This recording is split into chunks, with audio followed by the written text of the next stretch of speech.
A service of KIBMradio.com, the Internet's home for an all old-time radio.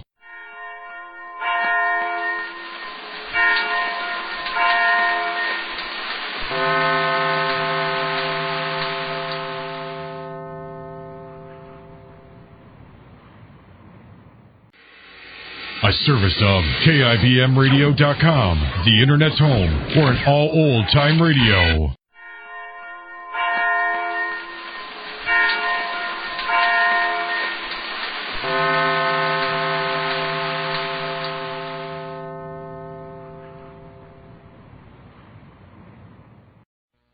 Lux presents Hollywood.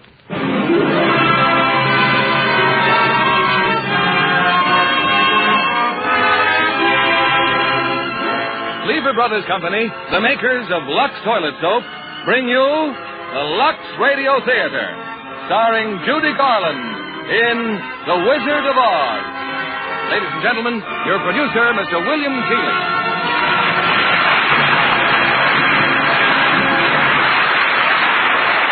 Holiday greetings from Hollywood, ladies and gentlemen. I trust you've all had a perfect Christmas. Wonderful presents, too much dinner, and lots of merry company. But sometime during the day, I'm sure you've said, Christmas really belongs to the children. And so, before they have to leave their toys and cowboy suits, we want to tell them a story. And you'll want to listen too, because it's The Wizard of Oz. One of those wonderful Oz books that we've all loved since they were written by L. Frank Baum 50 years ago. Metro-Goldwyn-Mayer turned The Wizard of Oz into a screen classic, and a lovely little singer into a star. One of the most talented stars of Hollywood, Judy Garland. Audiences have asked her to be brought back again and again to be entranced by Judy's performance and those fascinating Oz characters. The Scarecrow, the Tin Woodsman, the Cowardly Lion, and the delightful little people, the Munchkins. Now it's off to The Wizard of Oz, starring Judy Garland as Dorothy.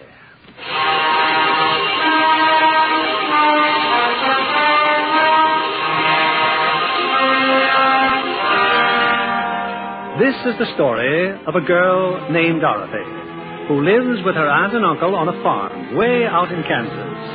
Her dearest friend is her dog, Toto. But Dorothy has other friends, too. The farmhands, for instance. Zeke and Hunk and Hickory. Hey, what's your hurry, honey? What's wrong? It's Toto, Hickory. Toto. Toto? Something wrong with that dog? Well, he looks fine to me. Well, he is, Zeke, but he almost wasn't. Miss Gulch hit him just because he gets in her garden and chases her nasty old cat. Oh, sure, honey, sure. Only we're busy, see? I got them hogs to get in. Now, look, Dorothy, you just ain't using your head about that mean old Miss Gulch. You'd think you didn't have a brain at all. Hunk, I have so got brains. Well, use them, man. When you're walking home with Toto, just keep away from Miss Gulch's place. Your head ain't made of straw, you know. Gosh, Dorothy, that Miss Gulch ain't nobody to be afraid of. Have a little courage, that's all. Courage, Zeke? Why, sure. You know, like me. Well, look who's talking. You, courage. There ain't a man in the county who scares easier than you. Well, that's a fine thing to say. Look out, Zeke, that pig's gonna bite you. Where? What pig? Help! You see what I mean? Now, cut that. Scaring a man half to death like that. Here now, what's all this jabber-wapping when there's work to be done? It's about Toto, Addie M. Miss Gulch says she's going to go and get the sheriff and then... I thought you and Hickory were supposed to be fixing that wagon. Oh, we are, Miss Gale. Hand me that wrench, Hickory. And feed them hogs, Zeke, before they worry themselves into anemia. Yes, ma'am. Now then, child, what's your trouble? Addie M, really, do you know what Miss Gulch said she was going to do to Toto? She said she was... There you go again, imagining things. You know, you always get yourself into a fret over nothing. Oh, but this time... Now, you just help us all out this afternoon. Find yourself a place where you won't get into any trouble. I got to get back in the house. Yes, Auntie M. Come on, Toto. Do you suppose there is such a place, Toto, where there isn't any trouble? There must be. Not a place you can get to by a boat or a train, but it's far, far away, behind the moon, beyond the rain. Somewhere over the rainbow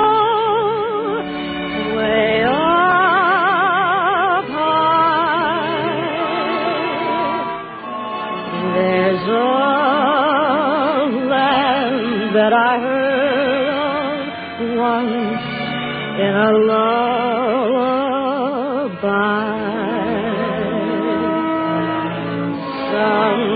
Somewhere over the rainbow,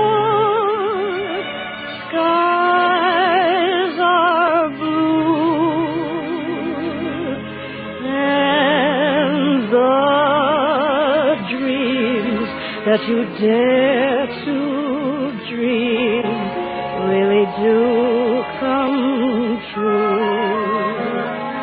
Someday I'll wish upon a star and wake up where the clouds are far behind me,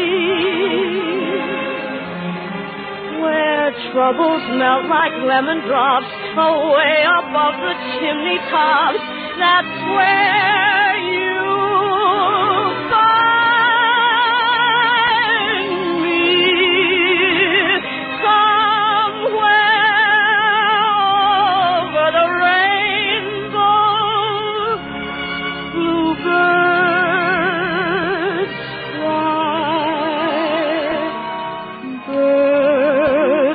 fly over the rainbow.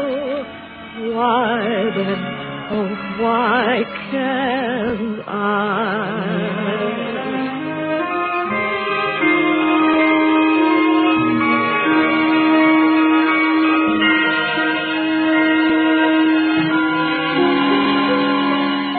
If happy little bluebirds fly beyond the rainbow, why, oh, why can't I?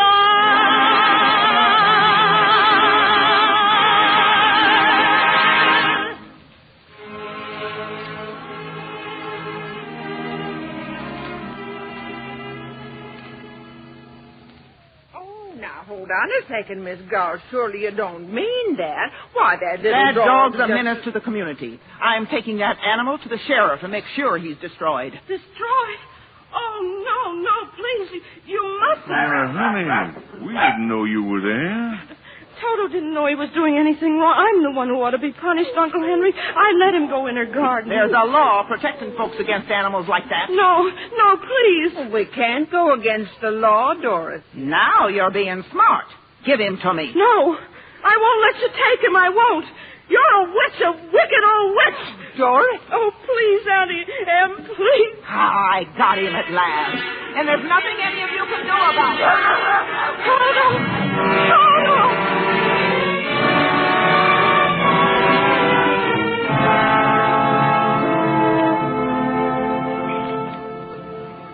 Now, come on, Dorothy. Cheer up, honey. Please, hon.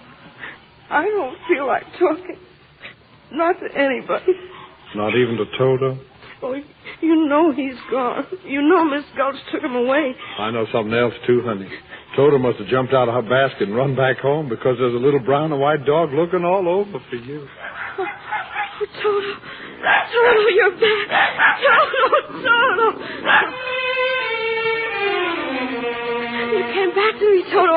Oh, I thought you were dead. They'll be coming after you. Miss Gulch and the sheriff, maybe. We've got to run away. Now, Toto, where no one will ever find us or take you away again. Yes, Toto, we've got to run away.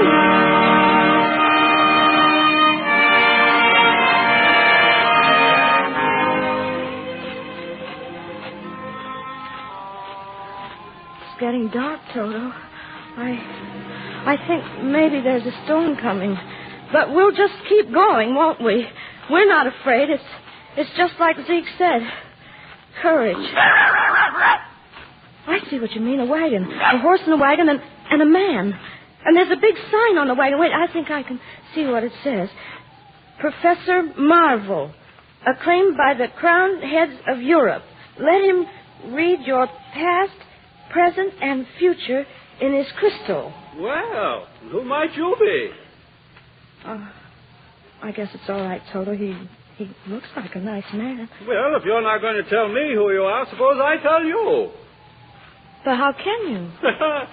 Professor Marvel knows all, tells all. Your past, present, and future for 25 cents, a quarter of a dollar. 2 bits, if you prefer.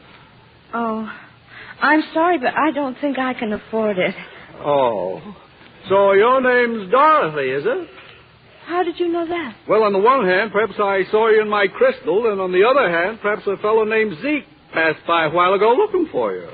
Oh, I see. But don't you think for 1 minute I couldn't have figured it out for myself, why Professor Marvel and his magic crystal have amazed royalty and peasantry alike the world over. Oh, please, Professor, can't we go with you and see all the crowned heads of Europe? Oh, do you know any? You mean the sign on my wagon? I don't suppose you could take just a little look in your magic crystal for me. For nothing, I mean. Matter of fact, young lady, I already have. Oh, just practicing, you understand. And you know what I saw? What? A woman. Tears in her eyes. Careworn. A woman looking for someone. And her name is... Auntie M? Kindly allow me to supply the answers. Her name is Annie M. Someone has almost broken her heart. Me? Well, someone she loved very much. And then just before the crystal went dark, I saw her put her hand over her heart and drop down on the floor. Oh, no. No. You don't suppose she could really be sick, do you? Oh, I've got to go home right away. Go home? I thought you were going along with me. Oh, but I've got to get to her right away. Toto, come on, Toto. We're going up. Goodbye, Professor, and thank you. Don't waste any time. There's a windstorm blowing up. Oh, poor little kid. Hope she gets home all right.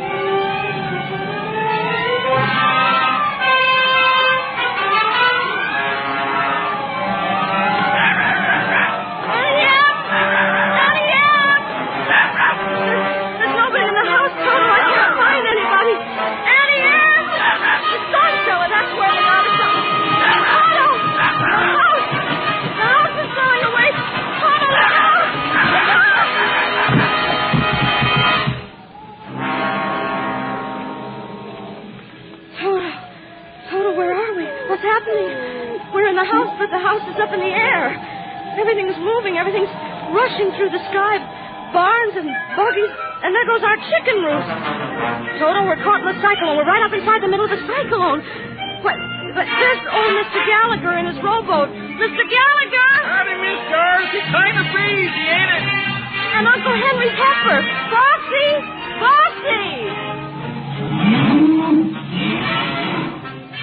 I don't understand this at all. Things are flying around so fast that I can... Look! Miss Goat! Now she's on a broomstick. She is a witch. Don't worry, Toto. I won't let her... We've stopped moving, Toto. We're standing still. But we can't stand still up in the middle of the air. We're going to fall. We are falling. We're falling. We're falling. We're falling.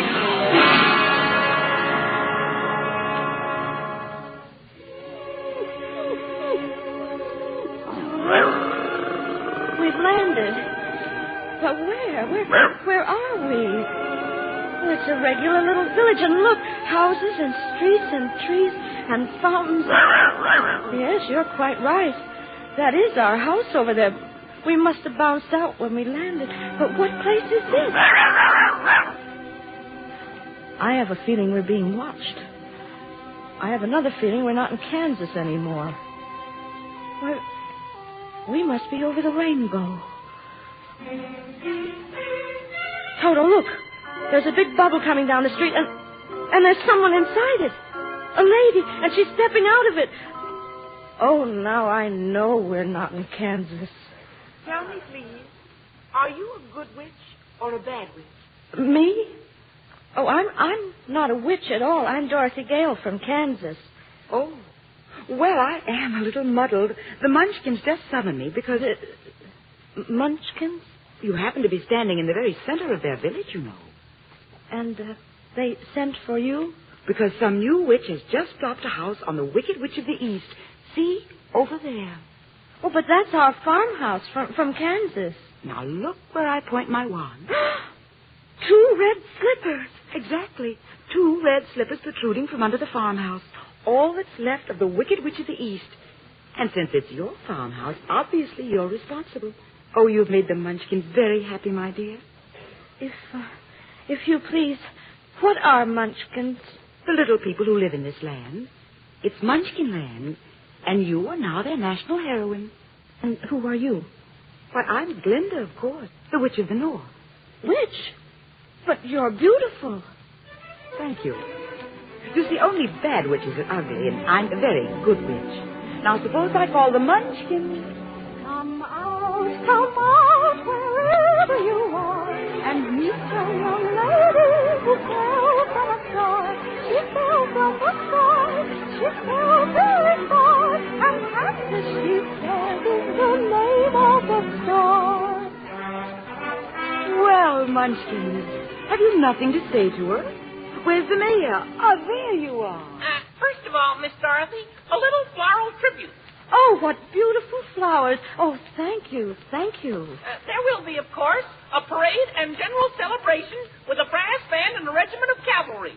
Meanwhile, oh, let the joyous news be spread. The wicked old witch at last is dead. Ding dong, the witch is dead. Witch, oh, witch, the wicked witch. Ding dong, the wicked witch is dead. Wake up, you sleepy head. Rub your eyes, get out of bed. Wake up, the wicked witch is dead. She's gone where the mountains go below, below your woe. Let's go for talk and sing, and ring the bells of ding dong, the merry old. Sing it high, sing it low. Let them know the wicked witch is dead.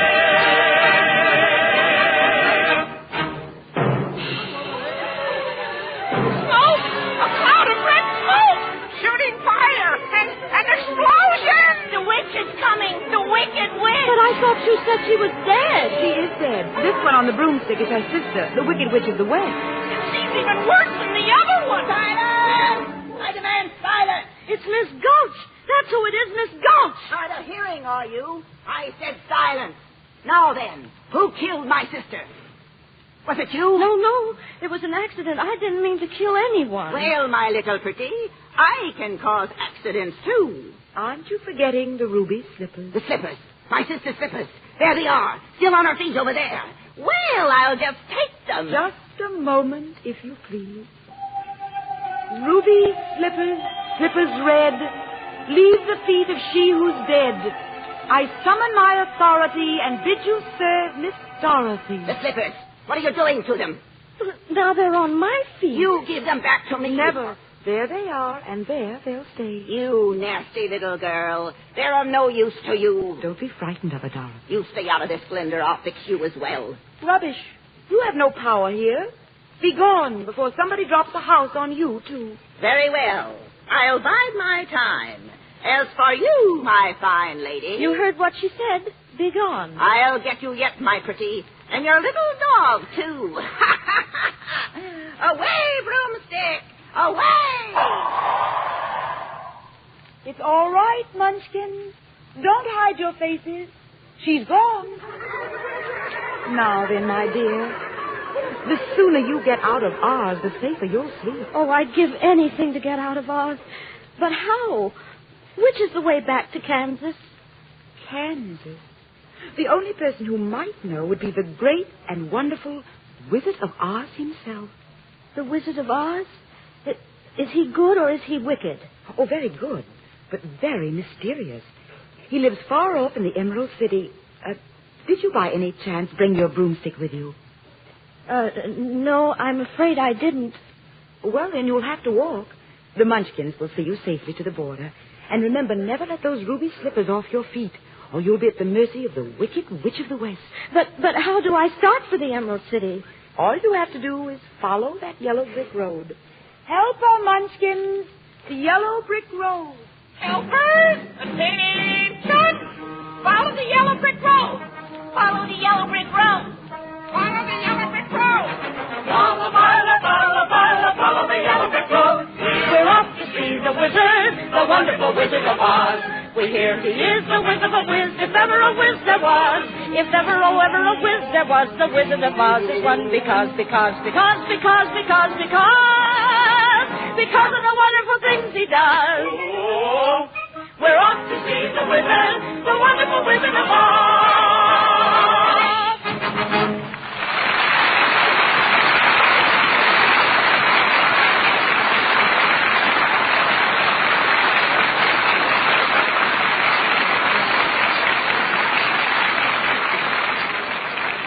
In a few moments, we'll bring you Act Two of The Wizard of Oz. And now, here is our Hollywood reporter, Libby Collins, to give us the Lux Radio Theater's movie news of the week. Tonight, John, it's the new Howard Hughes production Vendetta, starring a lovely newcomer to Hollywood. She's Faith DeMerg, and she's been given just the role her dark, exotic beauty calls for. This RKO picture tells the story of a family feud in old-time Corsica, and Faith plays the girl who vows to avenge her father's murder. Quite an intense melodrama, Libby. Isn't that a terrific set they built for the dueling scene? Oh, yes, indeed. No California landscape could quite convey the bleakness of that wild Corsican country. So they built the whole thing on a soundstage. Faith DeMerg is photographed in dark costumes throughout. Of course, they set off her startling beauty all the more. There's a highly dramatic, exciting quality about her acting, too. Well, she's quite a perfectionist, you know. Spent years of study before attempting her first screen role. And, John, Faith DeMerg is a perfectionist about beauty, too. Naturally, her skin has to look soft and smooth in the close-up. That's why she depends on daily facials with Lux toilet soap. She says it's a care that really works. Lux soap is just right to protect delicate skin, Libby. No wonder so many famous stars say they wouldn't be without this gentle soap. Yes, John. Active lather does wonders for the skin. It's so easy to take a Lux soap facial, too. You just smooth the rich lather well in, rinse with warm water, follow with a quick cold rinse, and pat with a soft towel to dry. It works like a charm to give your complexion quick, new beauty. Yes, Libby, that's a tip for smart women everywhere. For thorough, protecting care, there's nothing finer than Lux toilet soap. When you see Faith DeMerg in Howard Hughes' exciting new picture, Vendetta, notice the smooth perfection of her skin. You'll want to try her daily active lather facial. So why not get Hollywood's own beauty soap tomorrow? Remember, 9 out of 10 screen stars use fragrant white Lux toilet soap. Now, Mr. William Keeley, our producer. Act Two of The Wizard of Oz, starring Judy Garland as Dorothy.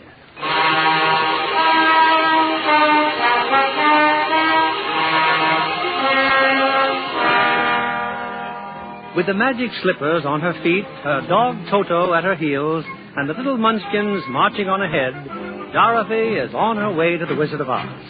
They've reached the border of Munchkinland, and the little people have waved goodbye and disappeared. Well, Toto, now what? We're still on the yellow brick road, but now it goes in two different directions. Which way do we go? Pardon me, but that way's a very nice way. Who said that? Oh, don't be silly, Toto. That's just a scarecrow in the cornfield. Scarecrows don't talk. On the other hand, that way's very pleasant also. Why, he did talk. Is there anything so unusual about that? Well, yes, there is. And why do you shake your head? I mean, both yes and no at the same time. Oh, that's my trouble. I never can make up my mind about anything. Oh? The fact is, I haven't got a brain. Just take a look at my head, you see? It's straw. Just straw like the rest of me. But how can you talk if you don't have a brain? Oh, some people without brains do an awful lot of talking. Don't they? Yes, I guess you're right. Oh, what's he doing, your dog? Toto, why, he's licking your hand. Oh, that's what I thought. I guess I don't scare him, huh? No, of course not. I can't even scare a crow. They come from miles around. They pick off my straw for their nest. It's not at all flattering. I'm a failure just because I haven't got a brain. Well, what would you do with the brain if you had one? Do? Why, if I had a brain, I could I could while away the hours with her and with the flowers, consulting with the rain. And my head I'd be scratching while my thoughts were busy hatching, if I only had a brain. I'd unravel every riddle for any individual in trouble or in pain. With the thoughts you'd be thinking you could be another Lincoln if you only had a brain.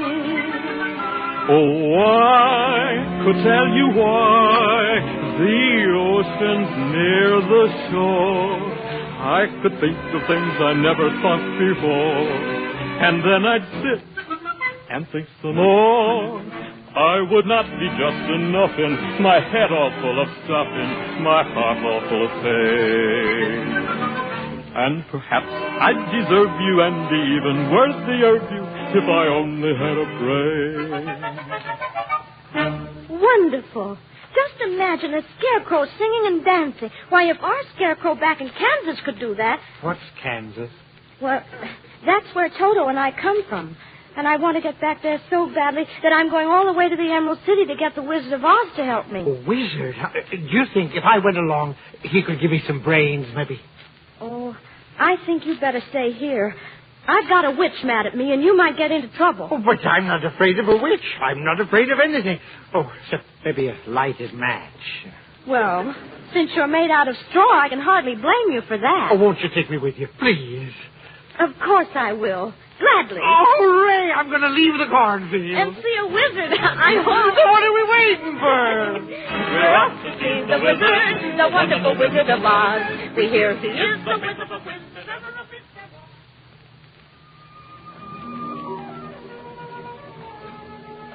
Scarecrow? Huh?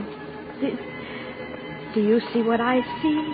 Well, not knowing what you see, how can I say that what I see is what you... Oh, wait a minute. Look, over there. That's just what I mean, at the edge of the forest. It's a man.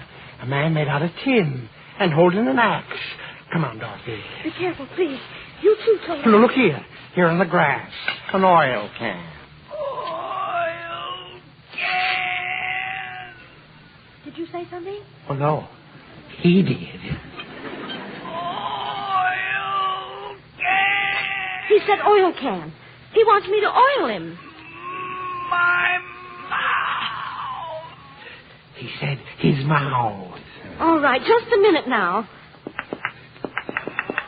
Oh, my goodness. Oh, joy. Oh, bless. I can talk again. I can talk. Oh, my arms, please. My elbows. Oh, that's wonderful, wonderful. Am I doing it right? Oh, yes, what a relief. I've held this axe up for ages. But my goodness, how did you ever get like this in the first place? Oh, well, about a year ago, I was chopping that tree when suddenly it began to rain. I rusted so solid, I haven't been able to move since. Well, you're perfect now. Perfect. Just bang on my chest if you think I'm perfect. Go ahead, bang on it. Beautiful. What an echo. You see? Empty. The tinsmith forgot to give me a heart. No heart? No heart. Oh. All hollow. And believe me, not having a heart, well, presents problems. When a man's an empty kettle, he should be on his mettle, and yet I'm torn apart. Just because I'm presuming that I could be kinda human if I only had a heart. I'd be tender, I'd be gentle, and awful sentimental regarding love and art. I'd be friends with the sparrows and the boy that shoots the arrows if I only had a heart. Picture me, a balcony above, a voice sings low, wherefore art thou, Romeo? I hear a beat, how sweet just to register emotion, jealousy, devotion, and really feel the part. I'd stay young and chipper, and I'd lock it with a zipper if I only had a heart. Well, I certainly see what you mean. You were whispering, you and him, while I was singing. Well, we were just wondering if you'd care to go with us to the Emerald City. Then you could ask the Wizard of Oz for a heart. But suppose he wouldn't give me one when we got there. Oh, but he will. He must. We've come such a long way already. Ah, you call that long, my pretty? Why, you've just begun. Who's that? Who's laughing? The witch, the wicked witch. Well, my two fine gentlemen.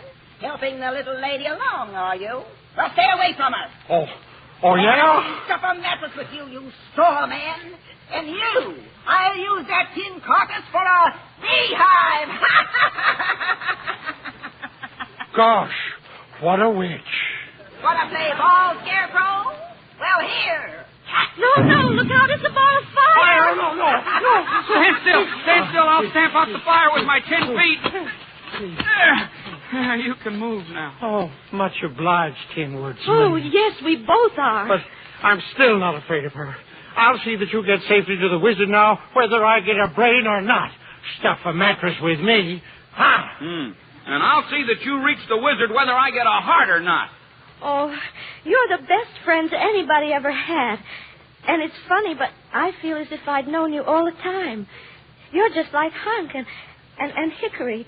But I couldn't have known you, could I? I certainly don't see how. I guess it doesn't really matter. We know each other now, all right. That's right. We do. Then to Oz? To Oz! We're off to see the wizard, the wonderful Wizard of Oz. We hear he is the Wiz of a Wiz, never a Wiz of all.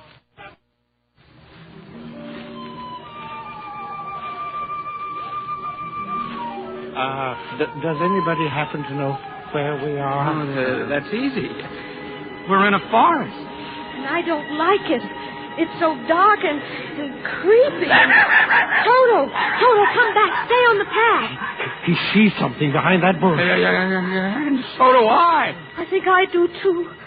It's a lion. A lion. He's coming this way. Stay where you are.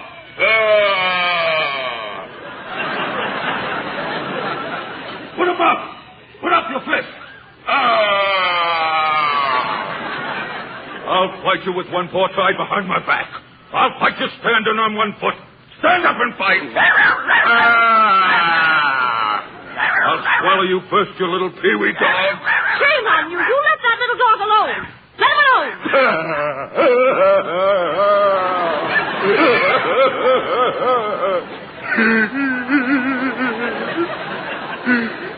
No. Why did you have to slap me for? I didn't bite him. Look, the lion. He's crying. Well, you tried to bite him. Why, you didn't have to go and hit me, did you? Is my nose bleeding? Oh, of course not. My goodness, you're nothing but a great big coward. You're right, I'm a coward. I haven't any courage at all. Do you suppose the wizard would help him to... I don't see why not. Why don't you come with us, Lion? We're on our way to see the Wizard of Oz and get the Tin Woodsman a heart. And him a brain. And I'm sure he could give you some courage. Well, wouldn't you feel degraded to be seen in the company of a cowardly lion? I would. No, of course not. Here, you better take my handkerchief. Thank you. You've been so nice to me. Now, please stop crying. I'll try.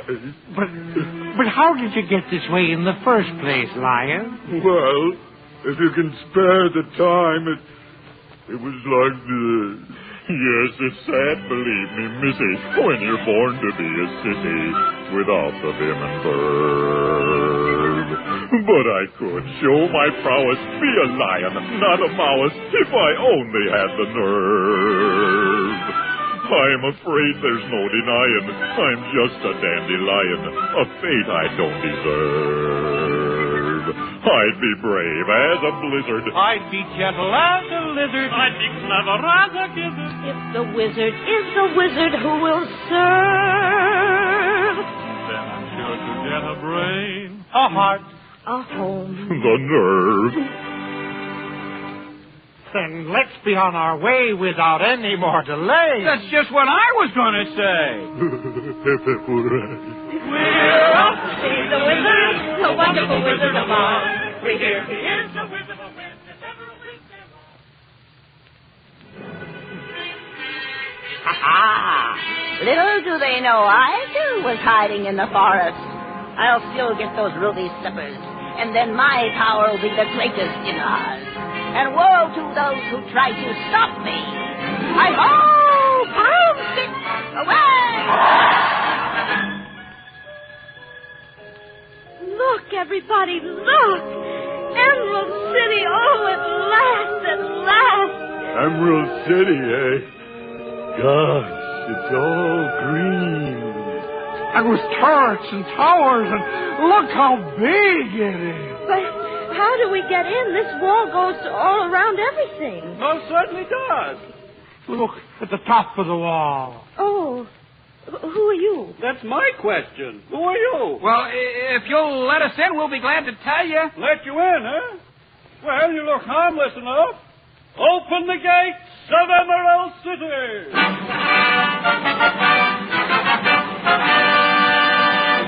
We can go in. The gates are opening.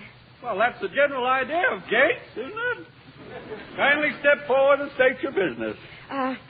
We want to see the wizard, please. The wizard. Oh, but nobody can see the Great Oz. Nobody's ever seen the Great Oz. Even I have never seen him. Oh, please. The good witch of the north sent me here. Prove it. She's wearing the ruby slippers she gave me, you see? Well, bust my buttons. So she is. Then you'll take us to the wizard? There you go again. Wizard. Well, yeah, of course, wizard. Meanwhile, you'd all better wait. I beg your pardon, sir. Well, what is it now? Good grief, man, can't you? No one is, sir, in the public square. Who wants the me? entire population of Emerald City. There's something going on, sir, and I don't like the looks of it. No. What's everyone so excited about? Don't you see up there in the sky? Huh? Well, that's quite a trick, isn't it? Dorothy, it's skywriting. Letters of black smoke all across the sky. Well, what does it say? It's the Wicked Witch. It says, surrender, Dorothy. Dorothy? The wizard will explain it. To the wizard. Nobody's going to bother the wizard now. The great and powerful Oz has the situation well in hand, I hope, so you can all go home. Go on, scatter. You draw flies. But if you please, sir, we want to see the wizard right away. Certainly not. Not nobody, not no how. But she's Dorothy. The witch is Dorothy? Nope, not even you. Oh, please. Please, it's the only way I'll ever be able to get home. Not nobody, not no how. Auntie Em was so good to me, and I never appreciated it. Running away, hurting her feelings. What's that? Professor Marvel said she was sick. She may be dying, and it's all my fault. I'll get you to the wizard somehow. He's crying, too. Oh, you see, I had an Aunt M once myself. Oh, this is all highly irregular, but just follow me.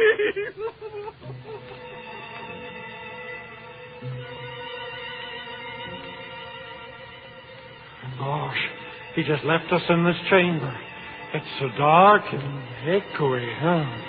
He said the wizard would be waiting for us. I'm closing my eyes. Just tell me when it's all over. Silence! Who was that? I am Claus, the great and powerful. But we can't see anybody. Silence! You shall never see me. But if you please, we must tell you something. Nobody ever tells me anything. I know everything. You're a little girl who wants to go home. And you, Sinbad? Yes, Your Honor. Clinking and clattering for the heart. And you? Me, your wizardry? A billowing beggar of both being breakfast food, begging for a break. And you, Miles? He's fainted. Oh, Oh, Lion, wake up. The wizard will be awfully mad. Oh, you ought to be ashamed of yourself. Frightening the poor cowardly lion like that when he came to you for help. Silence! The beneficent Oz has every intention of granting your request, but you must first prove worthy. Oh, we will. We'll do anything. Very well. Bring me the broomstick of the wicked witch of the West. Oh, but if we do that, why, we'll have to kill her to get it. Bring me her broomstick and I'll grant your request. But what if she kills us first? Silence! Leave the great gate of Emerald City. Follow the arrow block haunted forest and head to the witch's castle. Now go! Go! And return if you can. The haunted forest, the witch's castle.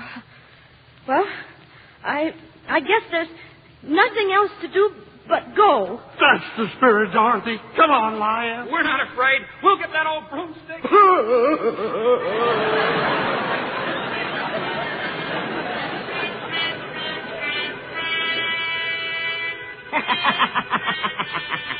And they think I don't know about it. They think they'll take me by surprise. At last I'll have them in my power. The little girl, her nasty dog, and the magic ruby slippers.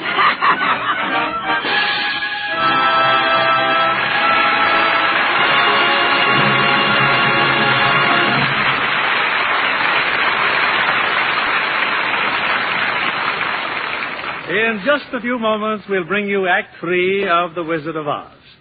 I particularly want you to meet our guest for tonight, Paula Stone, writer-producer for MGM Radio Attractions. She'll bring us news of the world premiere in Hollywood last Wednesday of Metro-Goldwyn-Mayer's great picture, The Magnificent Yankee.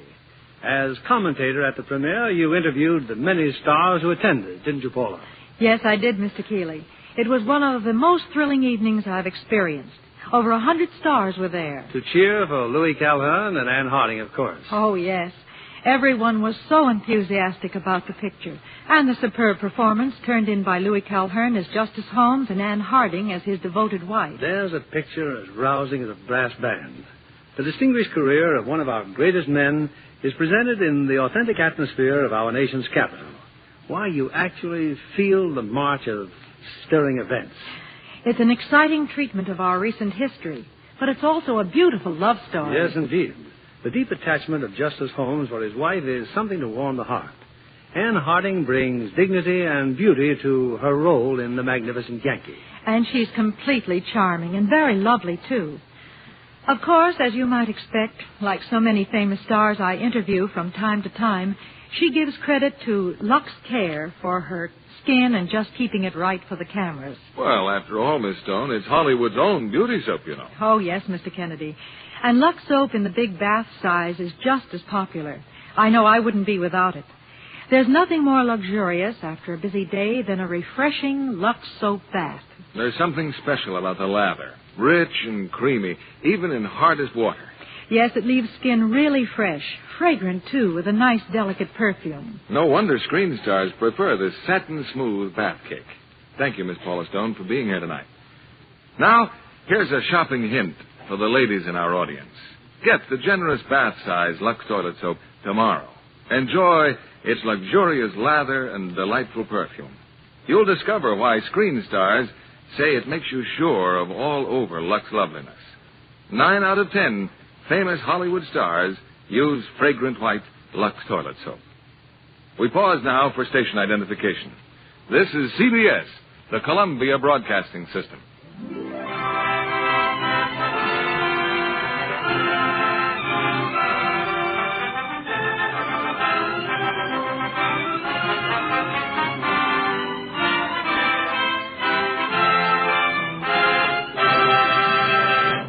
The curtain rises on Act 3 of The Wizard of Oz, starring Judy Garland as Dorothy.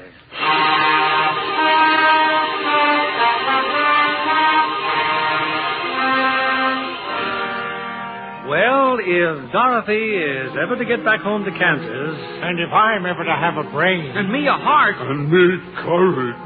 Then Dorothy must first get the broomstick of the Wicked Witch and bring it back to the Wizard of Oz. But if the wizard knows everything, the Wicked Witch, unfortunately, knows quite a lot herself. Now, in her bleak and dismal castle, she gloats over a newly captured prisoner. Excuse me for laughing, but it was so easy to capture you that I can't help it. At least my friends got away. Toto, too. What do I care about them? It's you I wanted. You and the magic ruby slippers. I had every warrior slave in this castle on the watch for you. Now give me those slippers. No. The good witch told me not to. Fool that I am. I should know the slippers will never come off as long as you're alive. You mean... Now how shall I do it? I think I'll make up a special batch of poison. Yes, that ought to do it. Some nice, fresh poison.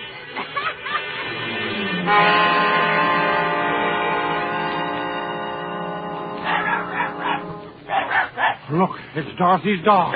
Kidman, Ryan, look. We're goners now, all right. He'll lead the witch's soldiers right here to our hiding place. No. He's come to take us to Dorothy, up there in the castle. We can't fail her now. We can't. I'll go.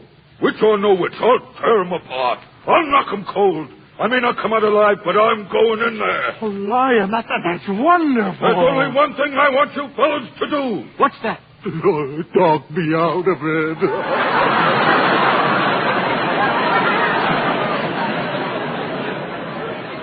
Oh, no, you don't. Come what may, we're going to rescue Dorothy. All right, Toto, show us the way.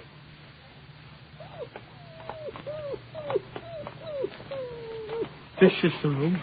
Toto sniffed her out. Dorothy? Who is it? It's us. We've come to save you. Open the door. I can't. She's locked me in here. Kidman, your axe. Chop down the door. But that'll make a noise, and the guards... Who cares about the guards? We'll save you, Dorothy. We'll save you. She'll be back any minute. Hurry, please. Here goes the door. Stand back, Dorothy. Oh, I knew you'd come. I knew it. And Toto. We'll have you out of this castle before you can say Jack Ruff. The witch. The wicked witch. My little party's just about to begin. Guards! Seize them! Seize them! Thought you were being pretty foxy, huh? Now I've got the whole lot of you. Let's see. How shall I start the fun? You first, Scarecrow. How about another ball of fire? No, not fire. The hell, I'm burning. I'll help you. This bucket of water is on here. No. Put down that water. Oh, thank you, Dorothy. Thank you. Oh, you cursed brat. You've killed me. Nonsense. I just happened to splash some water on you, too. Oh. Look. The witch. She's melting. Oh, what a world. Who would have thought that a good little girl like you could destroy my beautiful wickedness? I'm going fast. Oh. She is gone. Look, nothing but a little steaming puddle. She's dead. You killed the wicked witch. But I didn't mean to kill her. I didn't know that water was... You don't understand. Now we're all free. She enslaved us. But now her spell over all of us is broken. All hail to Dorothy. The wicked witch is dead.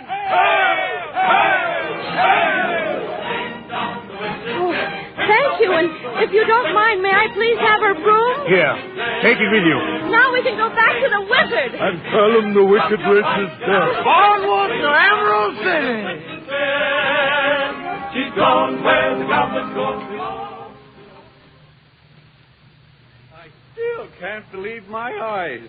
You've come back to Emerald City. And we did exactly what the great Oz told us to do.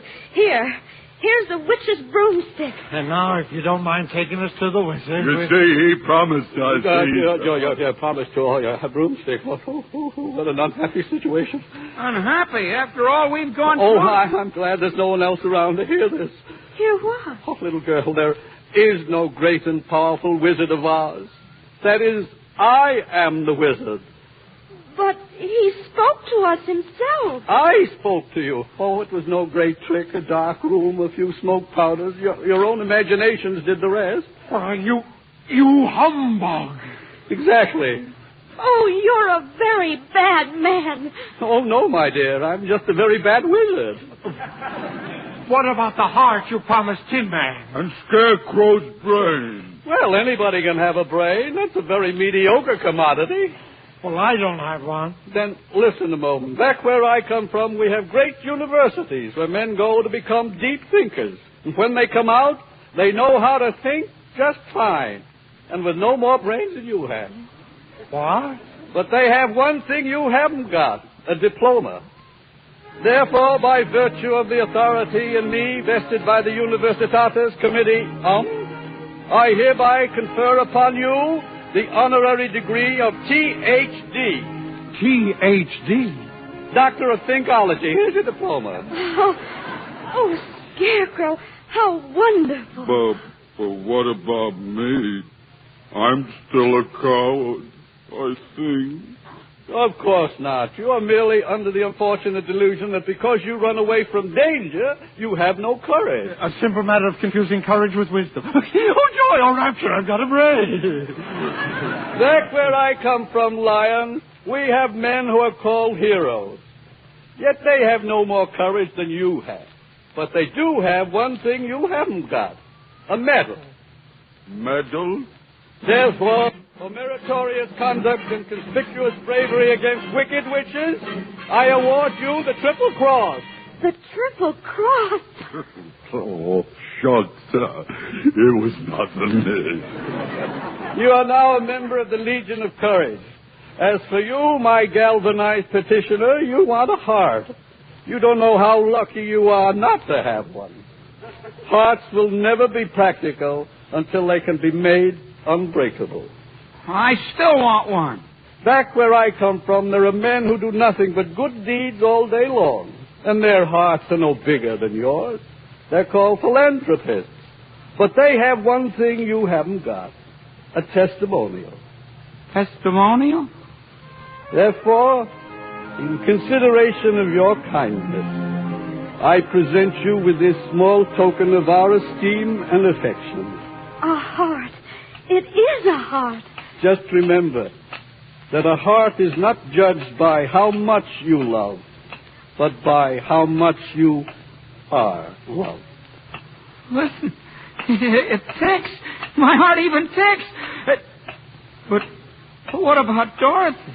You still want to go back to Kansas, Oh, I do. I do. I wish I could help you, child, but I can't.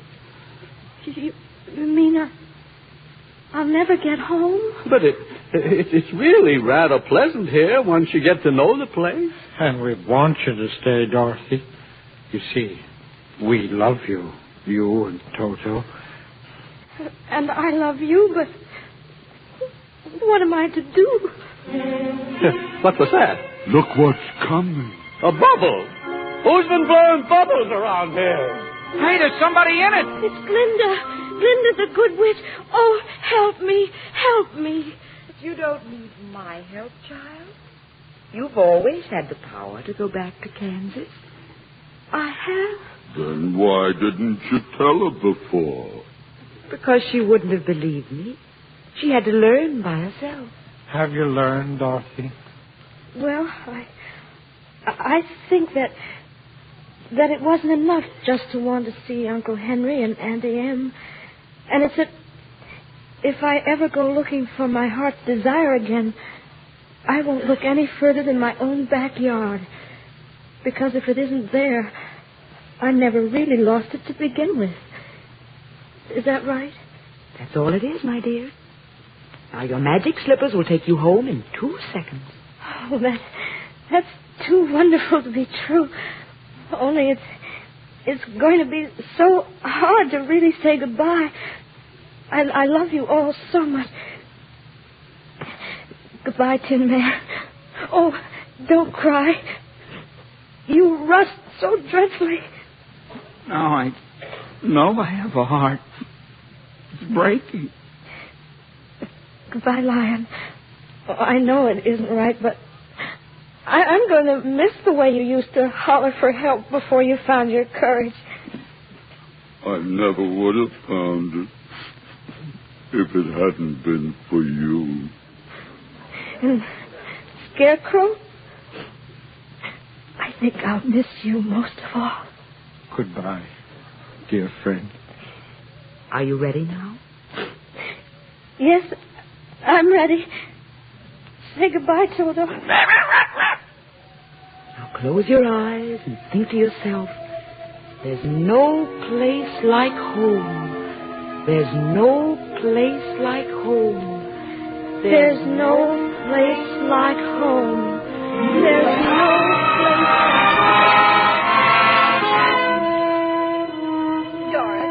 Dorothy, child, oh, wake up, please no wake up. place like home. No place like home. It's Aunt Em, darling. Oh, Henry, look, she's opening her eyes. Oh, Auntie Em, it is you. Yes, darling. Hello there. Can I come in? I just dropped by because I heard the little girl got caught in the big cyclone. Got a bad knock on the head, Professor Marvel, but she's coming around now. We thought for a minute she was going to leave us. Sure had us worried, Dorothy. Oh, you remember me, your old pal Hunk? Oh. And me, Hickory? You couldn't forget my face now, could you? Zeke, I must have been dreaming. I was in a place far away, and you were all there. We were? But you couldn't have been, could you? Oh, we dream lots of silly things, dear, when we're... No, Aunt Em, this was a real, truly live place. And all I kept saying to everybody was, I want to go home. And they sent me home. Oh, Toto, you believe me, even if nobody else does. Of course we believe you, Dorothy. Oh, well, anyway, Toto, we're home. And this is my room. And you're all here. And I'm never going to leave here ever again. Because I love you all. Oh, Auntie Em, there's no place like home. Someday I'll wish upon a star and wake up where the clouds are far behind me. Where troubles melt like lemon drops away above the chimney tops. That's where you'll find me. Somewhere over the rainbow.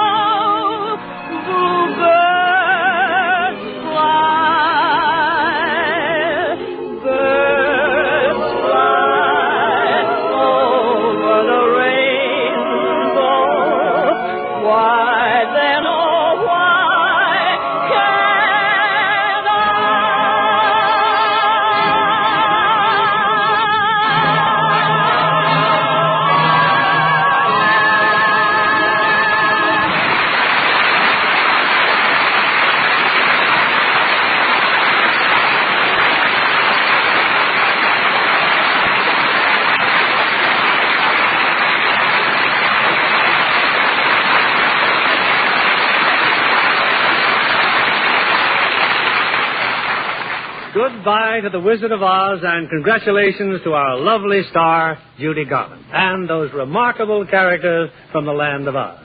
Judy, we can't tell you how much we appreciate your giving up Christmas with your family to appear on the Lux Radio Theater. Oh, thank you, Bill, but I didn't really. You see, I brought my 4-year-old daughter, Elijah. Says 3 in the script, but she's really 4. Oh, gosh. I'd like to meet her. I'm afraid you're too late, Cowardly Lion. Liza fell in love with the Scarecrow. He's teaching her to dance. Where is he? Let him put up his fist. I'll fight him with one paw tied behind my back. Imagine only 3 or 4 years old, and there's 2 men fighting over her already. Well, that's because she's a Lux girl, Bill, just like her mom. Well, I can see you're bringing her up right, Judy. Now what are you girls going to do? Go home and eat more turkey? Oh, no, positively no more today. But I promised Liza if she was a good girl, I'd take her to the movie tomorrow. Well, why not take her to see Esther Williams in the Pagan Love Song? Metro-Goldwyn-Mayer's new musical. Well, that sounds good. Liza loves singing and dancing. Then be sure she listens in next week, because we'll have another holiday special. 2 of Hollywood's brightest musical comedy stars, Ginger Rogers and George Murphy. And we'll present them in Metro-Goldwyn-Mayer's recent musical screen success, The Barclays of Broadway. Oh, well, we won't miss it, Bill. Good night. Good night, Judy. And may your new year be a very happy one.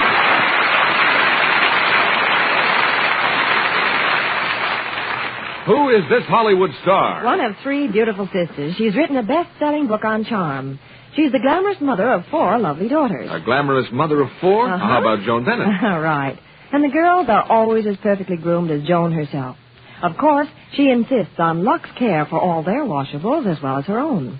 Everything from dainty party dresses to 2-year-old Shelley's gay cotton play clothes. Hollywood stars love gentle Lux because it keeps colors new-looking so much longer. Take a tip from Joan Bennett. Get a big box of Lux Flakes tomorrow.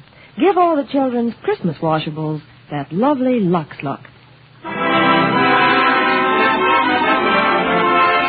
Lever Brothers Company, the makers of Lux Toilet Soap, join me in hoping that you've all had a joyous Christmas.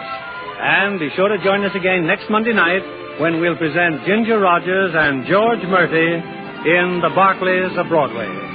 This is William Keeley saying good night to you from Hollywood. Our play was adapted by S.H. Barnett, and our music was directed by Rudy Schrager. Stay tuned for My Friend Irma, which follows over these same stations. This is CBS, the Columbia Broadcasting System.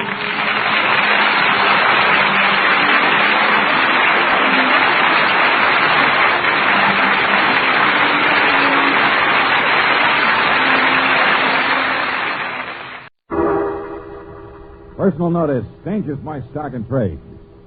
Except today. If you've got a job that's too tough for you to handle, then it's too tough for me. Merry Christmas, George Valentine. And don't bother me with details.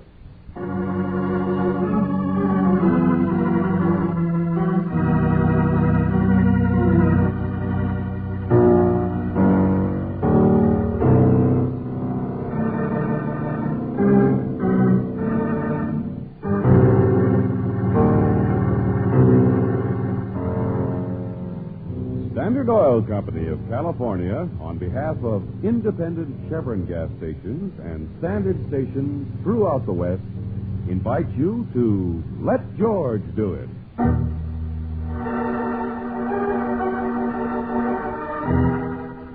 Santa Claus in Glass, a transcribed adventure of George Valentine.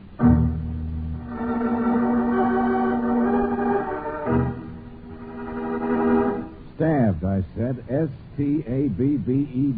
Stabbed. This bird's been stabbed. What do you say we should do, George? Listen, Johnson, I don't want to work on Christmas any more than you do, but will Did you... you tell him that's the way we found him, Hold it, George? Bobsy. I can't hear. Yeah, that's right, Johnson. He was all trussed up and everything, but... What?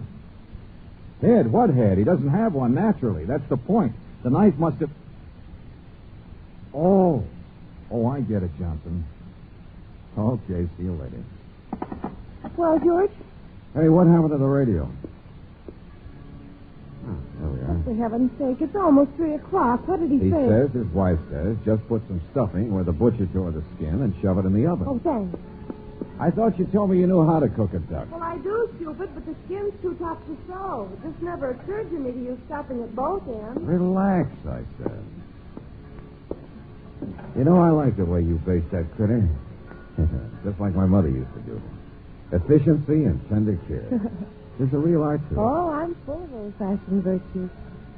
You know, it's funny the things you remember about Christmas.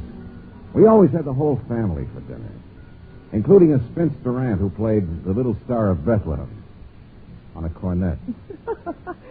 Cornet. We had a second cousin who yodeled after he stayed eggnog. Oh, George, after all this time, there's still so many things we don't know about each other. Angel, come here.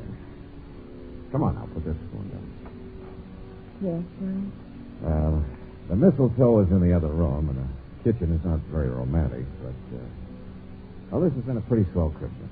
The best we've ever had together. So all kidding aside. Oh, you're welcome. You're very welcome. Now, we still have some work in there, setting the table. Yes, sir. And some more music to hear. Not to last us till next year. What's the matter, Bootsy? Oh, George, I can't help thinking. I know it's Christmas, but that silly ad you put in the paper, don't bother me with details. Oh, nobody even read it. It's just daring people to bother you, Look, George. it's afternoon already, isn't it? Has anybody been bought? George, don't answer the door. It's too early for anybody for dinner, and it's too late for... Hey, this is your apartment, not mine. Nobody knows I'm here. Christmas is for us, George, and for happy people. It's not for trouble and danger and all... It's for a little faith in human nature, Angel. Everybody else feels the same way we do. What do you want to bet? This is only a... Oh, hello. Who are you? You were looking in the keyhole. Yeah, that's right. It's Merry Christmas. Yeah, same to you. But aren't you liable to get hurt doing that? No, not today. Nobody takes offense. Peace and goodwill. Look, who are you, friend? What do you want? Nothing. I don't want nothing. It's just that, well, Merry Christmas. There you are, Angel. See what I told you? I'm the new elevator man. My name's Bertie. Oh. And according to my list, your name is Miss Brooks. But don't think I haven't noticed you already. You're a lucky man, sir. I said to myself, now there's a young lady with mistletoe in her eyes. Excuse me. I mean, thank you. Just a second. You always get them. Never failed. Mistletoe in her eyes. You kind of like that kind of talk. Okay, so you're a student of human nature. Where did she go? Here, it's all wrapped. I meant to give it to you earlier. I'm sorry, I forgot. Oh, wow. A little present for the elevator man. Now, ain't that a surprise? Oh, yes, Bertie, isn't it? I'm afraid it's not much. Don't you apologize, miss. Most exciting things come in little packages, I say. Oh, yeah, sure. I say that, too. Well, your problem's settled now, friend, so we'll see you later, huh? Hey, wait a minute there. George, who else did I forget to get a... Now, hold it. I said I got a package. It's delivery. I'll take it. I'm your man. Package? Who's it for? Mr. Eric Suchek. For him, huh? Who's Eric Suchek? Down the hall. He's an older man, sort of continental. I don't know what he does. I've never really talked to him, but he's very interesting looking. Down the hall. Which door? I'll take it for you, Mac. I'll take it. Oh, no, you won't. Special delivery service. Besides, I'm out for my own trip. Mr. Suchek's asleep. He told me to take anything at Kim Farm. Asleep this time of day? You sure? Well, you guys figure it out. Come on, Angel, back inside. Look what it is, George. It's a fancy wrapping. Curiosity. Let's have it, Mac. I ain't got all day. Suchek's an actor or something, or used to be in Europe. Probably something romantic from a woman. Yeah. Now, let's have the package, Mac, and here's your tip. Hey, what is this? George, look. It's a present the lady just gave me. A necktie, I suppose. They always are. You need it worse than I do, Mac. Well, it's a little irregular. Suchek will make it up to me. Merry Christmas, folks. Well, the holiday's getting a little commercial. Did you see? He gave him my necktie, my present. He just gave it away. Well, we expect something better out of Suchek. We shouldn't have let him do it. Well, it's none of our business, Angel. That elevator man's up to something. I know he is. George, what do you suppose was in that special present? Hey, stop it. How do you do?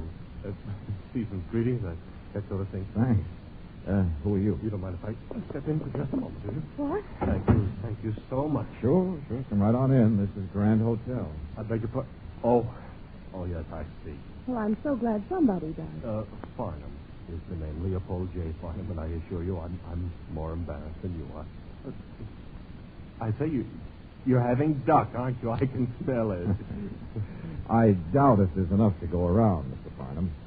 Maybe what you're looking for is a Tom and Jerry. Oh, no, please. I didn't want her to see me. So. Her? I'm so sorry. It's perfectly all right, really. I was just, I was on my way to Suchek's apartment. Suchek, eh? Yes. Oh, he's quite a popular fellow. The old world charm, the gaiety, the hand-kissing, that sort of...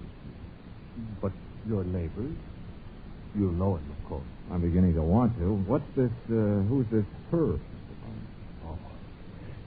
Someone I saw coming off the elevator. A little social faux pas, nothing more. I wanted to keep the day happy. She's gone down the hall now anyway, and I can slip to the stairs. But tell us why you wanted Much to... obliged, and I hope you enjoy that duck. The Mad Hatter. Darling, what's going on? Wait a minute. A lot of mink coat down the hall there. Oh. Knocking at Mr. Suchek's door. Yeah. So that's the woman Mr. Farnham was talking about. Come on, Angel. If other people can play games, I guess I can, Now, too. George, you stay here. Don't you dare get mixed up I in... just want to tell her she's not knocking loud enough. Eric?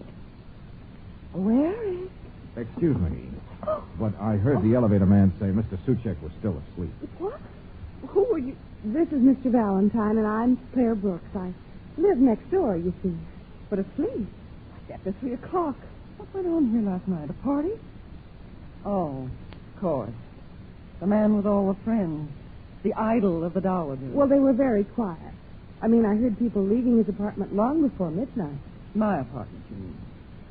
But it would be decorous, wouldn't it? And she's always so decorous. The model of behavior. Did you say your apartment? Of course it's mine.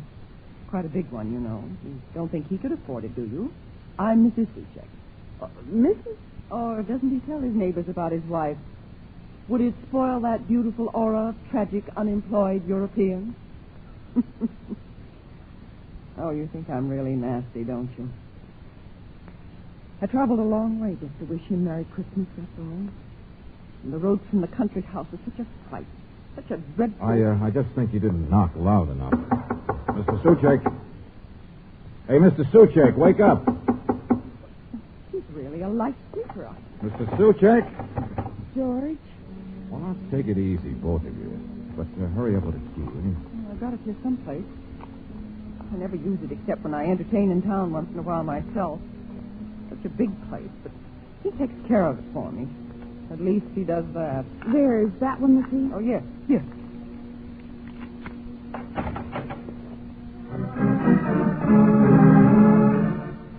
Eric! Eric! Where are you? Eric! George, stop. Will you look for him? Well, it's her house, not mine, Bobsy. What's the matter with you anyway? What do you expect her to find?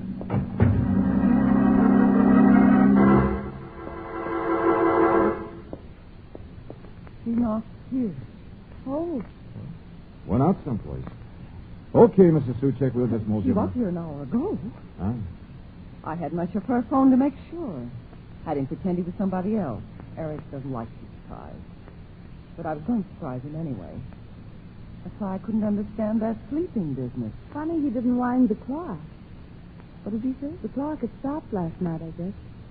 Milk is still on the back porch. Look, his clothes are here. Oh, he just went out someplace. Why, his bed hasn't been slept in. Well, he went out last night, then. There's nothing to get all excited about. Don't leave me. Please don't leave me. All right, Mrs. Suchek. What are you so nervous about? Why do you think something's wrong? Oh, it's Christmas. I don't want to be alone. I don't know why I didn't stay in the country. There's a wonderful party out there. 16 people for the weekend. And the roads are so frightful. I always give huge parties on Christmas. One of the nice things about inheriting a lot of money. Why worry about a husband you don't like, anyway? What? Oh. Why not? I never know what he's up to. My friends in town think he's wonderful and so charming, and he's always getting into confidential little deals with them. My friends, mind you, not his. All so rich, and he just loves rich people. All right, let's get off the subject. Turn on the radio. Listen. I used to be a musician, you know. A very bad one. Studied in Paris. Yes, Mr. Valentine, I'm very nasty. I'm sorry. I'm worried about him. We're so far apart, and he's up to something. I don't know what it is, but it is Christmas. Oh, Mrs. Suchek, did you say your husband didn't have any money? What?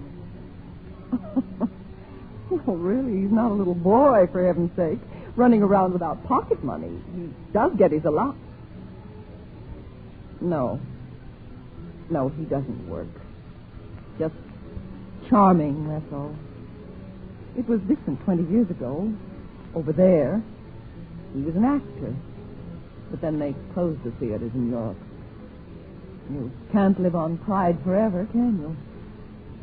Oh, run along, you two. This is absurd and ridiculous. And I'm tired and would like to take a nap. Okay. Come on, Bobsy. George, I asked about money because he's got a bank book in there on his desk. Huh? And it shows a balance of several $1,000s, all deposited in the last few months. Nosy. But he has notes about meeting people at all hours, too. Deliver shipment to Joe at 3 o'clock. Steamship docking at 7 a.m., Pier 52. Get bids from jewelers on Anyway, that kind of... Skip it. But shouldn't we say something? And shouldn't we ask about that man who was just up the hall? Leave her alone, Brooksy. We don't know what kind of a guy her husband is or what he's up to. I wonder if she does. Oh, are you coming too? It's cold here. I don't like it. I'm going to run down to a hotel. Okay, which one? I want to phone you after I've had a little talk with the elevator man. Yes, he was so positive about Mr. Suchek being asleep. See you later, Mr. Suchek. Oh, wait a minute. Miss Brooks, you didn't see a mirror in there, did you? The room beyond? What? A mirror, a hand mirror. I left it here the last time. It's gold. It has my initials. And there's a diamond thing. Well, I guess it's just mislaid or something. It's not important. Never mind.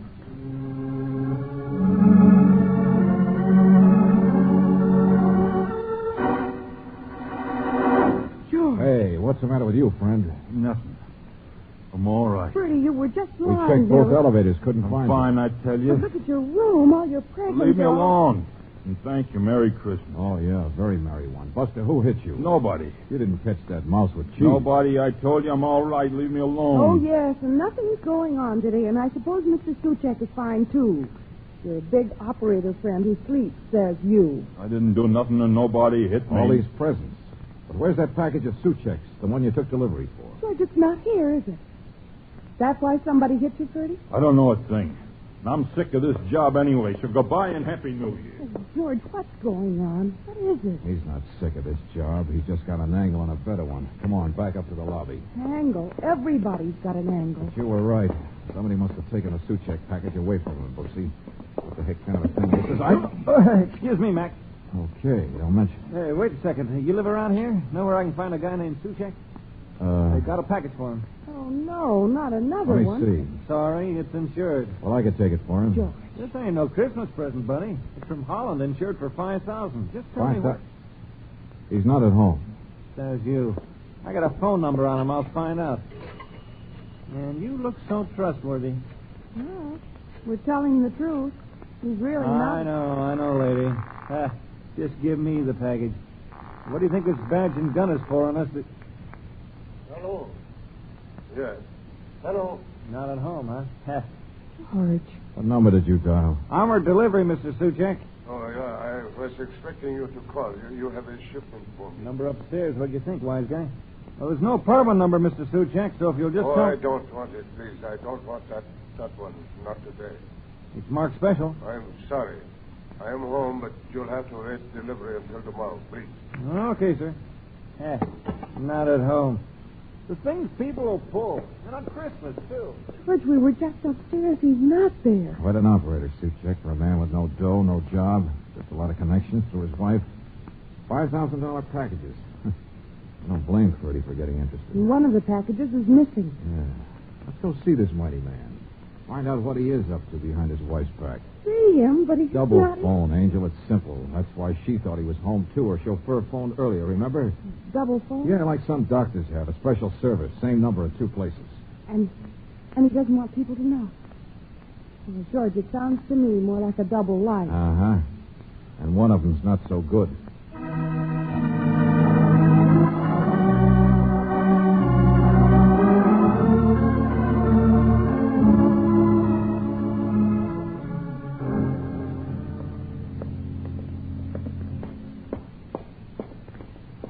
Studio on the top floor, according to the phone company.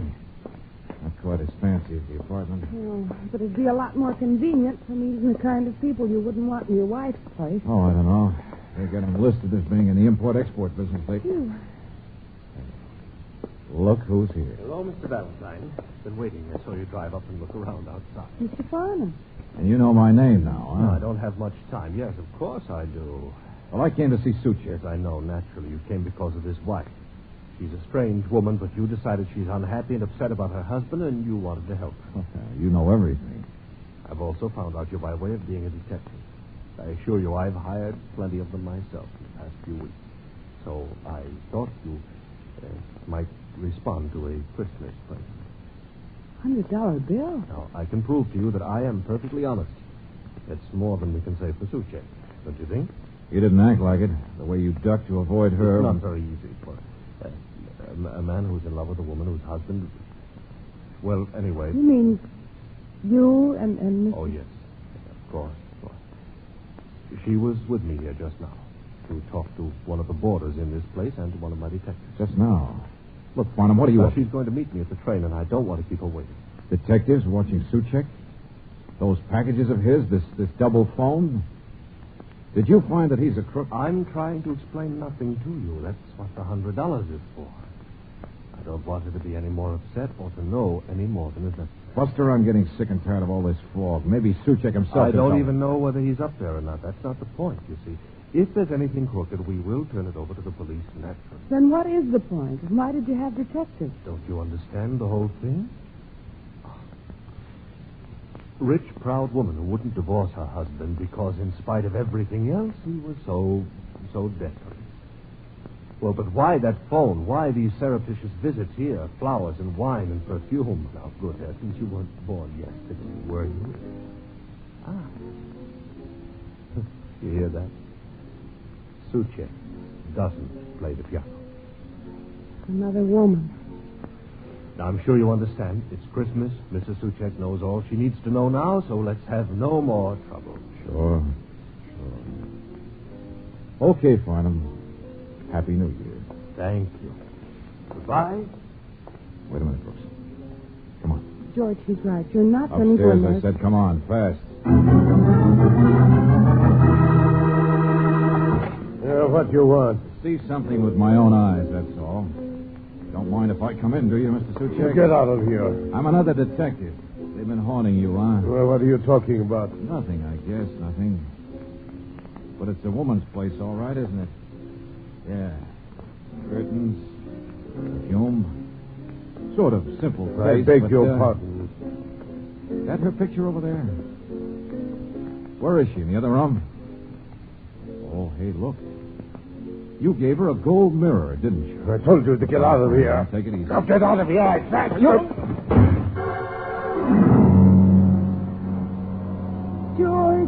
George, you idiot. Going in Never mind. I'm all right. Come on, find me a phone. We're going home. Not until I've got Johnson to pick up that woman. What? You heard me, Mrs. Suchek.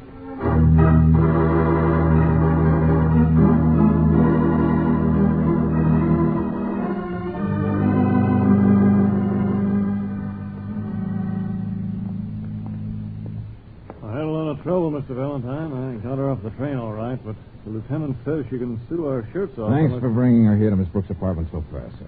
Hey, you better get down and prefer charges. Yeah, sure, and thanks again. Hello, Mrs. Suchek. You're insane, of course. I'm insane, too, leaving my country place today. No, you're not. Don't open your mouth to me, young man. Take it easy. Where did you get the package? George, it's the same original one. The one that It would be an understatement, wouldn't it, to say that's none of your business? Okay. Mr. Farnham gave it to you. How helpful. Now, will you please explain At least what... he's the only one who was around here to have known that Freddie the elevator man had it. What? Now, that's past history, not important. You're quite a guy, your friend Farnham. You meet up with some choice men. Mr. Valentine, I really think you are insane. I haven't the slightest idea of what on earth you I noticed think before that package has no return address on it. Also pretty fancy wrapping. Now, a member of a family never thinks of a return address. Of course, you've got it again, so what is it? Your Christmas present to your husband? Like a bomb, maybe? Mr. Valentine, we used to be very happy until I became wealthy. Until he became worthless. I know. Like a fish out of water. Both of you. Living high, wide, and handsome. Let's unwrap Huh? it, lady. Oh. Yes, me. Been waiting for you to get back, Valentine. I thought you'd figure it out. Thanks, Ferdy. But is that gun necessary? Yeah. I want the package, lady. No. Give, lady. Buster, you're not a very bright man. All day you've been out for a fast buck. Well, this isn't it. Is that so? Give that back, Mrs. Suchek. I'll have to admit I'm a little curious myself. Yeah, that's more like it. Here we are. A Santa Claus. How about that? Paint salt chipped. Looks European. Glass. A glass Santa Claus. Well, Mrs. Suchek, I was curious, too. But more about the way you and your husband apparently treated each other. You can't live on pride forever, you said. I don't want to talk about my husband. I know. And Farnham took you over there, and some boarder gave you the gossip. Some detective who'd watched your husband sneak in there once in a while on holidays. And I went over myself, and I heard a phonograph record playing piano music. You used to play the piano, didn't you? Studying music in Paris? George, it was a phonograph? That's what first tipped me. Noel is a French carol, isn't it? What are you talking about? About how Christmas isn't the trouble. That's what you think. Oh, you'll get out of this. Santa Claus is hollow, ain't it? What? They smuggle things in hollow things, don't they? Big operator like Suchek. Oh, you'll break it. Good night, stupid. Oh, grab it, George. Oh. I couldn't reach it in time. There's nothing in it, though, is there? There's not much of Freddie anymore, either. Oh, no.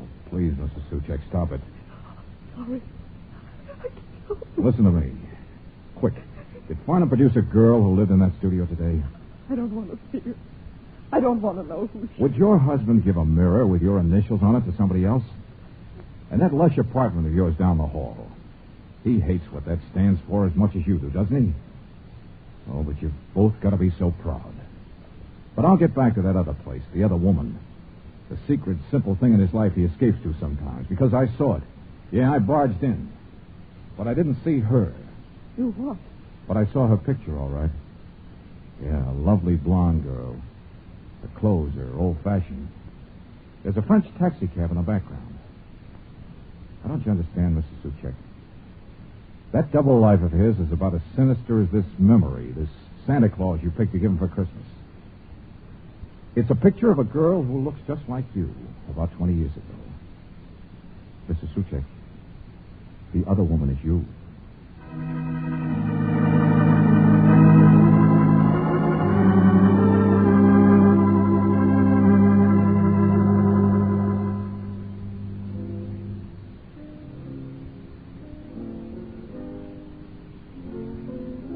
But, George, she's changed so much. Well, both of them did, Angel. They were miles apart, I guess. Only still not quite ready to forget a dream of what they used to be like, even though they wouldn't admit it. But all those packages of his, the other ones, those phony-looking shipments back and forth from Europe. Darling, your imagination's as bad as Ferdy's, the ex-elevator man. Hot goods, smuggling. Where do you get all these ideas? Why not believe the facts? The phone company said he was a small-scale importer. Now, express companies don't smuggle for people. A man could get a bank account from an honest business he was building up on the side. A man with the right background and rich friends to deal with. Yeah, You've listened to too many radio mysteries. Oh, I know I'm not clairvoyant. It was Farnham's behavior that made me curious, that's all. You mean being so anxious to make sure that Suchek never got the sentimental gift from his wife? The Santa Claus from their first Christmas tree together? Uh-huh. And then asking us not to dig any deeper. Not wanting her to see any more over at that studio than he'd already arranged for her to see in here. So you just barged right in. Oh, darling, you're wonderful. I'm lucky. I knew when Suchek hit me, nobody would have been that mad except a guy caught with his own sentiments down. Besides, you told me a long time ago, Christmas isn't a bad thing. And you told me it's for a little faith in human nature. And you had it. And Mr. Suchek's getting on his feet again. His wife is opening her eyes. And they're really back together now. Sure. It's for happy ending. It's for mistletoe in the eyes, George. I lost that line. Well, you didn't turn your nose up at it. Not after all you've done. Okay. I'll turn my nose down again. Yeah, you're right. Christmas is for not being bothered with details like the smell of burning duck.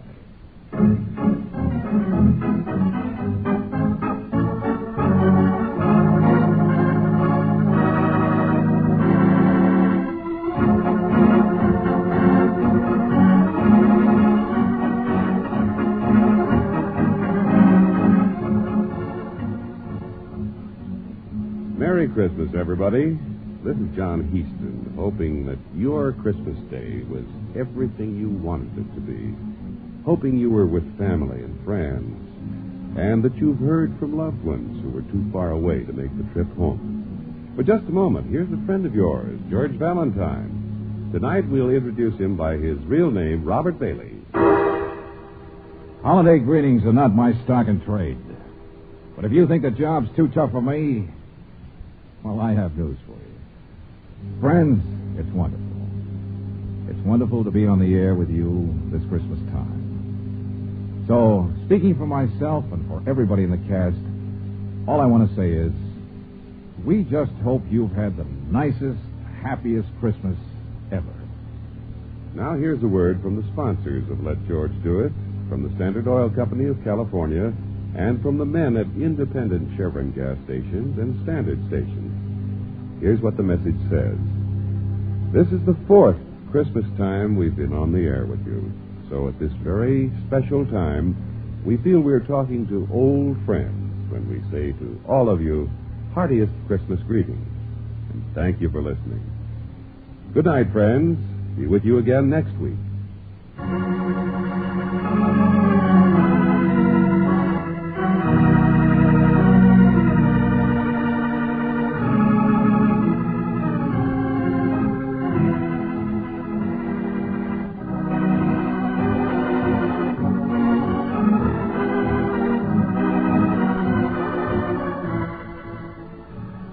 Tonight's transcribed adventure of George Valentine has been brought to you by Standard Oil Company of California on behalf of independent Chevron gas stations and Standard stations throughout the West. Robert Bailey is starred as George with Virginia Gregg as Brooksy.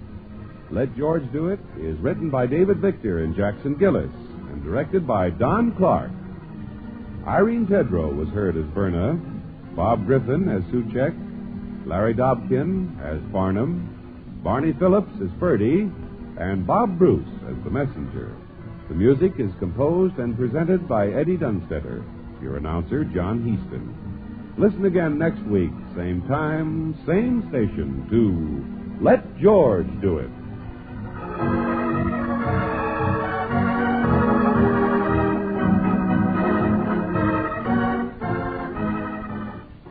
This is the Mutual Broadcasting System.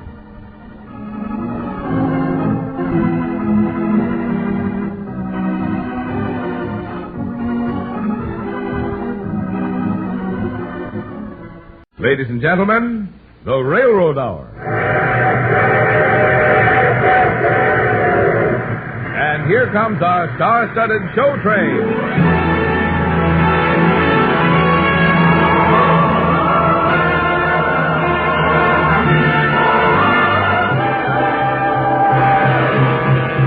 Tonight, the Association of American Railroads invites you to a special Railroad Hour Christmas party, starring Gordon MacRae, his guest star Lucille Norman, and the entire company. Our choir is under the direction of Norman Luboff, and the music is prepared and conducted by Carmen Dragon.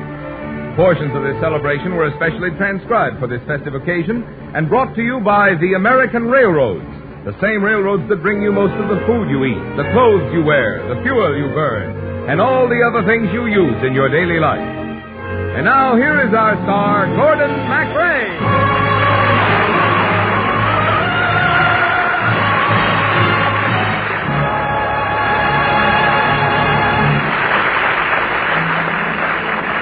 Thank you, Marvin Miller, and happy Christmas, everybody. Isn't Christmas night a wonderful time? There's a warm glow inside of you that only happens once a year, on this particular night. You can almost feel everybody taking off shoes and loosening belts coast to coast. The kids are exhausted from playing with their Hopalong Cassidy pistols and their electric trains, and the adults are exhausted from playing with their Hopalong Cassidy pistols and electric trains. And here in our studio, there's a big tree for our Railroad Hour family. Lucille, Carmen, Norman, and all of us who make music together on the Railroad Hour throughout the year. So, folks, won't you join us?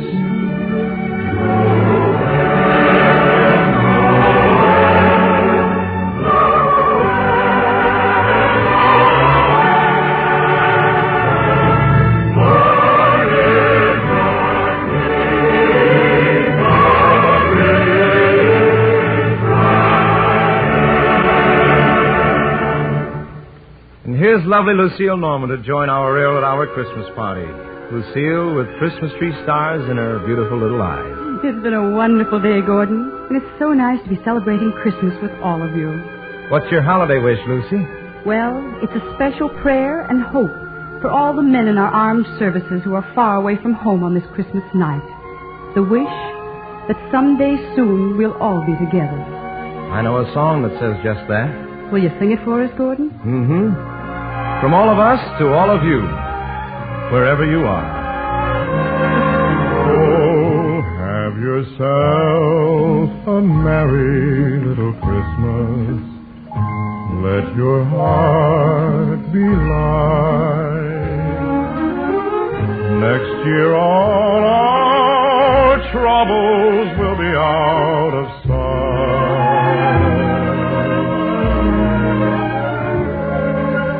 Have yourself a merry little Christmas. Make the Yuletide gay. Next year all our troubles will be miles away.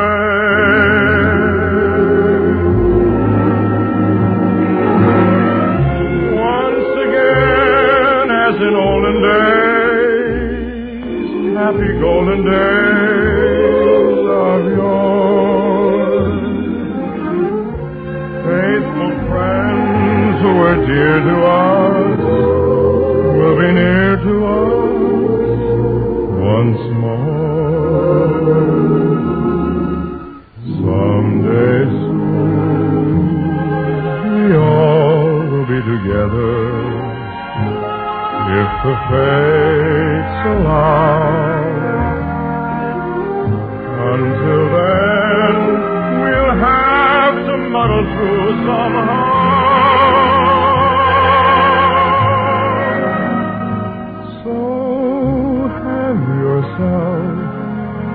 A merry little Christmas now.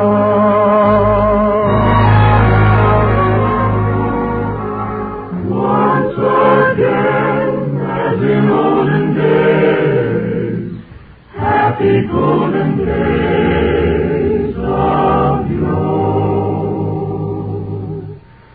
Faithful friends who were dear to us will be near to us once more. And someday soon we all will be together if the fates allow. Until then we'll have to muddle through somehow.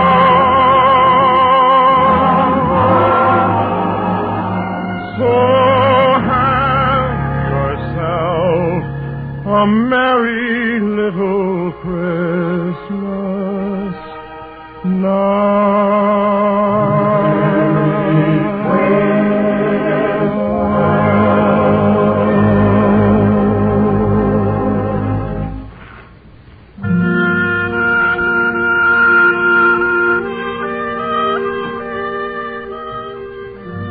Norman Luboff and his fine choir have been making beautiful music for us all year long. But since all our musicals seem to take place in mythical kingdoms or on Long Island, they never get a chance to sing any of those wonderful old English carols. Well, sir, today it's different. Norman, ladies and gentlemen of the choir, the Christmas microphone is all yours.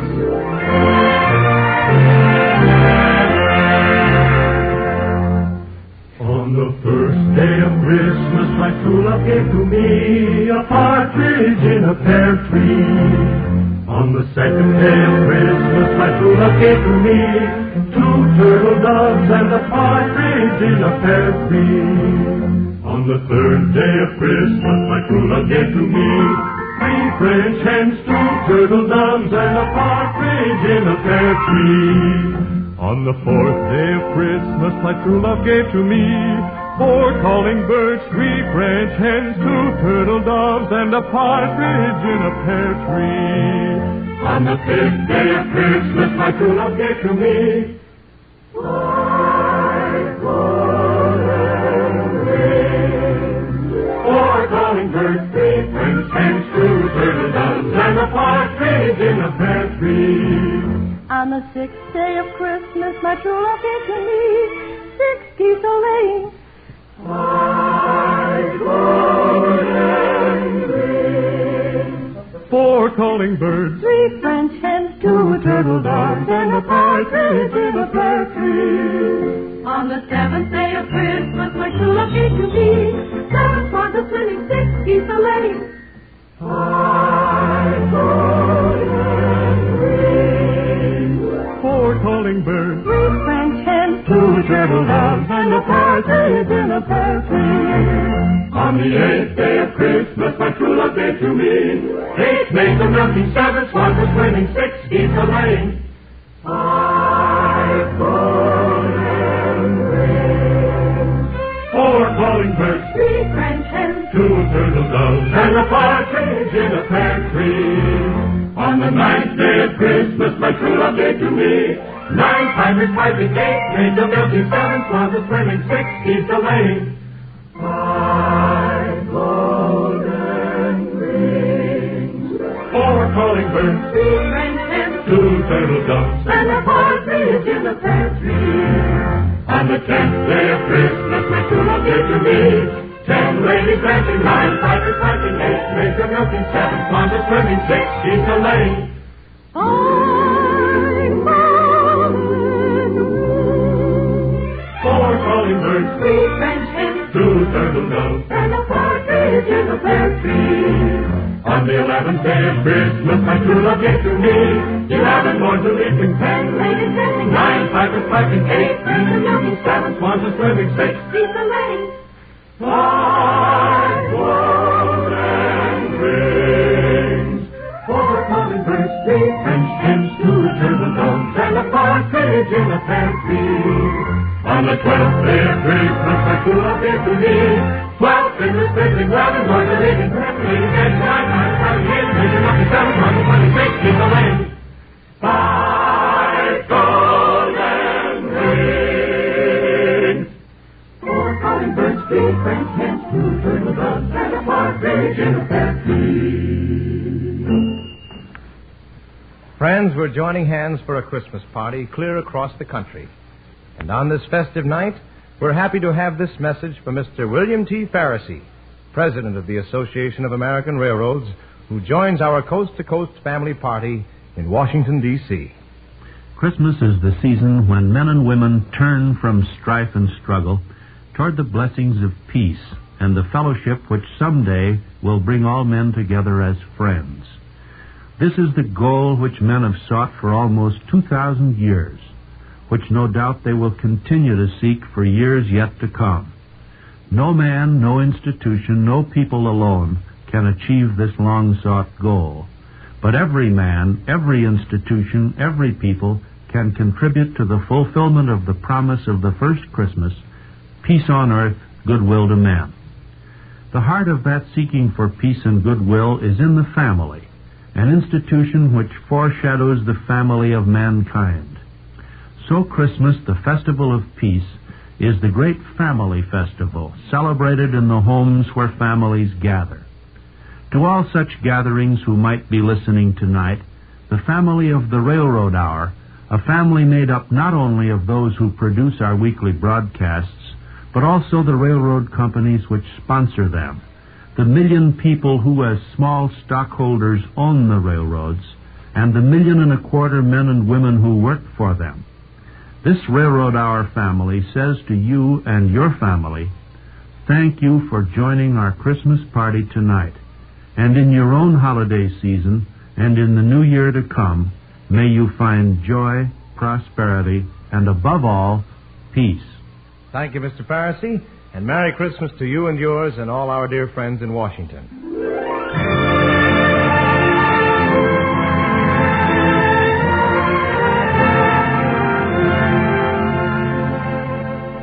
Here's Marvin Miller. Say, Marv, are you having a good Christmas? Oh, I sure am, Gordon. But you know, Christmas is for kids.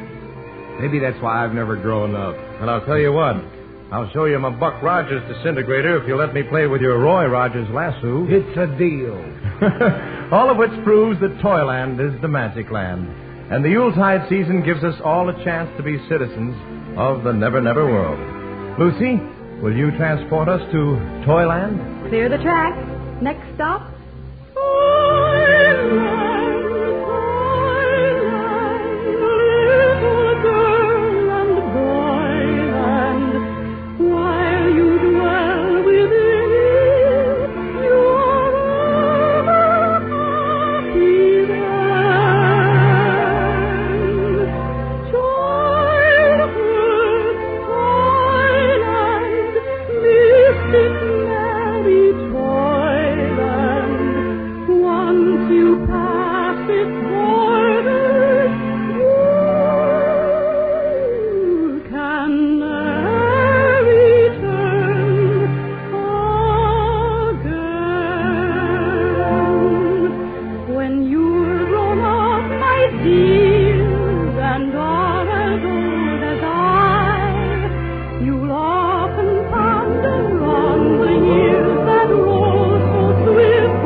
Thank you, Lucille. That was wonderful. Folks, because Christmas is for children, we want to include a famous story about Christmas for all the kids around our Railroad Hour tree. You might call this a short musical or an opera in a nutshell. One of the world's greatest composers, Peter Ilyich Tchaikovsky, was the first man to tell this story, and I want to do it just what I'll bet he did. I'm going to take a little girl up on my knee and tell her the fabulous Christmas fairy tale set to music, The Nutcracker Suite. Now is the Christmas season, let us all be jolly. Lift up your voice and song to celebrate the holiday. Sing ye the Christmas carols, evergreen and hardy. Sing out the joyous bells that consecrate the Christmas day. Who are those people singing? Those are the carolers who used to go from house to house in the old world, bringing Christmas cheer and songs to all the people. Well, couldn't they just turn on the radio and get Christmas music? They didn't have radios in those days. This is a once-upon-a-time story, remember? Why, it happened even before your mother was a little girl. Gee, did they have Christmas presents that long ago? Presents? Why, the stockings were just loaded with gifts. Come and look at them. See the lovely gifts for the children. Look. A doll that really cries. She opens up her eyes. To give a little Christmas girl a wonderful surprise. Father Christmas loves all the children. Look. A soldier with a gun. A stocking full of fun. A tree that's loaded high with precious gifts for everyone. Except who? Except a poor little girl named Marie. You see, her family didn't have enough money to buy Marie even a single present. Not Not even a comic book? Not even that. Well, you can imagine how sad Marie's mama was when she looked at the green branches of the Christmas tree without a single thing underneath. Poor Marie. But then her mother had an idea. She gave her the only gift she could find. An old nutcracker. A nutcracker? Mm-hmm. For cracking nuts. It was shaped just like a man. His jaws would open and close and crack the nuts in between his teeth. That sounds like a nice present. Well, Marie thought so. But when she showed it to the other children, they just laughed at her. And some boys took the nutcracker away from her and broke it. So Marie came back home on Christmas night and cried herself to sleep. Poor little Marie. But along about midnight, she woke up. With a start. She heard a strange noise downstairs. So she put on her bathrobe and slipped on her slippers and went down to see what was happening. Softly, down the creaky stairs. Softly, is your present there? Oh, Nutcracker was there all right. But he was being attacked by a whole army of mice. Platoons of mice, battalions of mice, whole regiments of mice. And their king was in command, a big gray mouse with a long gray mustache. Nutcracker was all alone against them. Wasn't he scared? Scared? Not on your life. Nutcracker is not afraid of mice. Nutcracker will bite them in his vice. He'll break him like a hickory nut and make the king of mice give up and sign a truce. But what's the use of taking this abuse? Oh, Nutcracker will fight the king of mice. Nutcracker will make him pay the price for mousing up the Christmas toys and scaring little girls and boys, for taking up and breaking up the holiday of joy. But how could Nutcracker fight when he was broken? He couldn't. He was as brave as a lion, but his jaw just wouldn't work.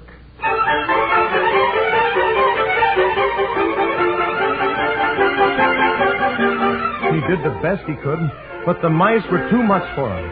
They pounced on poor Nutcracker. He tried to beat them off, but they backed him up against the wall. The king of mice was charging down on him. And what do you think Marie did? She covered up her eyes. Not on your life. She slipped off her bedroom slipper and threw it at the king of mice. And the mice were so surprised that they all scampered away with their tails dragging behind them. Phew. I was worried there for a minute. And suddenly, like magic, the most wonderful thing happened.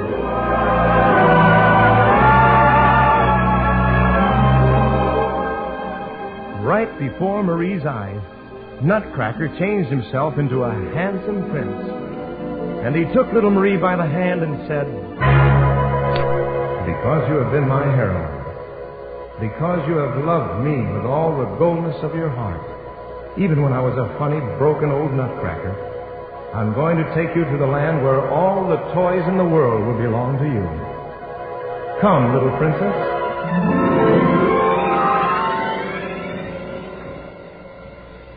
Where are we? This is the magic land where all the toys live. Who winds them up? Oh, they don't have to be wound up because they're all alive.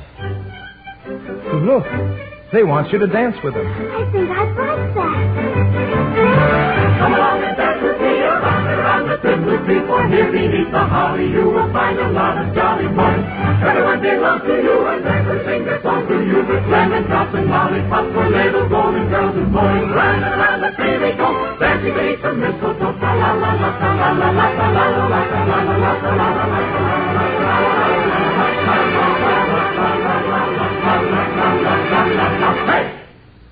I've never had so much fun. Well, this is only the start of it. Look. Where? Right over there.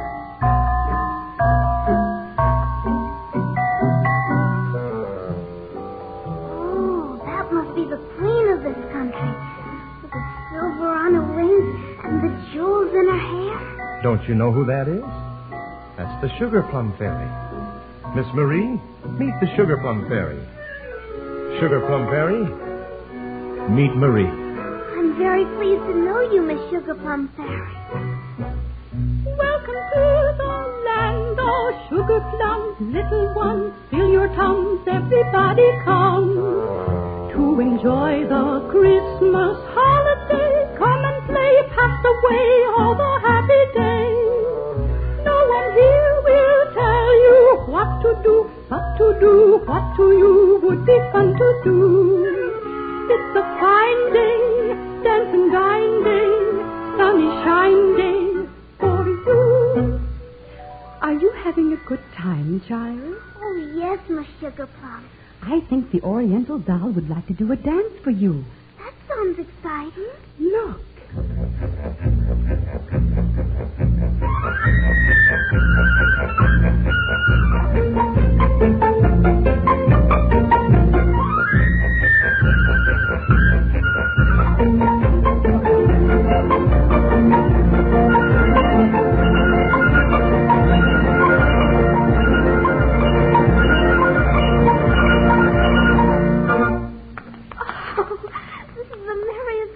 I've ever had.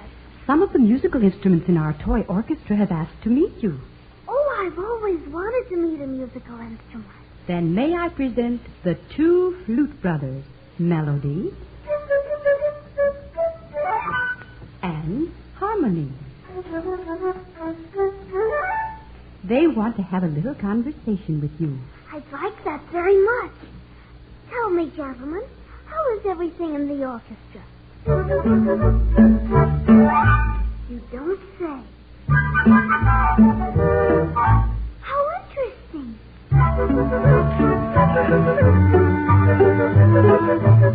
I never would have believed it.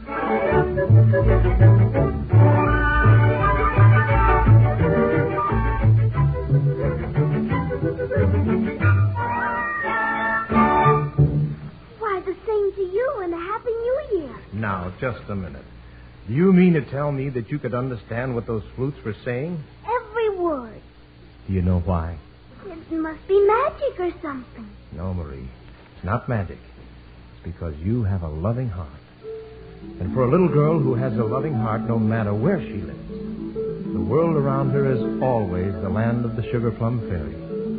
And if she is brave and good, the dolls will dance for her, the flutes will flirt with her, and every nutcracker can be a handsome prince. Oh, I can hardly wait for next Christmas to come. You don't have to wait, my dear. Don't you know that Father Christmas has given all of us presents to last the whole year round? What presents? The flowers. Every time a blossom opens, it reminds us that the spirit of loving isn't meant to flower only at Christmas, but every day of the year. That's why the flowers dance in our garden. How can flowers dance? Their feet are fastened in the ground. Why, haven't you ever seen them? They're waltzing all the time. See all the flowers dance. They spend their hours romancing. While the bee plays a symphony, we'll dance the whole year through, bringing our fragrance to you. Oh, thank you, Nutcracker. Thank you, flowers, for showing me how to make Christmas last all year long. Waltzing, waltzing, waltzing, daisy, daisy hours, swaying, swaying, waltzing, reeling, reeling, waltz apart, fuzzy, fuzzy, waltzing, falling through the flowers, busy, busy, waltzing, swing, I waltz up the pretty flowers, waltzing, waltzing, waltzing. Lazy, lazy hours, swaying, swaying, bowing through the flowers, while we are waltzing, waltzing, waltzing, waltzing, wheeling, wheeling, whirling, swirling, waltzing the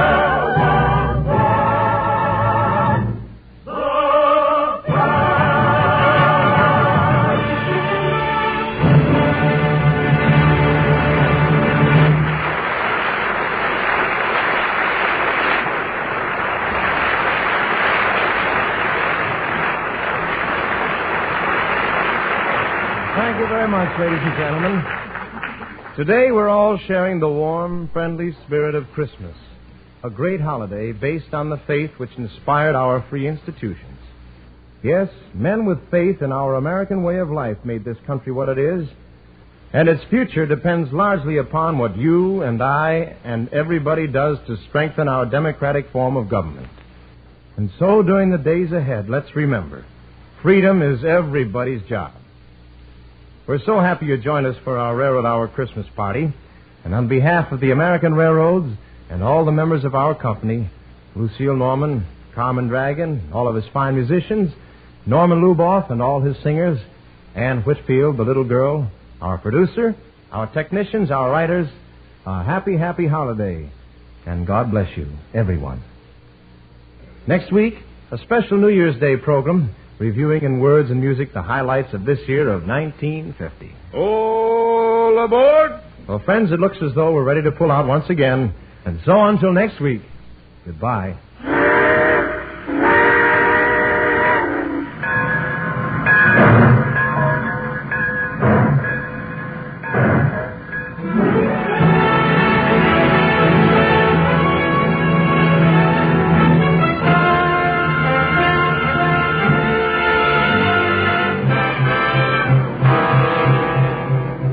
Portions of the preceding program were transcribed. Gordon MacRae can be seen starring in the Warner Brothers production, The West Point Story.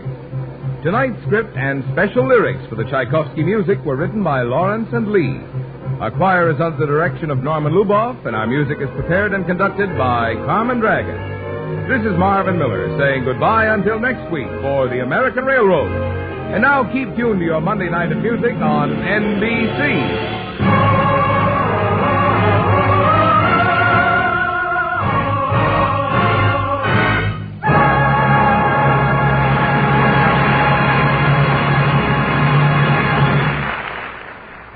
This is NBC, the national broadcasting company.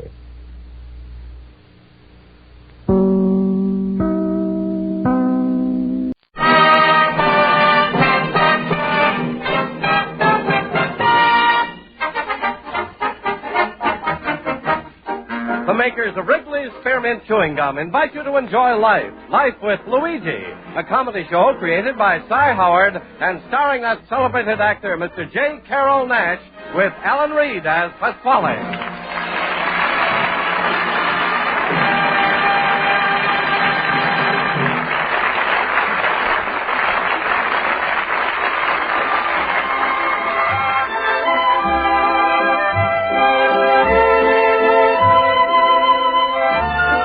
Friends, on this night of Christmas, we in America are happy to be living where we are free to act toward each other in a spirit of friendliness and goodwill. And the makers of Wrigley's Spearmint Chewing Gum are especially glad to bring you Life with Luigi tonight because we feel that, in its good-natured way, Life with Luigi expresses the spirit of tolerance and understanding that means so much to all of us. And now, let's look in on Luigi as he writes another letter describing his adventures in America to his Mama Basco in Italy.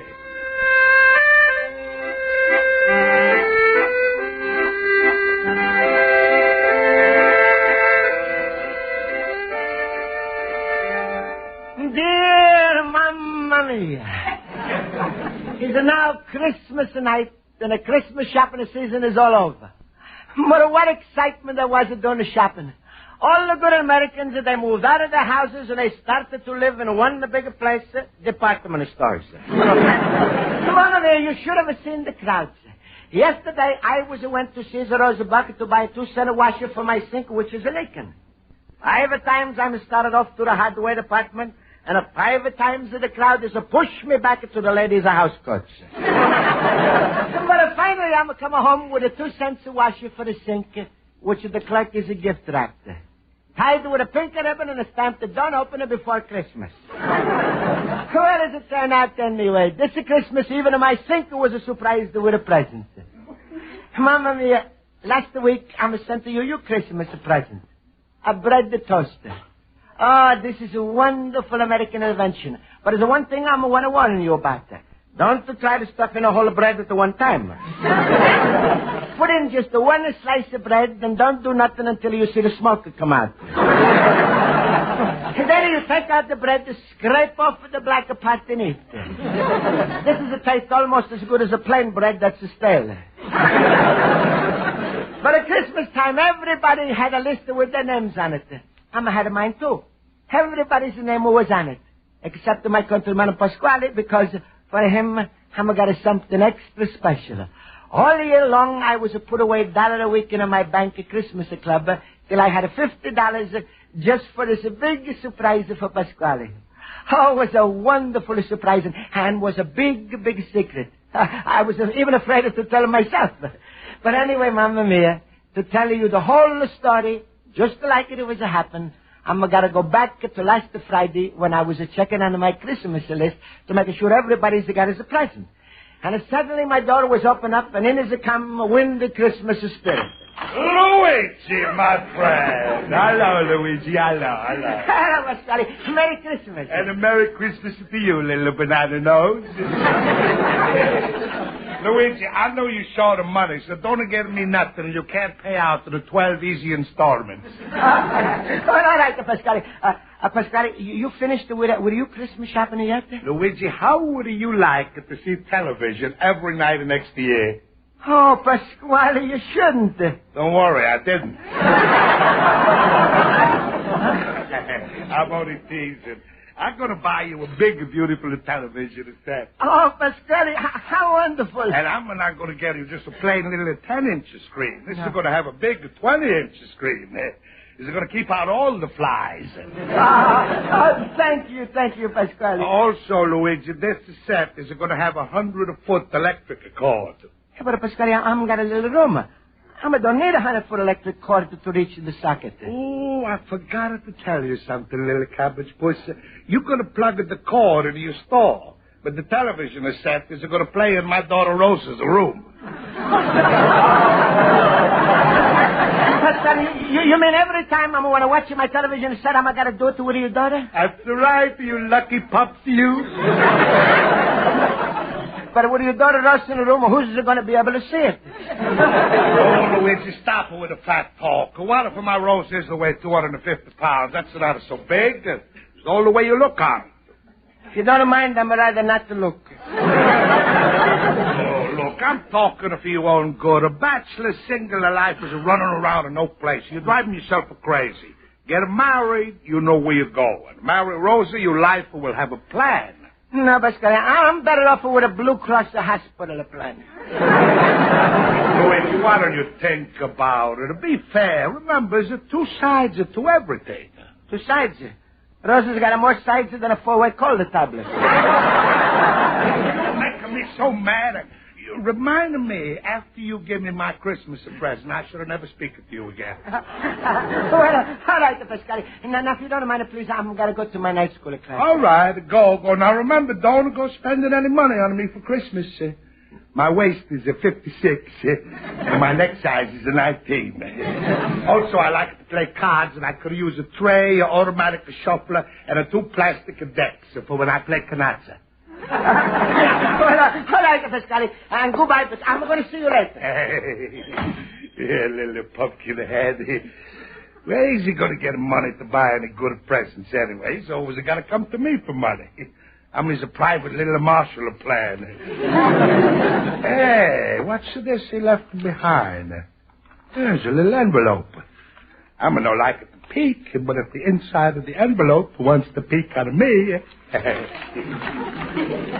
Hey, what's this? $50. Oh, he's to do something behind my back. Let's see what is written on this paper. Christmas list. Well, my name must be on the top. Miss Spaulding. Schultz, Horowitz, Olson. He must have been saving me for the last. Mailman, Rosa, window cleaner, Officer Flanagan, Sandy the newsboy, Jake, and the pickle man. He's left me out. $50. He's hid away from me, and he's left me out. To me, he's a guardian in America.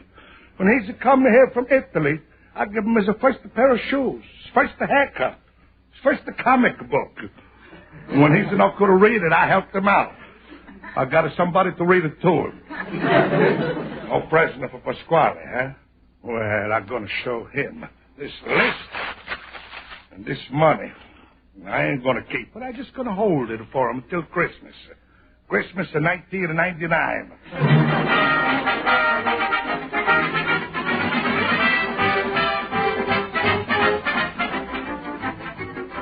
Boys, where are you going for Christmas? Esther's going to have a big... All right, class. Quiet, please. I'll call the roll. Mr. Basco? Here. Mr. Howard? Here. Mr. Olson? Yes. Mr. Schultz? Up, dancer, up, prancer, up, dunder, up, blitz. Mr. Schultz, are you supposed to be Santa Claus? That's what my wife's relatives think. Don't smile, Miss Polly. It's just the Christmas spirit. Here's a present I brought for you. Some voodoo perfume. Oh, thank you, Mr. Schultz. Miss Spaulding, I brought you something, too. And here's my gift to Miss Spaulding. I brought you something also, Miss Spaulding. Ooh, what a bunch of copycats. Well, class, it's wonderful. I can't find the words. Who cares, as long as you don't find the price tag? Schultz, Horowitz, and Hudson. Here, I'ma brought you some little things, too. Thank you, Luigi. Thank you very much. Fellas, should I do it to him now? Go ahead. Go ahead. Luigi, we all got together yesterday after class, and, well, we talked about you and what a nice little fellow you was, and, well, we shipped in, and here's your Christmas present, and that's all. Merry Christmas. Merry Christmas, Luigi. Merry Christmas. Oh, friends, what a wonderful present. Oh, this is the most beautiful fountain pen I'm ever owned. This is the only fountain pen I'm ever owned. Oh. Mamma mia, a gold top and a beautiful inside. Luigi, go ahead. Read the inscription that we wrote to you on the pen. Ja, Luigi, and they come straight from our hearts to you. All right, I'm reading. 14 carat gold filled. Luigi, you are reading the point. Here on the cap you read. Oh. With the sincere friendship, Christmas in 1951. Oh, class is beautiful. And I'm trying to think of any other words you could have added. More words? If we added any more words, you would have ended up with 2 fountain pens. Luigi, we're glad you like it. It was just a slight return for the present you got us. Luigi, what did you get for Pasquale? Well, for Pasquale, I'm getting something extra special. You see, he's the one who's brought me to this wonderful country, America, and he's to watch over me all the time, so I'm getting him a big surprise. A wallet? What? A necktie. A noose? No, Claus. Wasn't none of those things. It's a surprise, and... Well, give us a hint, Luigi. Well, is it something of Pasquale not going to touch, smell, or feel? He's not going to keep it, but once he's got it, he's not going to exchange it. Oh, stop, Luigi. You're getting us all for shimmers. Come, Luigi. You just got our curiosity all aroused. Yeah, what are you going to give Pasquale, Luigi? Well, yesterday I went to the bank, took out the money, and I said to myself, what am I going to get at Pasquale? That's different. Something that nobody has ever given nobody before. Aha, so you're getting him a shrunken mummy head. Mr. Schultz, please stop interrupting and let Mr. Basco finish. Well, anyway, I took this money and I went... Mamma mia. Something wrong, Mr. Basco? Pasquale, it's a Christmas money. It's missing. I'm lost it. Luigi, wait. First, look in all your pockets. You're try to think where you might have left it. No, I'm left it in no place. I'm lost it. Oh, it's a terrible... Please, Miss Spaulding, you excuse me. I'm gonna go look for it. Certainly, Mr. Basco. Ach, Luigi, don't take it so hard. Smile. After all, it's only money. Though you lost it, what are you going to do? Jump off the bridge? How much money did you lose? $50. $50? Yeah. Luigi, move over and I'll jump off with you.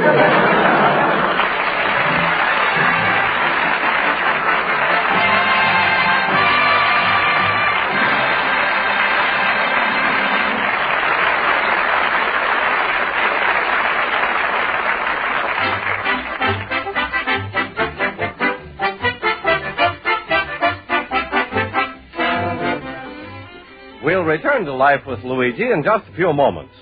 Friends, We know that many of you have enjoyed Wrigley's Spearmint Chewing Gum today because it's a well-known custom to pass Wrigley's Spearmint around on Christmas and other occasions when folks get together. When you open up that familiar little package of Wrigley's Spearmint Gum and say, "Have a stick," you're really showing friendly thoughtfulness that people really appreciate. That's because just about everyone enjoys chewing Wrigley's Spearmint Chewing Gum. So, friends, for your own enjoyment and for the enjoyment of others, we'd like to suggest that you keep Wrigley's Spearmint Chewing Gum handy at all times. That's Wrigley's Spearmint. Healthful, refreshing, delicious.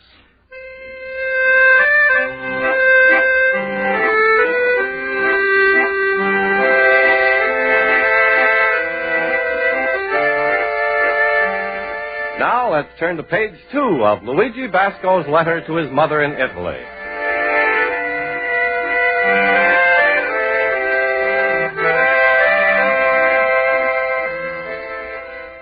And so, Mamma Mia, I thought it would be no use even to tell you what the wonderful present I was going to get for Pasquale, because I was lost the $50 I was saved for it. All night long, I'm looking the streets with my searchlight. I'm not found the $50, and I'm had a fight with a couple in a parked car. Also in my house, I'm look all over. Under my rug, in a flower pot, in a chandelier. And all I'm found is a dust, 2 flowers, and a lamp that's no work.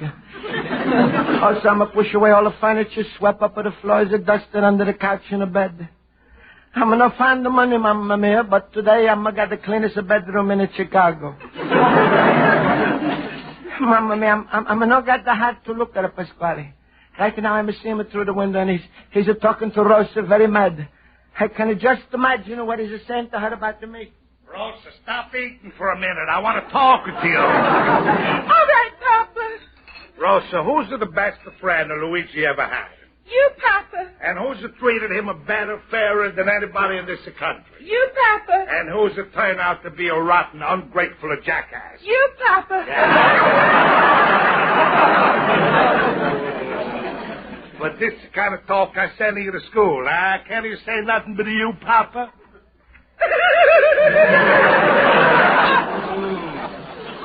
Go back to you, Papa. Rosa, from now on, you and me, we're through with Luigi. Don't ever associate with him. Don't go near him. Don't ever let me even see you. Near you, Papa? Not even that. Rosa, if he was to come back to you on his hands and knees, what would you say to him? Luigi, you want to play piggyback? Oh, I'm so mad on him, he's never going to get back his $50. Some Christmas list he's had. Presents for everybody, even the Jake and the Pickle Man. But for me, nothing. This is not the present so much. I wouldn't care if he was to give me a cheaper 29-cent necktie. Same one I gave him last year.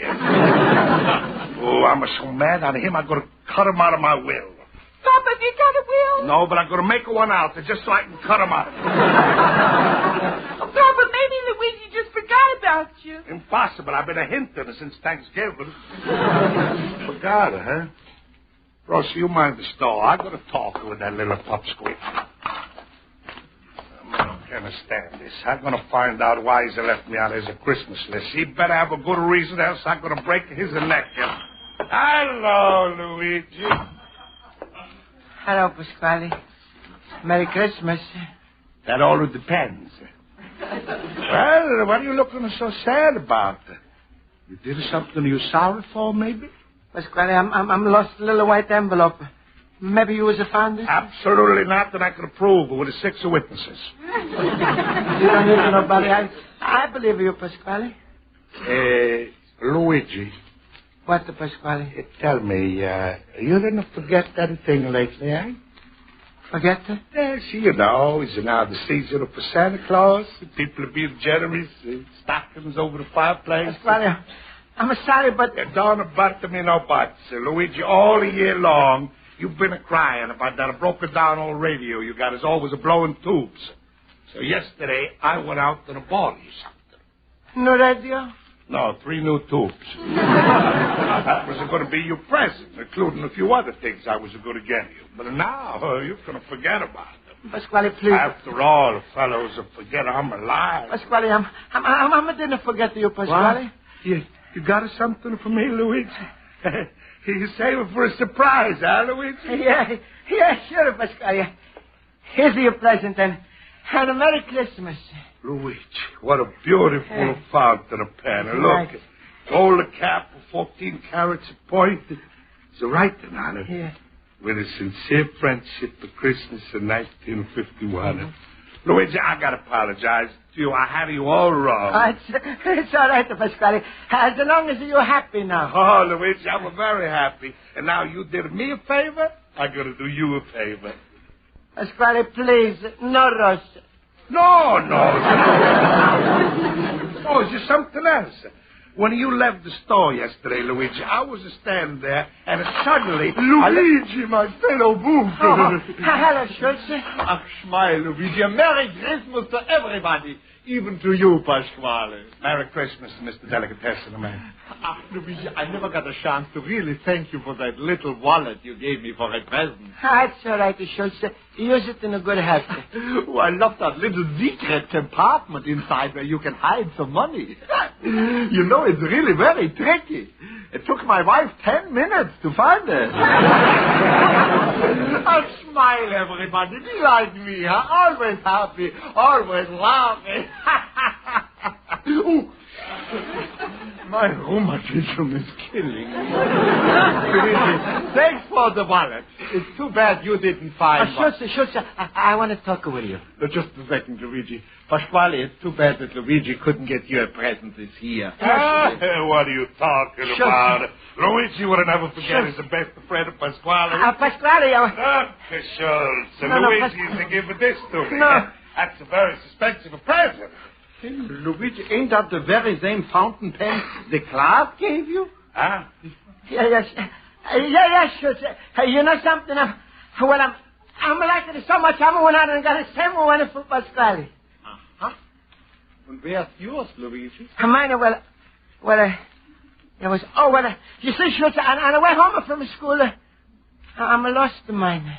You did, huh? Yeah. And tell me, Luigi, how could you buy Pasquale a fountain pen if you lost the $50? Well, all right. It's my fountain pen. Luigi, you mean you couldn't buy a present when you lost your money, so you gave me the fountain pen your class was to give you? Merry Christmas, Pasquale. Luigi, why didn't you tell him why you didn't give him a present? Pasquale, do you know that little Wiener Schnitzel has been saving $1 a week from his lunches and car fares all year just so he could prepare a big surprise for you? Luigi, you was going to spend all of the $50 on me?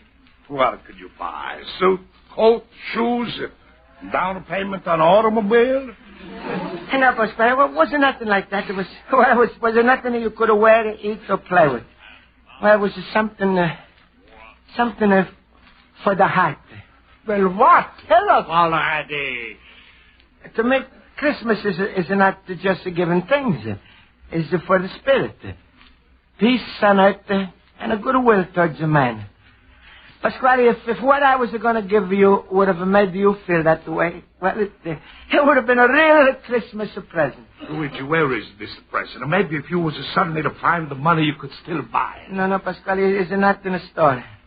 You see, I went to the church, and I said to Father Carney, I'm going to be glad to give the church $50 if on a Christmas night the little boys with the choir and with the beautiful voices was it to come and sing outside of Pasquale's restaurant. A little boys choir. Yeah. Ach, Luigi, only you could think of a thing like that. What's the use? I was supposed to be there this morning, but I didn't have the money. I'm sorry, Pasquale. Pasquale, where you going? I'm going to kill myself. What? Luigi, I'm the worst rat that's ever crawled on the face of this earth. You see, I was the one who... Luigi, what's that? Pasquale, it's the little boys. Yeah, there was a come anyway.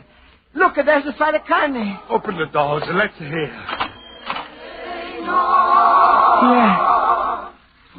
Listen.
Oh, Father Connie, that was beautiful.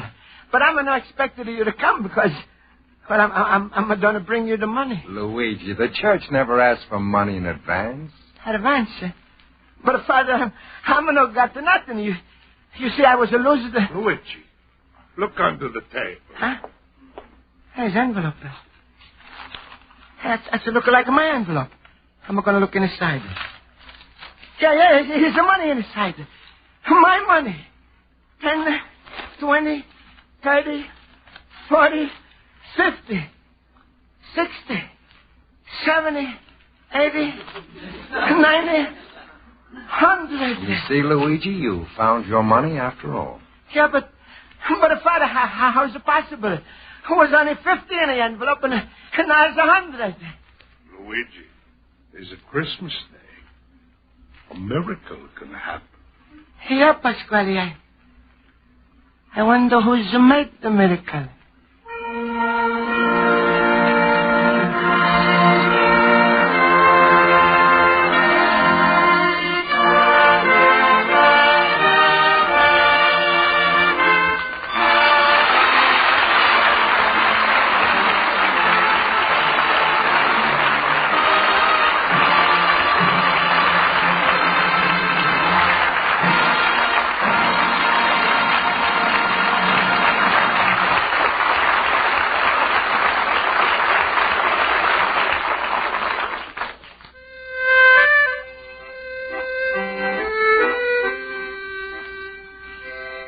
And so, Mamma Mia, Pasquale has got us a Christmas present after all. And I'm finishing this letter to you with a brand new fountain pen. Pasquale is wanted to write some extra words on it, like, your best friend, Pasquale. But he Schultz is not let him. So it's now a pen and a pencil set. Mamma Mia, maybe you're thinking to yourself, how much the present was mean to Pasquale. Well, I'm going to tell you. After everybody is went away, the father, the choir, Schultz, I'm looked at the empty envelope and I'm said to Pasquale, Pasquale, you made the miracle. And Pasquale said to me, no, Luigi, you did it. It's a take a miracle to make a miracle. Merry Christmas, Mamma Mia.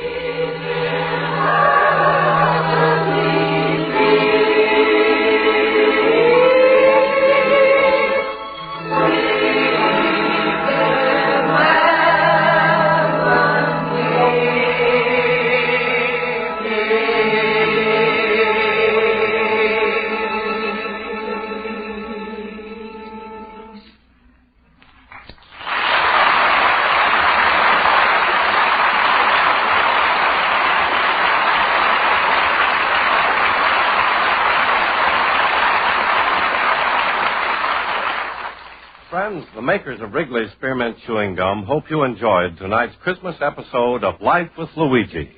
And they join with Cy Howard, Mac Benoff, J. Carroll Nash, Alan Reed, Lou Derman, Hans Conried, Mary Shipp, Jody Gilbert, Ken Peters, Joe Forte, Pat Burton, and the Robert Mitchell Choir Boys in wishing you all a very Merry Christmas. It's a pleasure for all of us to bring you Life with Luigi each week. Thanks for listening, and thanks to all of you who chew and enjoy Wrigley's Spearmint Gum.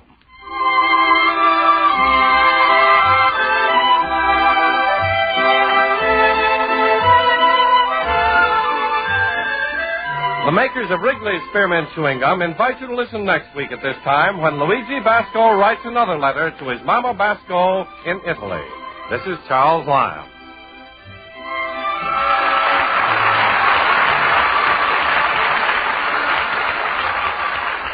Life with Luigi was transcribed. This is the CBS Radio Network.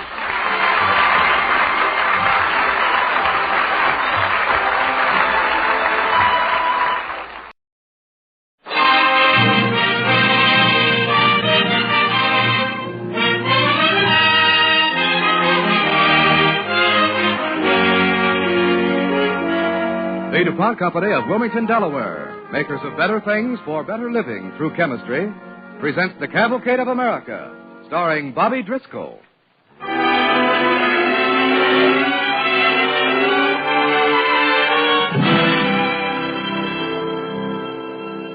We transcribed a special Christmas story for tonight, a true story we presented 4 years ago during the holiday season, the day they gave babies away. Our star, Bobby Driscoll, plays the part of Robbie.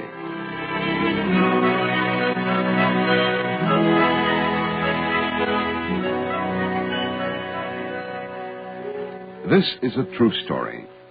It happened to a small boy. His father was dead, and he lived with his mother and his brothers and sisters in a little town on the Fox River in Wisconsin. And the boy's name was... Robbie. Robbie. Yes, Mama? Better clean this lamp tomorrow. Can't see where I'm stitching. You ought to go to bed, Mama. Got to finish this shirtwaist for Mrs. Runyon. Oh, crowface. That ain't a good way to talk, Robbie. I hate Mrs. Runyon. Mrs. Runyon was very kind to give me this sewing to do. She sure lets you know she's kind, too. You'd think she was giving us charity or something. It's just the way she is, Robbie. She means well. Oh, will you pick up that spool of thread for me, dear? Thank you. I wish you'd let me get a job at the logging camp up at Berlin, Mom. The cook said he'd take me on as his helper. Not till you finish 6th grade. Oh, that won't be before next spring. If I pass. Your papa wouldn't want you going to work without an education, Robbie. Neither would Papa want you sitting up all night sewing for old Crowface. Robbie! I'm sorry, Mama. How about Saturdays? Can I work at the camp on Saturdays? It'd be a big help if you would, Robbie. A real big help.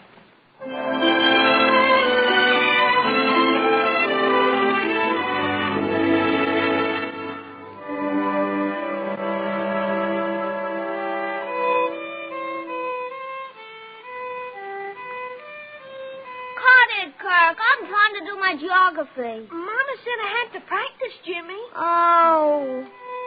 I like to hear Kirk play. That shows what sense you got, Annabelle. Can't you do it in a woodshed, Kirk? No. What's the matter with Jane? She fell down. Well, pick her up, Elizabeth. I didn't push her. You kid. Come on, Jane. Up you get. I heard Robbie outside. Yeah, here comes Robbie. I heard him first. No, I did. I heard him first. You did not. I heard him first. I did. No, I did. I heard you first, didn't I, Robbie? She didn't, I did. No, I did. All right. You both did. Now let me in the house. Hi, Rob. Hello, Kirk. How much did you make today, Rob? Same as last week. How's chances on taking me next Saturday? Oh, you're too young for this work, Jimmy. I'm only a year younger than you. 2 years. A year. All right, a year and 10 months then. What's the difference? Well, it ain't 2 years. Will you take me next Saturday? Mama needs you around here, Jimmy. Oh. Where is Mama? Mama's laying down. Does she feel bad, Annabelle? She's tired. She's laying down. Well, I'm going to tell her I'm back. Mama? I'm awake, Robbie. Do you feel all right?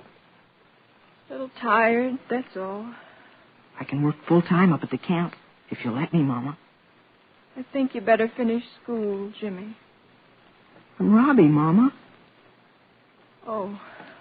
Are you sure you're all right? I'm tired and I've got a little upset stomach. That's all. You want me to get Dr. Delbert? We got no money to spend on doctors, Robbie. All I need's a night's sleep. All right, then. Good night, Mama. Good night, Robbie.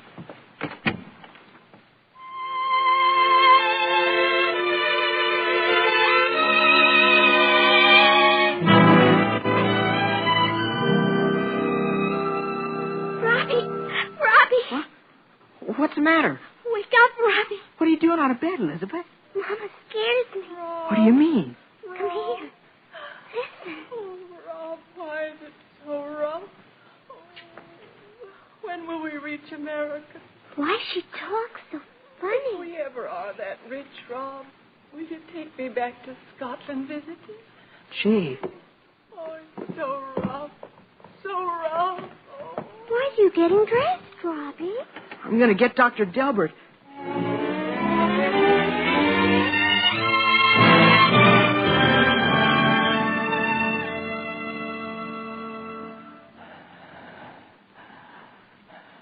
Come on, Robbie.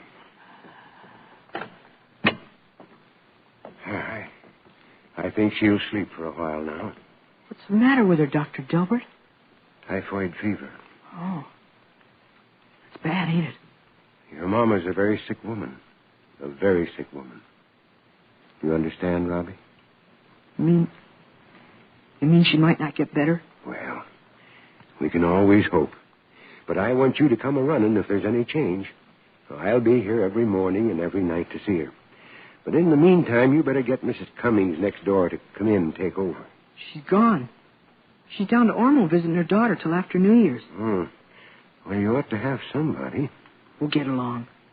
I'll stay home from school. You'd kind of like that, don't you, boy? Yeah, but not on account of Mama. You're a good lad. Mrs. Delbert will be over every now and then to look in on you. Don't worry about us. We'll be fine.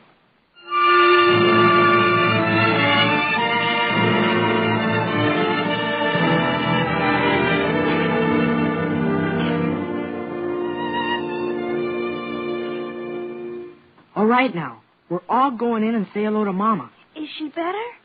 Well, she knew me this morning. Mama's been delirious. Dr. Delbert said so. Don't you go saying anything to her about it. Is Mama going to be well for Christmas? And don't go asking her that either. Come on. Oh, for Pete's sake, somebody wipe Janie's nose. You want Mama to see her like that? All right, I'll do it. Oh. Here we are.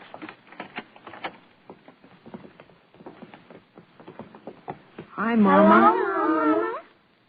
Hello, children. Are you better, Mama? I guess so.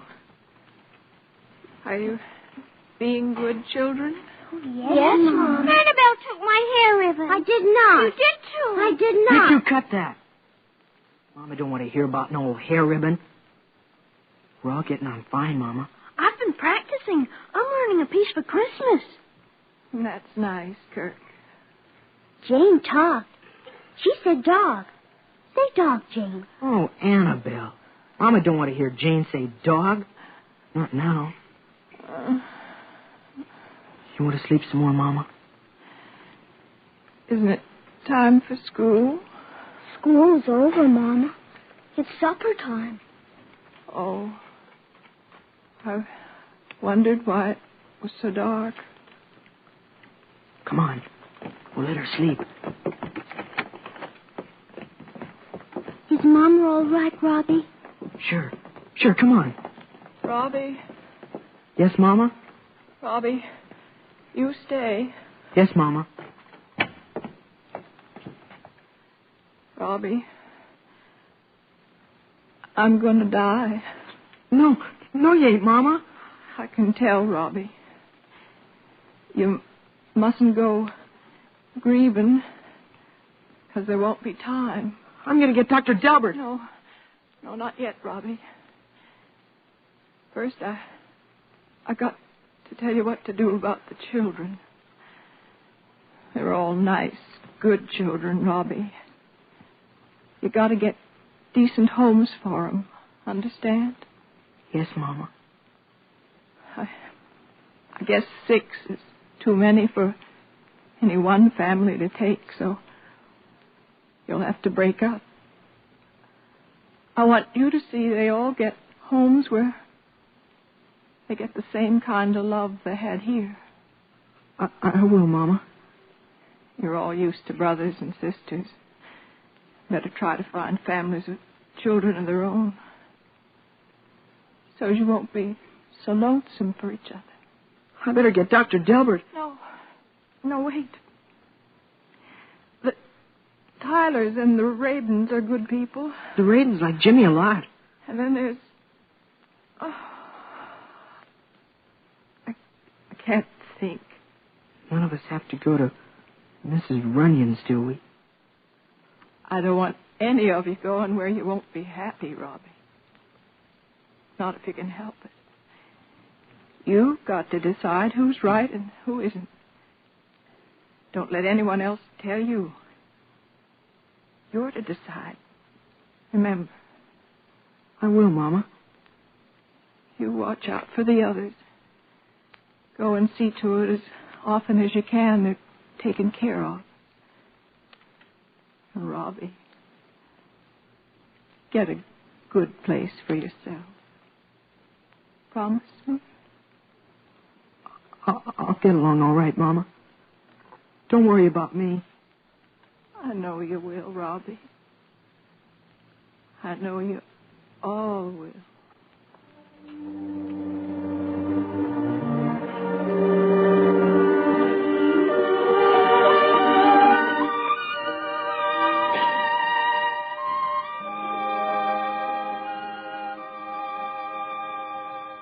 I thought it was such a touching funeral, Dr. Delbert.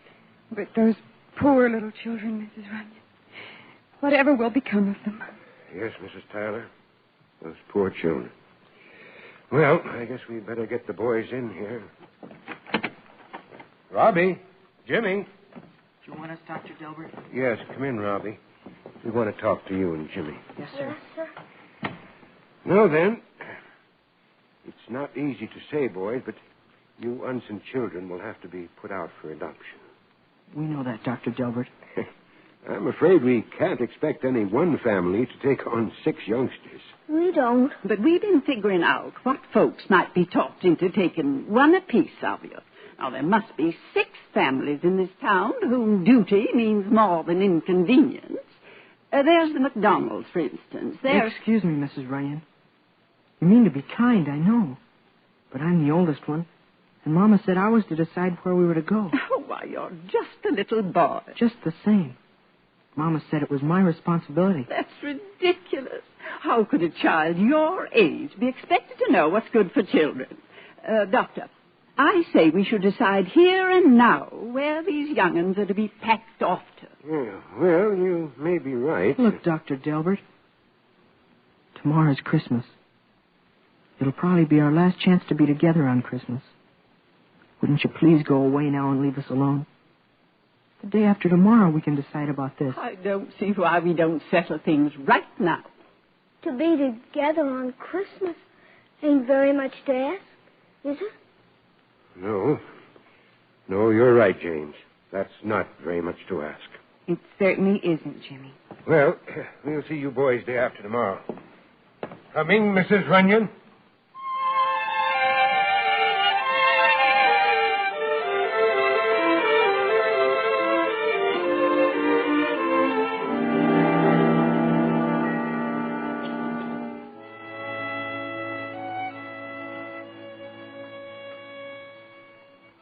Kirk plays that good, don't he? Yeah. Come here, Jimmy. I want to talk to you. What do you want, Robbie? Listen.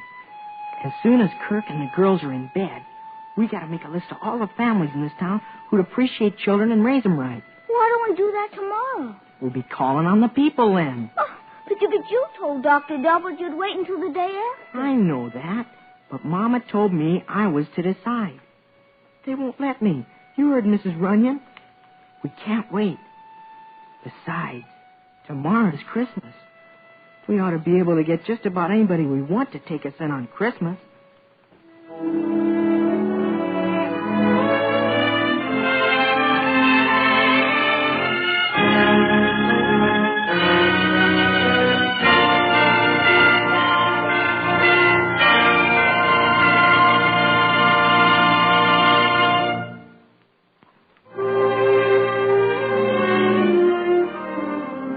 Listening to the Cavalcade of America, starring Bobby Driscoll, sponsored by the DuPont Company of Wilmington, Delaware, makers of better things for better living, chemistry.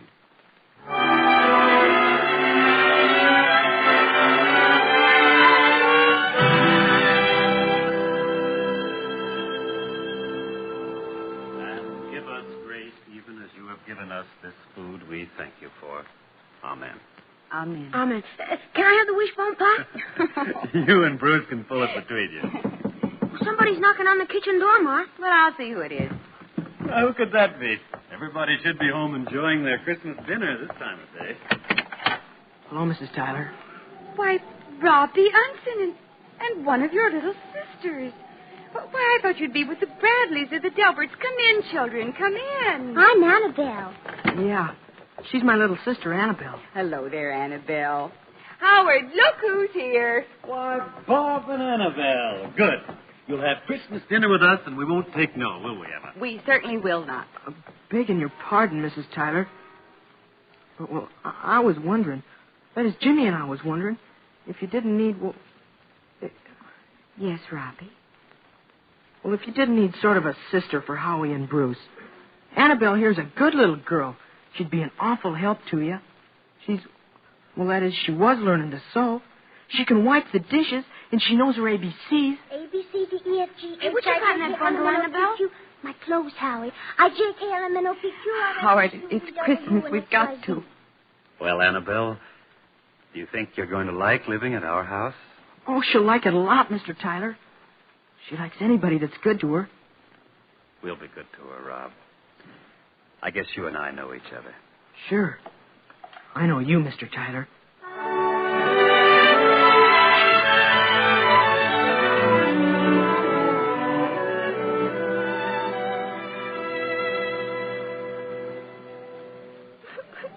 I'm cold. I can't help it, Elizabeth. The Potters weren't home. We gotta find Robbie. I'm cold. Hey, Jimmy. Oh, here he comes now. What's the matter? Wouldn't the Potters take her? They've gone away. Oh, boy, now what'll we do? We can't keep her out much longer. She's getting blue. How about the Carters? They live close. Somebody's coming in a sleigh. Hey, look. It's old man Stevens and his wife. What about them? He's a school principal. Elizabeth won't care. She's a girl. But they haven't got children. Maybe they don't like them. The only way to find out is to ask, Jimmy. Mr. Stevens! Oh, Mr. Stevens! Oh. Hello, Mr. and Mrs. Stevens. Well, hello there, Robbie. I was just coming to see you. Oh, you were? Mr. Stevens and I have been over to your house, Robbie. We wanted to see if there was anything we could do. Well, there is. That is, well, it's quite a lot to ask, but I thought since you and Mr. Stevens didn't have any children, you might like Elizabeth. That's her. That is she. Take her? What do you mean? Well, sort of adopt her.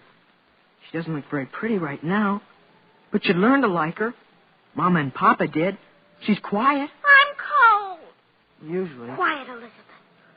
Mama never had any favorites, but if she had any, well, I guess Elizabeth would have been the one. Wouldn't she, Jimmy? Sure. Wouldn't you, Elizabeth? I'm cold. Oh, look, Frank. Her eyes are like yours. So they are. So they are. She's a little bit hard to understand at first. She lisps. But you'd get used to that. You bet we'll get used to that. You crawl right up in this sleigh, little girl. Upsy daisy. There we are. And get under this robe here, darling. That's it. Yeah. Well, you boys come to see us now whenever you can. Whenever we can. Yeah. Goodbye, Robbie. Goodbye, children. Goodbye. Bye. Did you see that? Elizabeth jumped right into Mrs. Stevens' arms, as if she'd known her all her life. I think she'd never had a mama. Kids forget awful fast. Yeah. Rob! Hey, here's Kirk. Rob, I've been looking every place for you. Mrs. Runnion's at the house, says she's going to take Jane. What? Rob, what do we do? Come on. We'll tell Mrs. Runyon she just can't have her. Come on.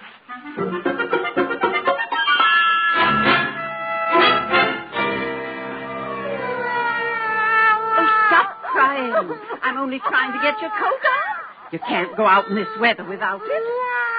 Oh, stop it, I said. Mrs. Runyon, what are you doing? Yes, what are you doing? I'm going to take Jane home with me to live. My conscience was after me all night. Well, you can't have her. Why not? It's my duty. Well, I'm sorry, Mrs. Runyon, but Jane's already promised. Who to?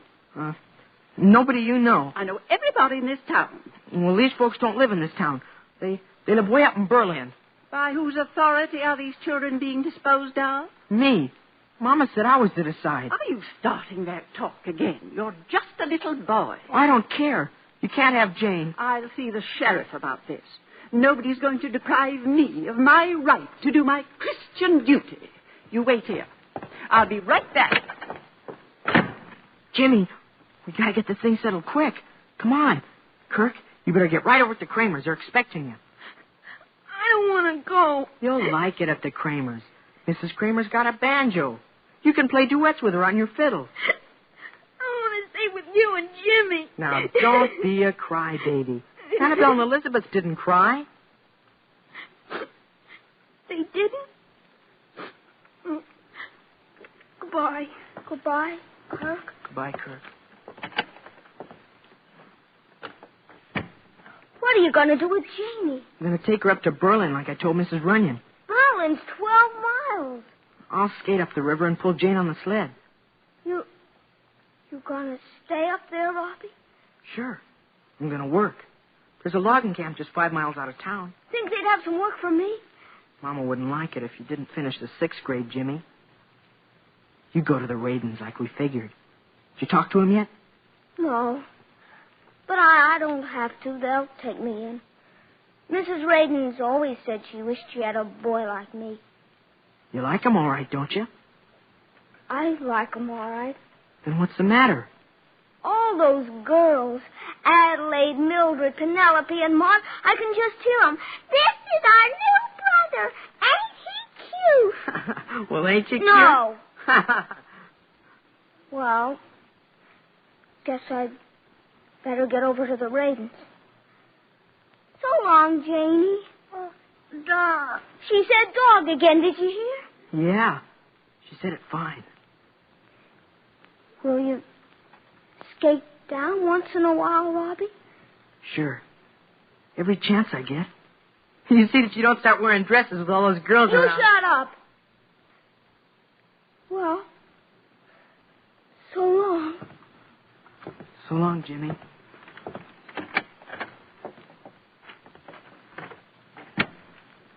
And now, Janie, you're going to have a nice long sleigh ride.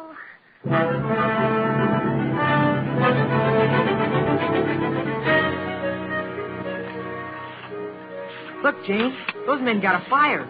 They're fishing through the ice. Hey, mister, how far from here to Berlin?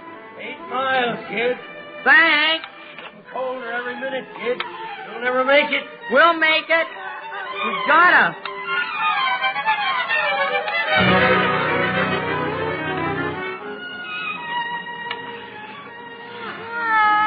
Don't cry, Janie. We only got a few miles more. Anything's better than living with old Crowface.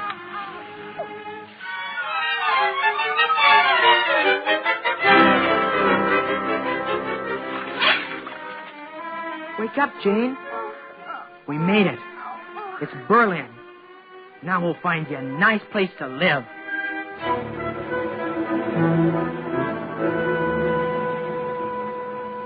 Someplace on this street there ought to be a home just right for you. Look, there's a house with a Christmas tree inside.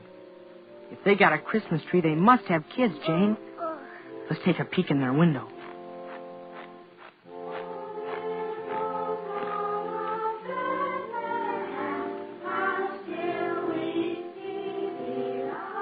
Gee, they look like nice folks, Jane.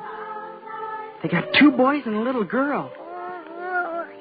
That's just about right.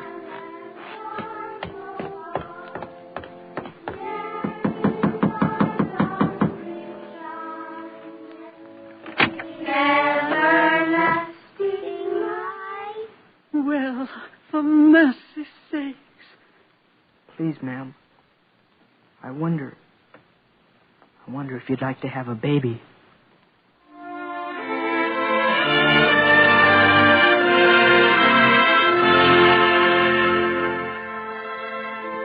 Well, that's the story. They all got homes. When the last and smallest of them, Jane, was safe in the hands of the Clarys, Robbie said goodbye and walked up to the lumber camp in the woods, where he became a helper and later a logger in his own right. He always kept tabs on his brothers and sisters, though their lives took them far apart. As each grew up, he took on the characteristics and absorbed the points of view of his foster parents. But there was one thing that was notable about them. There was always something poignant in their love for each other, because they had nothing but that love in common. But that was having almost everything.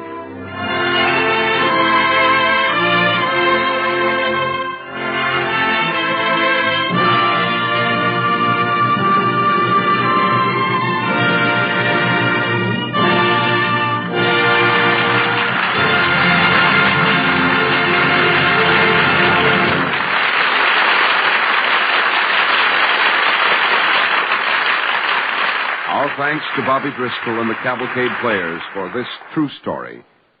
We are happy to announce that Edmund Granger is making a motion picture of tonight's story, The Day They Gave Babies Away. It'll star Bobby Driscoll, is to be released by RKO Radio Pictures.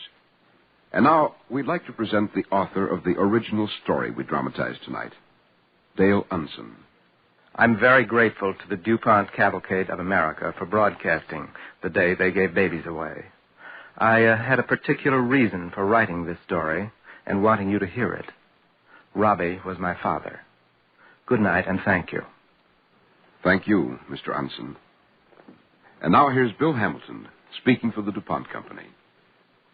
Every company is people. Men and women who, with their knowledge and skill, turn out the products or provide the services their neighbors need. The DuPont Company, our DuPont family, as we think of it, consists today of more than 85,000 Americans. In their homes, as in yours, the lights that sparkle tonight are holiday lights. The thoughts that shine tonight are holiday thoughts. Let us send some of those kindly thoughts winging through the air to you. Christmas knows no climate in this wide land of ours. The snow lies white in Bangor, Miami's bright with flowers. High above Los Angeles, Old Baldy gleams with snow, and oranges shine like ornaments in the fragrant groves below. In Detroit tonight, the lights wink bright on trees that mark the season. In Charleston, poinsettias grow and glow for the same reason. Broad and deep is America. Different are its places. Different are its people, their faces, yes, their races. But all of us can share one gift beneath the Christmas tree. America, our land itself. Our land where men are free. This is the gift we have from God, the blessing we all cherish. Freedom, priceless freedom. Never may it perish. We wish that we might take your hand and join in friendly meeting, but this must be our Christmas card, our DuPont family's greeting. Your happiness, your health, good cheer, with an extra wish for a Happy New Year.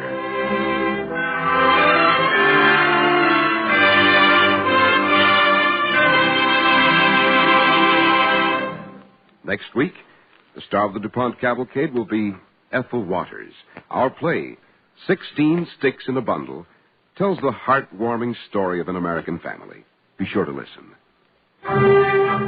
Tonight's DuPont Cavalcade, The Day They Gave Babies Away, starring Bobby Driscoll, was transcribed. It was adapted by Frank Gabrielson from the book of the same title by Dale Unson, published by Farrar, Straus & Young.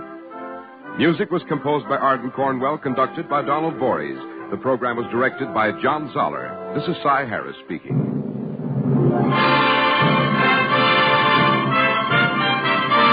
Don't forget next week, our star, Ethel Waters. The DuPont Cavalcade of America is sponsored by the DuPont Company of Wilmington, Delaware, makers of better things for better living through chemistry.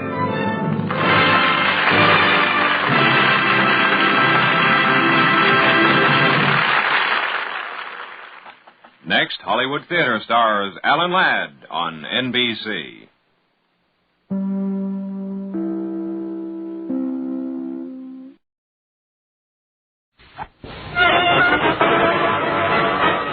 The Bob Hope Show, transcribed direct from the Veterans Administration Hospital at Long Beach, California, with Les Brown and his band of renown, our special guest, Bing Crosby.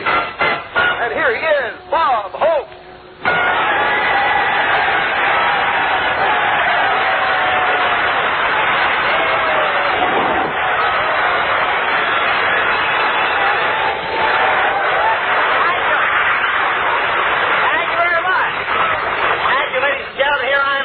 On Christmas Day for these boys in the Veterans Hospital. As I look out amongst you, I can see the Christmas spirit everywhere. Red robes and green faces. And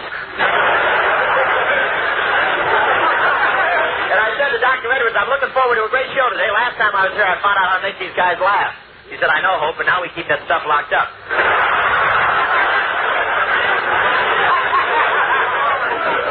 I thought this was a hospital, but I never saw such a healthy bunch of guys. In this place, you're not considered ambulatory until you pass the nurse you're chasing.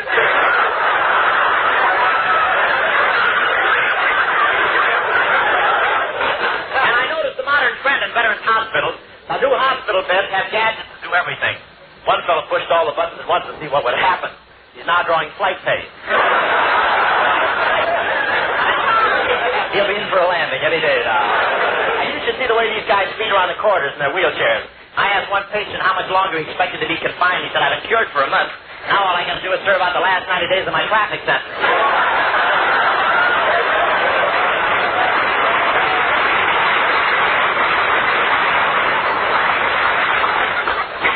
And one patient even had the Christmas spirit while he was being bandaged. He turned to the doctor and said, before you wrap it, I'd like to put a card in it.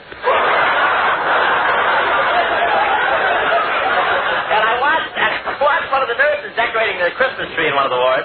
What a beautiful sight. And the limbs on the tree weren't bad either. One soldier took a look at the star on the top of the tree and he said, egad, it's a brigadier general running this show, too.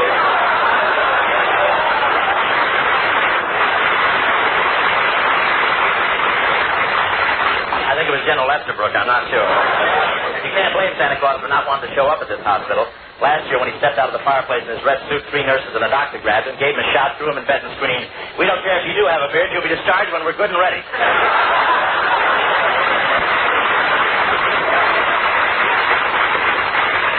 I played Santa Claus for my kids. It was great. I had a real Santa Claus suit and came down a real chimney. It was exciting. They had a real fire. They had to beat me out with my own beard. But it's been a great day here at the Long Beach Veterans Hospital. I had dinner here, and these patients eat. The chaplain said, say grace, and between saying grace, they were ready for dessert. They served 6 courses with 10-minute intermissions to carry out the wounded. Boy, they really went after the food. I said, how's the stuffing? And the guy stuck his head out of the turkey's mouth and said, fine.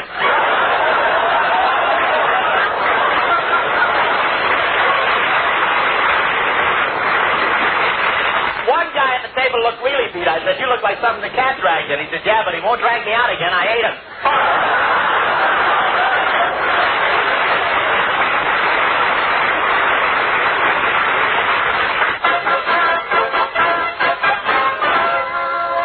Oh, Bob, can I introduce our guest now? Not yet, hi. Grandpa Crosby can't come dashing out on the stage like he used to, you know. It takes a little preparation. They've got him backstage hanging upside down by his heels. Well, it's silly, Bob. Why should they be hanging by his heels? Well, he has to stay in that position till his chest slides back where it used to be. Then they rivet him into a pair of tight leather shorts so when they turn him right side up, there won't be an avalanche.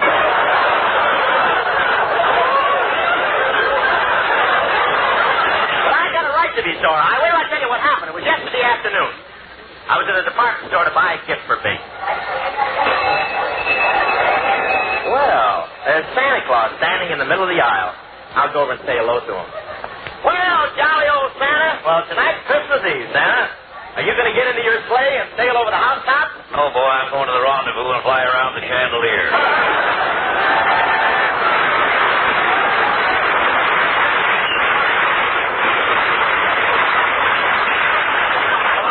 Merry Christmas, everybody. Put something in the pot, boy. Oh, it's you, huh? Still working this racket, eh? Oh, don't call this a racket, boy.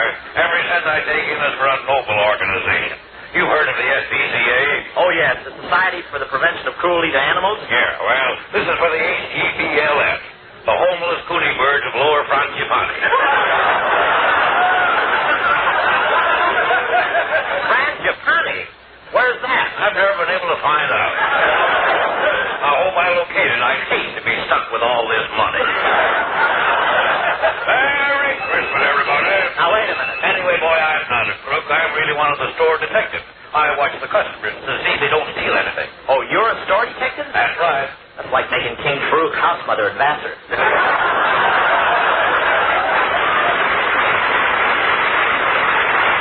Now, boy, I only dipped in for a few dollars to give to my poor old mother. Little old lady's sight's failing, and she needs a pair of eyeglasses desperately for her work. Oh, I'm sorry. What is her work? She forges unemployment checks. Oh, pardon me. Here comes a guy I don't want to meet. What'll I do? Just crouch down behind the counter then he goes by. That's it there. Now he won't see you. Merry Christmas, everybody. Hello, mister. Say, aren't you Bing Crosby? Well, that's close enough.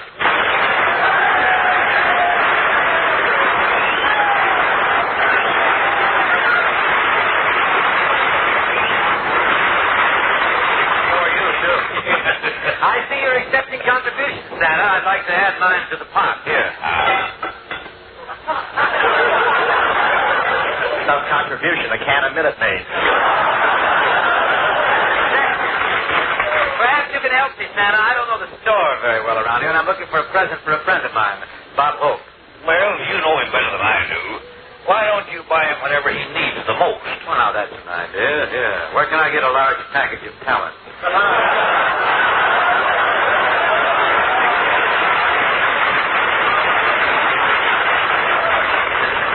Look who's talking. If he's in my next road picture, he'd be pushing a broom in a cart. I've got to get something for Yogurt Boy. I was going to buy him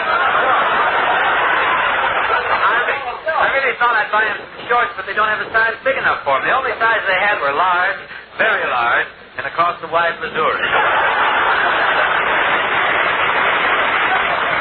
You've noticed this lad is requiring quite a bit of real estate toward the rear. Oh. He's the low, rambling ranch type himself. I think he's trying to back him into a two-car garage on a foggy night.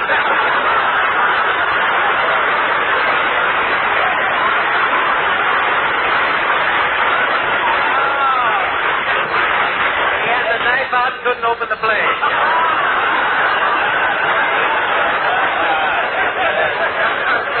Might open one on you, but where'd you get that little ad lib on, Mac? I can feel it right between mine. It shouldn't be hard to think of a present for your friend. Think of it the other way around. What's the one thing you'd like to receive from Bob Hope? A postcard from a concentration camp in Siberia.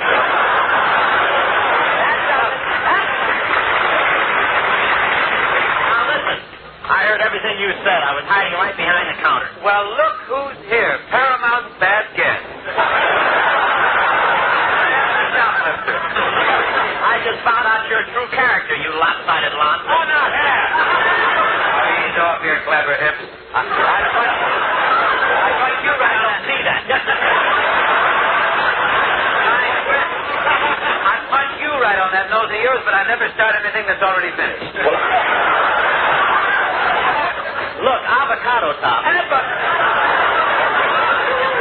Yeah, if that head was any smaller, you could use a plumber's friend for an umbrella. You're my plumber's friend here. Put your hat on. That's all it is. Plumber. Oh, that's champion. Hey, Junior, I don't understand. I think that's the critic from the Long Beach Press Telegram. I don't understand all this indignation, Junior. What do you expect me to give you for Christmas? Miss America wrapped in cellophane or something? Stop bragging. You couldn't get within a mile of Miss America with Errol Flynn on a leash. Hey, look, Montrose, I'm going to settle this question once and for all, Murgatroyd. Thank you, Montrose. Claude, I shall demonstrate to all concerned just who is the biker and who has the generous heart in this team. Now, for your Christmas gift from me, I want you to pick out anything in the place. Very generous ad libbing. No, I mean it. I mean it. Young lady. Yes. I'll take that. No. You worked on anything. Well, I mean that $300 set of silver over there. Just wrap it up as my present to Mr. Holt. To me? Well, I'll top that. How? As my present to him, lady, wrap up a $500 set of silverware. I'll raise my gift to you to $750. Well, I'll raise mine to you to $1,000. And here's my check to pay for it. 1,000 even. Thank you, sir. Now, get up your loot things. Oh, Mr. Crosby doesn't have to pay. Wait. Wait. What goes on here? I'm the shill of the silverware department, lad.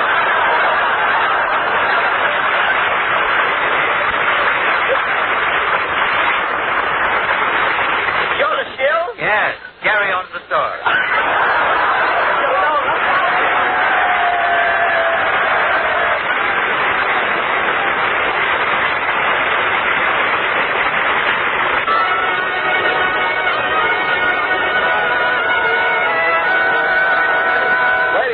There are many wonderful Christmas stories, such as those written by Dickens and Hans Christian Andersen. But tonight we're going to present a story of Christmas that has never before been told. It's the tale of Bingsy and Bobsy, who, whether you can imagine it or not, were once young. Let us go back through the years. At the home of the Hopes in Cleveland, there is a tiny new arrival. Look at him, Dad, laying on his little blanket. Isn't he just what you wanted for Christmas? No.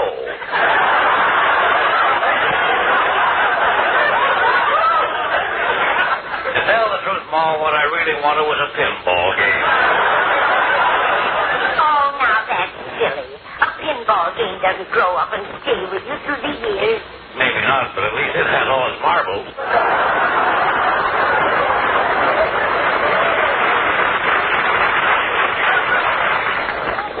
Remember, Pa, before the baby came, you went out and bet $50 it would be a boy, and I bet $50 it would be a girl. Yeah. That's $100 we'll never see again.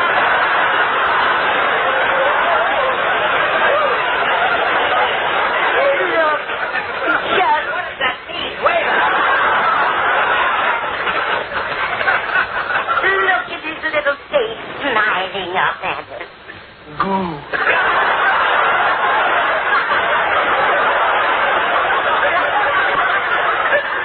Say something, Sonny. Goo.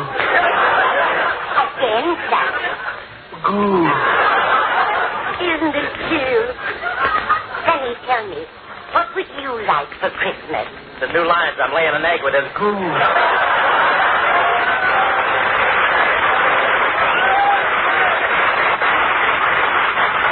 Yes, sir, we hoped for a wonderful family. Mama was a fine woman, so her desire for riches got the best of her, and she turned used car dealer. She had an idea that would have made a fortune if they hadn't caught her at it. She was soldering pennies on the front of Fords and selling them for Lincolns.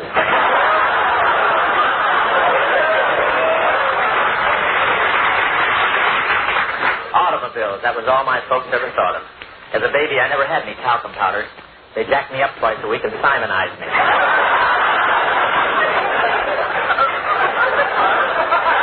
The first Christmas I really remember was when I was 7 years old. A new family moved in next door, and I went over to make friends with a little boy. Hi there. Hi. What's your name? Harold Ellis Crosby. Well, brush your hair back out of your eyes so I can see it.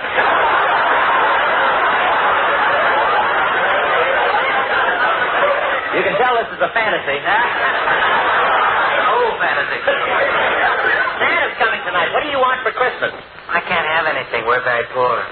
Are you really poor? Yeah, we don't have anything except what my brother Larry brings in on Saturday night. What's that? My brother Everett. What do you want to be when you grow up? Well, most kids want to be an engineer in a big train and go lickety-split. An engineer on a big train and go lickety-split? Yeah, but that's stupid. I want to be a singer. Listen. That old black magic's got minutes, well. That old black magic that I know so well. Ba-ba-ba-boo, ba-boo, ba-ba-ba-boo, ba-boo. What do you want to be when you grow up? Engineer and go lickety-split and run over you?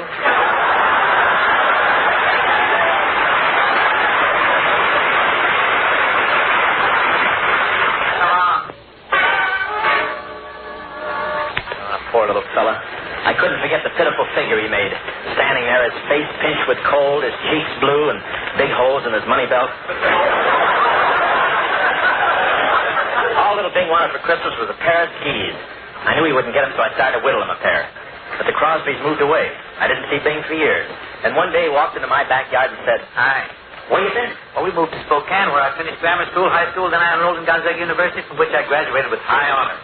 From there, I went to the Sorbonne in Paris, where I studied for her, and I acquired my master's degree in music. What have you been doing? I finished your skis.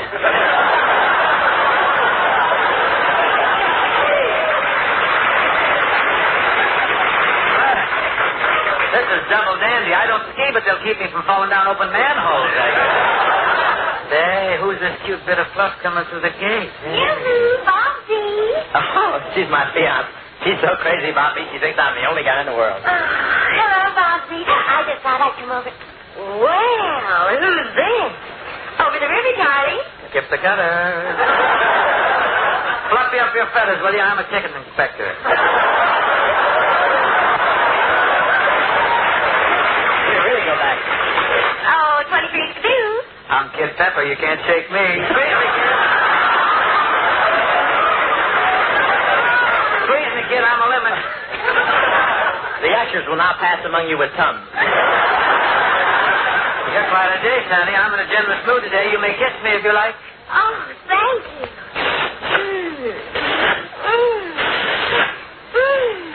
Oh, come on, honey. Let's go where we can be alone.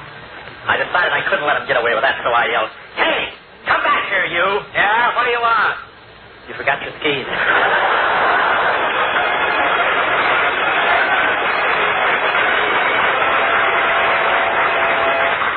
I didn't see Bing for several years, but he told me he never made any money till the Carnation Company hired him. Crosby's voice made the cows contented. When he sang, they turned to each other and say, "Thank goodness, Matilda, that didn't come out of me." Hey, you're speaking of the tonsils I love. I'll take over from here, Robin. To make a name for myself, I went to New York, where I did rather well. I got quite a jolt one day on Broadway when a shabby derelict shuffled up to me and said, "Hey, mister, you got $1 for a cup of coffee? If I'm a bum in this thing, I may as well be a high-class one."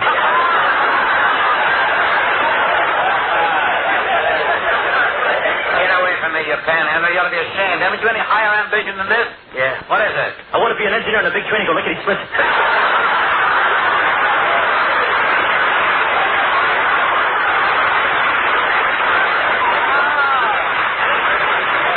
Why, Reuben! Yeah, it's me. I'm in awful shape. Can you help me? I'm sorry, but I've worked hard here in New York for what I've attained. Had you applied yourself as I did, you might have achieved a place for yourself on Broadway as I am. Now, on your way. Go along. I'm busy. Okay. Here you are. Get your morning paper. Hold on. Head to the Times Express.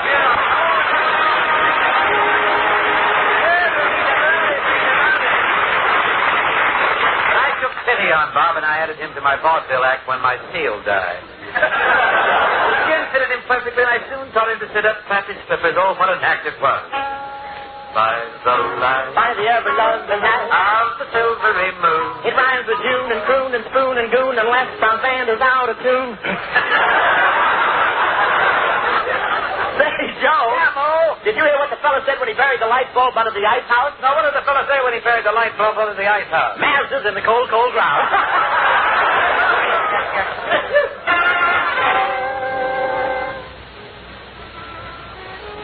That night was Christmas Eve in the little theater we were playing in Kansas. Christmas Eve, a time of warmth and good fellowship, especially among homeless actors.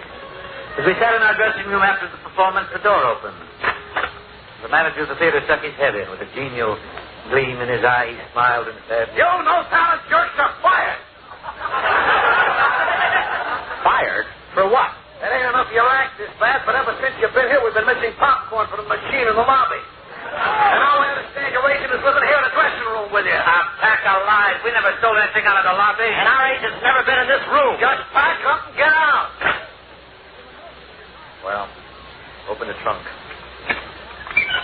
Gee, thanks, fellas. It's hard to breathe through all that popcorn.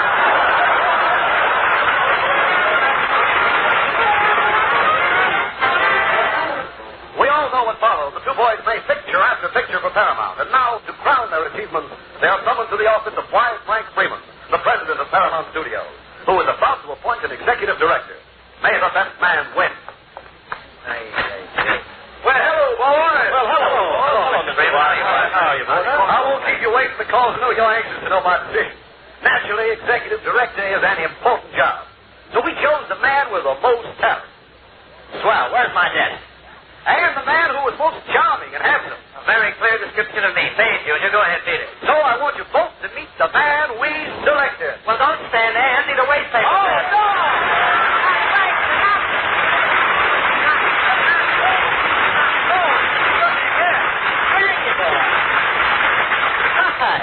Frankie, what are you doing at Long Beach? Well, the shrimp boat's landed, and I fought my way out of the net.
Season's best. Merry Christmas and a Happy New Year.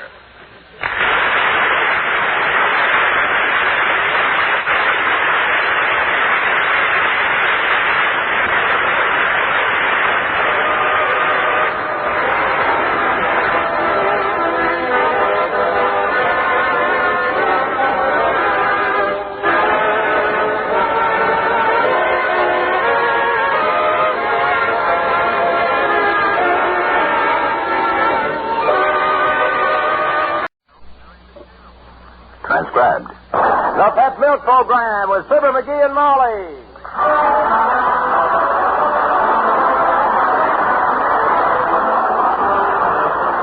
The first evaporated milk, Pet Milk, presents Fibber, McGee, and Molly with Bill Thompson, Gail Gordon, Arthur Q. Bryan, Dick LeGrand, and me, Harlow Wilcox. The show is written by Phil Leslie and Keith Fowler and directed by Max Hutto with music by the King's Men and Billy Mills Orchestra.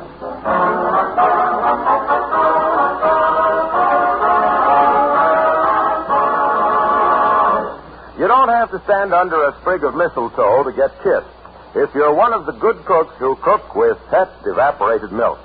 No, ma'am. Expressions of love and appreciation are bound to come your way when you fix favorite holiday foods with Pet milk.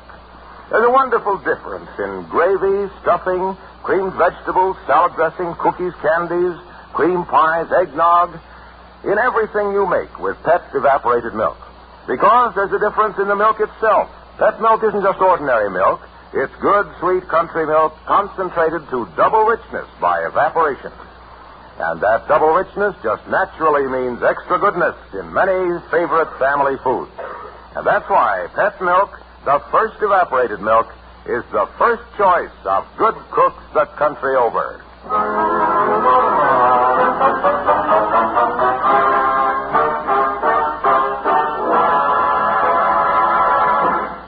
may not come as any great surprise to you, but today is Christmas Day in Wistful Vista.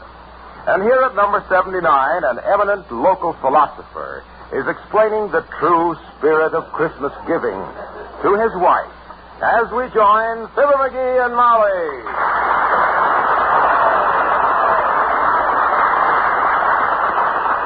Like I say, Molly, it ain't the cost of the gift that counts with me. It's the sentiment, the heart that goes into it. That's a nice attitude for you to take, dear. Yeah. And a strange one. Now, the trouble with a lot of people is they make Christmas too commercial. When I give from the heart. Like this doll here I got for Teeny. This cost me plenty. But so what? Well, it's a beautiful big doll, all right. You know, I'd like to have that myself. Well, the very next time you're 8 years old, I'll buy you one. Ah, you're sweet. Like I say, it ain't the dough that counts with me, it's the sentiment. I wonder what Doc Gamble has given us this year. I spent $7 for that fountain pen I got him. Is that the one from Kramer's drugstore? The pen that writes under ether? That's it, 7 smackers. Well, now, the good doctor won't care what it costs. It's the heart you put in it that counts. You said. Yeah. I put plenty of heart in it, too. I shopped all over town before I found this bargain. Kramer's give me a discount on it on account of because the point was bent a little, but I just took some pliers. Oh, dear, we have company. Merry Christmas and come in. Thank you, Molly, and happy Yuletide to you both. Well, if it isn't jolly old Saint Nick'em for plenty. Happy Noah, apple cheeks. Thank you, my boy. Do my cheeks really look that rosy? Oh, I didn't mean the color. I meant the shape. Looks like you're packing an apple in each cheek, that's all. An apple, huh? Yeah.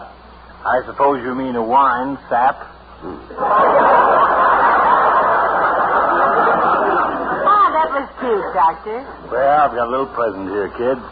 Just a little token of my affection for you guys. Oh, that's nice, Doctor. Yeah, gee whiz, you shouldn't have done it, Doc. Oh, the heck I shouldn't, huh? If I walked in here empty-handed on Christmas Day, I'd never hear the end of it. You're not just whistling Dixie, boy. It feels heavy. I wonder what it... Oh, look, McGee. What a beautiful ashtray.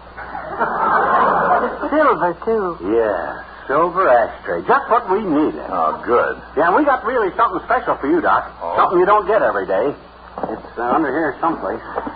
Have you gotten lots of nice presents today, Doctor? Yeah, the loot's been pretty good, Molly. Among other things, various patients have gifted me so far with 7 fountain pens. What did you say? 7 fountain pens? Yep, 5 of them right under ether. Hey, this is a very interesting-looking little package from you kids. I'll open it when I get home. I like to be surprised. Yes. You do that, Doctor. Thank you again for the ashtray. Yeah, it's just lovely, George. And thank you. Beautiful ashtray. Just love it. Goodbye now. Goodbye, Doctor.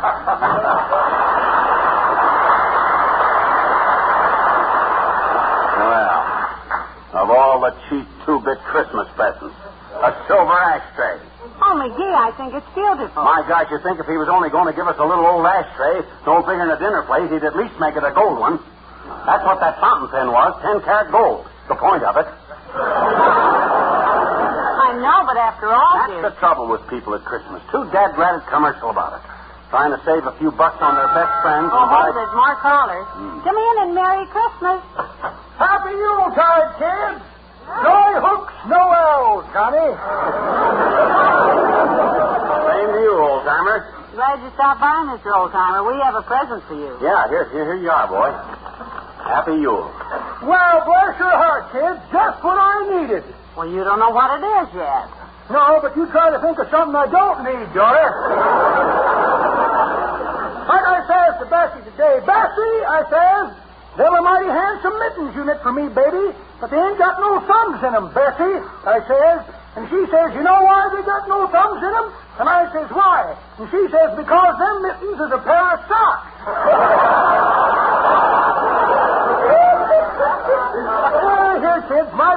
for you. Oh, my gosh. Look at that, Molly. A bowling ball. My goodness. Johnny. Oh, this is wonderful, old-timer. Must have set you back $15. No chiseling on prices here, Molly. This is from the heart. Yeah, but... This is real Christmas giving, boy. Let me heft it a minute and see... Whoop. Hey, don't drop it, Johnny. I'm trying to tell you. That ain't a bowling ball. Huh? That's my own special homemade plum pudding. What? Plum pudding? You made it yourself? Yep. Whole family recipe, daughter.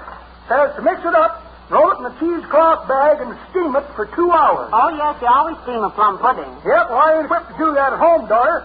So I took it over to the Turkish bath, climbed into a booth, and just sat there and held it till it was cooked. Hope you like it, kid? Oh, we'll love it, boy. Wonderful.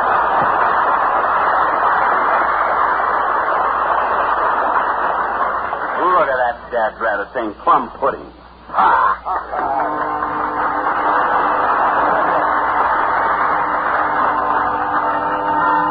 The King's Men and Christmas in Killarney. Deck the halls with stars of holly, fa la la la la la la. 'Tis the season to be jolly hard. The herald angels sing, joy to the world. The jingle bells seem to say, Merry Christmas Day. The holly green, the ivy green, the prettiest picture you've ever seen. Christmas in Killarney, with all of the folks at home. It's nice, you know, to kiss your beau while cuddling under the mistletoe. Santa Claus, you know, of course, is one of the boys from home. The door is always open and the neighbors come to call. Father John, before he's gone, will bless his house and all. How grand it feels to click your heels and join in the fun of the jigs and reels. A man and you know, Brownie, the like you never know. Like Christmas in Killarney, with all the folks at home. Oh, the Christmas tree, the prettiest thing you'll never see. The Christmas in Killarney, with all of the folks at home. Hey, we'll eat a lot and laugh a lot. We'll open the presents that Santa brought. For Santa Claus, you know, of course, is one of the boys from home. Aye. The door is always open to the neighbors, one and all. So if you're in the neighborhood, drop in and join the throng. I will. Oh, how grand it feels to click your heels and join in the fun of the jigs and reels. On hand and you know, Brownie, the like you've never known. Like Christmas in Killarney, with all the wonderful folks at home.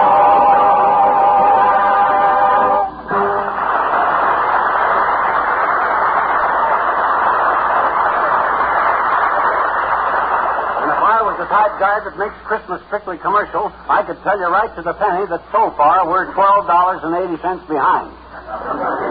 But what you sewing? This? Yeah. Oh, it's just an old rag doll that Teeny left here weeks ago. Oh. I'm patching it up for her. Well, I wouldn't waste much time on it, kiddo. This big Gloria glitter doll that I got for her will knock her eyes out. I hope this turns out to be a guy with a little true Christmas spirit for a change, because so far... Come in. Hello, Ollie. Merry Christmas. Well, Merry Christmas, Mrs., and to you, McGee. Well, thanks, Ollie. You having a nice Christmas, boy? Oh, sure, McGee. When you get a house full of kids, you always have a nice Christmas. If you can just get out of the house once in a while. Oh, I'll bet it was bedlam around there this morning. Mrs., it was just pure murder. 4 o'clock this morning, me and the missus jump out of bed with a noise downstairs like 6 little kids just killing each other. Heavenly days, what was it? Just 3 little kids killing each other. That Lolly and little Sven and little Canute is beating each other's brains out with stockings full of nuts and oranges. Now, that must have been something. Oh, hey, we got a present for you in here someplace, Ollie. Oh, that's up there for McGee. My missus sends you a dresser scarf, missus. She makes it herself. Oh, lovely, Ollie. Your wife does such beautiful embroidery. And for you, McGee, a box of cigars. Skull. Oh, gee, swell, Ollie. Cigars, just what I wanted. Well, here, this is for you. Cost me a fortune, boy, but you deserve it. Thanks, McGee. And you can say what you please about the bedlam at home, Ollie, but children really make Christmas happy, don't they? Oh, sure. We had a very happy Christmas, missus. When I left a while ago, little Sven was crying because his voice was busted. Little Uli was crying because Santa Claus didn't bring him an atom bomb. Christina was crying because her boyfriend don't wear a necktie she knits for him, and the missus was crying because Christina was crying. And me, I think I'll go cut my throat with a roasty axe. Merry Christmas.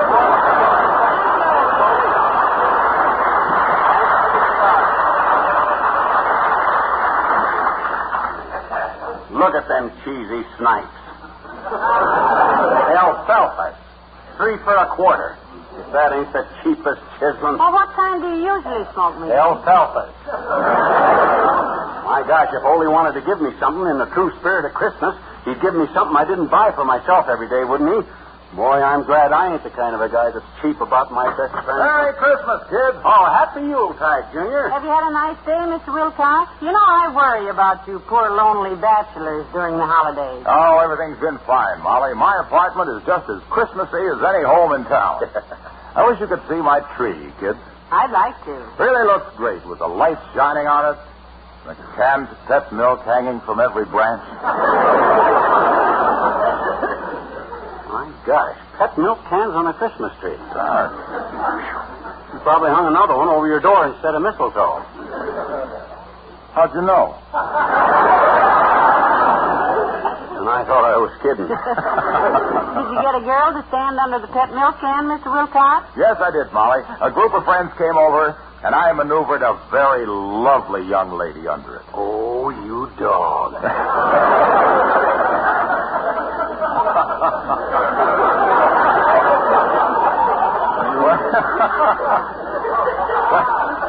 Well, see...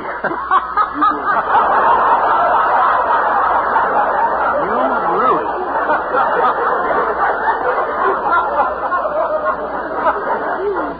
Well, she lifted her face to be kissed, and I moved toward her. Oh, and then you took her in your arms? Well, no. The recipe on the label of pet milk can caught my eye, and I stopped to read it.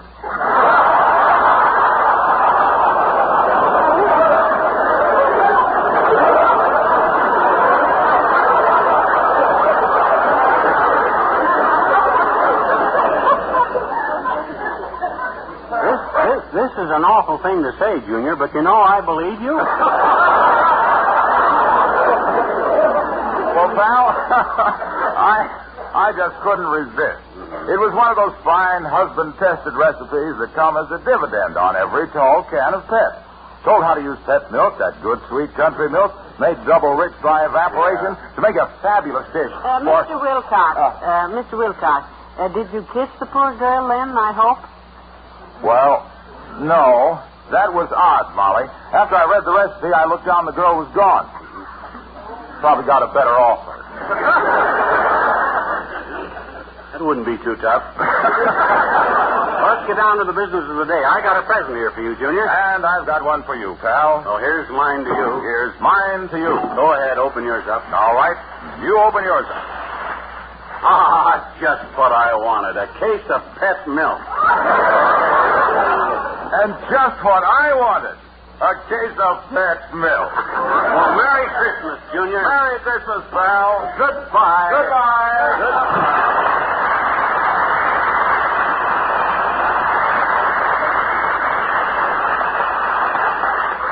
Well, now, isn't that cute? Yeah. We exchanged exactly the same gift. Yep, for the first time today, I finally broke even. McGee, I wish you'd get over that commercial attitude. It ain't me that's commercial, Molly. It's the people that try to chisel on people's presents. Come in.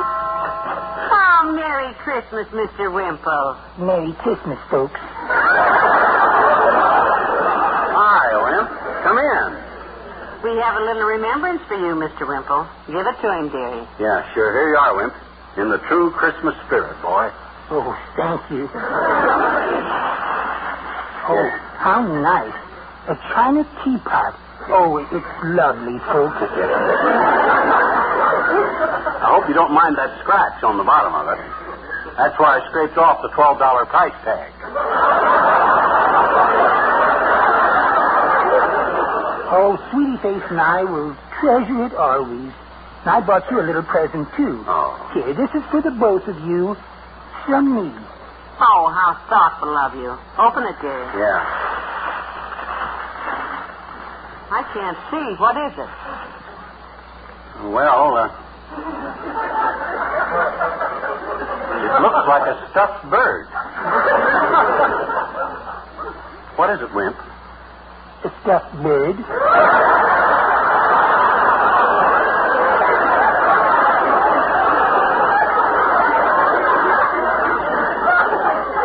Just didn't seem possible. It's just what we wanted, Mr. Wimple. Oh, yeah, we don't have a single stuffed bird in the whole house. Well, now, this bird is charming. Yeah. We'll keep it on the, we'll put it in the,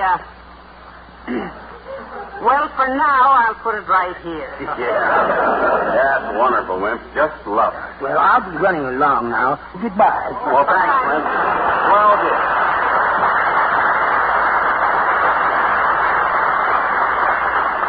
Look at that. $12 for a teapot, and what do we get? A lumpy-looking, cockeyed, half-molded brush rooster. I'll take the dad-ratted thing and throw it clean out. Billy Mills and the orchestra and the Teddy Bears Picnic.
That counts, dearie. The Christmas spirit. Christmas spirit, my clavicle.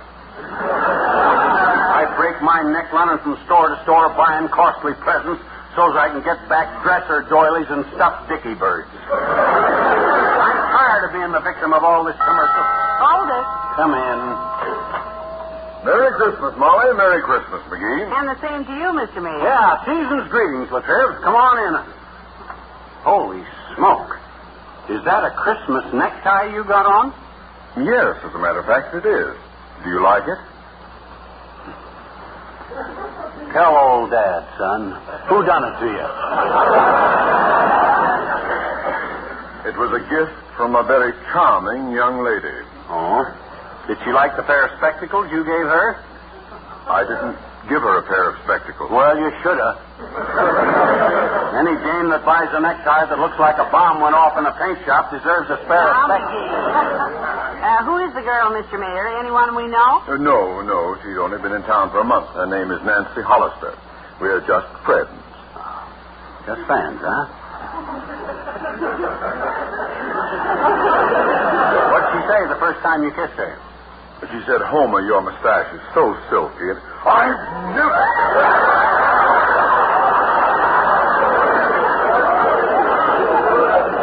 Don't tease him, McGee. Is that a package, Mr. Mayor?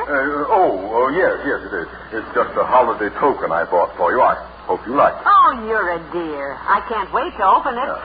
We got a gift for you, too, Lativia. Oh, McGee, look, a lovely crystal fruit bowl. Oh, thank you, Mr. Mayor. Oh, that's the honey, Homer. Well, go on, open yours. All right, here there. Well. A tobacco pouch. Thank you, McGee. Yeah, it ain't one of them cheap pigskin pouches either. That pouch is made out of kangaroo skin, which is better skin for pouches than pigskin is for pouches. On account of kangaroos already got pouches in their skin.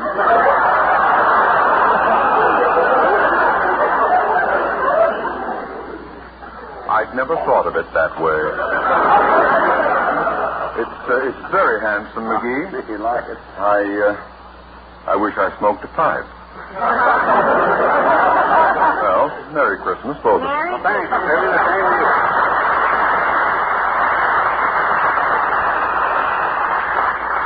Well, dear, you should be happy now. I'm sure the mayor's fruit bowl cost much more than your tobacco pouch. Please, Molly, it ain't the cost that counts with me. It's the heart that goes into it. And I put plenty into that tobacco pouch. That set me back 500 coupons. Coupons? Sure. The ones that come with alfalfa cigars. All the trivia did was lay out 20 or 30 bucks cash, but I smoked my tongue down to a nub for him. That's what I call giving from the heart. Sort of paying through the nose, too. So you still maintain that everybody but you is out of step? Certainly. I ain't the guy that chisels on costs. I give expensive stuff, like this doll I got for Teeny, which I wish she'd come and get so I could see her face light up like a neon sign on a motel with a vacancy. Well, now you make me feel that I wasted my time mending her old rag doll. Oh, well, leave it there in the chair anyhow. Maybe she'll take it along to be polite. What's really going to knock her for a loop is this. Merry Christmas, everybody. Ah, here's the kid I've been waiting for. Merry Christmas, sis. Merry Christmas, Teeny. Come in, dear. Yeah, come in and look what old Uncle Fibber's got for you, Teeny. A genuine Gloria glitter doll that's 3 feet tall and left me plenty short. Oh, mister, it's wonderful. Yeah, I knew you'd go for it. Oh, it's just beautiful. It's the biggest, prettiest doll. Oh, look, in the chair. That looks like my Raggedy Ann.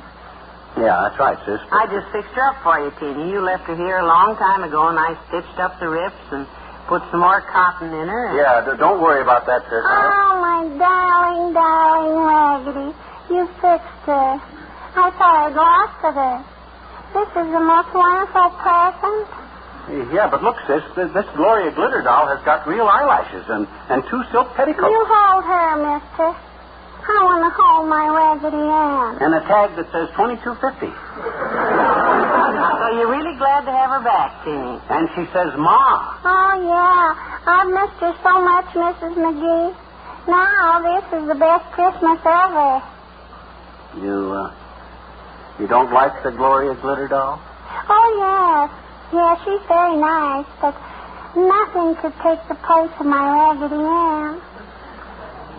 Thank you a million billion times, Mrs. McGee. Well, I'll be darned. You're very welcome, dear. It's good to see you so happy. What's so special about that doll, sis? Where'd you ever get that raggedy-looking thing? My Raggedy Ann is a very old doll. She lay in the attic for years. She lived in a transfer for 50 long years, with her legs doubled over her ears. And that's where I found her, my Raggedy Ann. My grandmother played with her, too. I love every wrinkle in Raggedy Ann. And that's why she's smiling at you. Your Raggedy Ann is so lovely and soft. I cuddle her closely at night. She lies there contentedly while you're awake, with her shoe button eyes shining bright.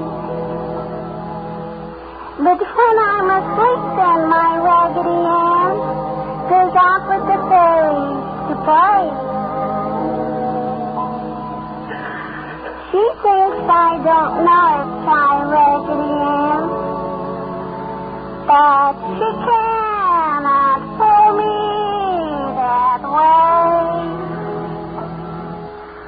Your Raggedy Ann has a wonderful heart. It's made out of candy, you know.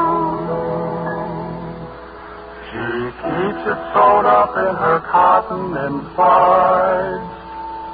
You can feel it, but still it don't show. If I had a heart like my Raggedy Ann, I surely know what I would do.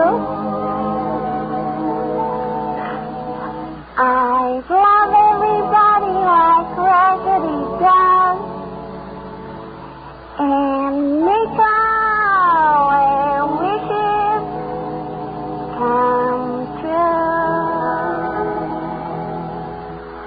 If you love everybody like Raggedy does, she'll always be smiling at you.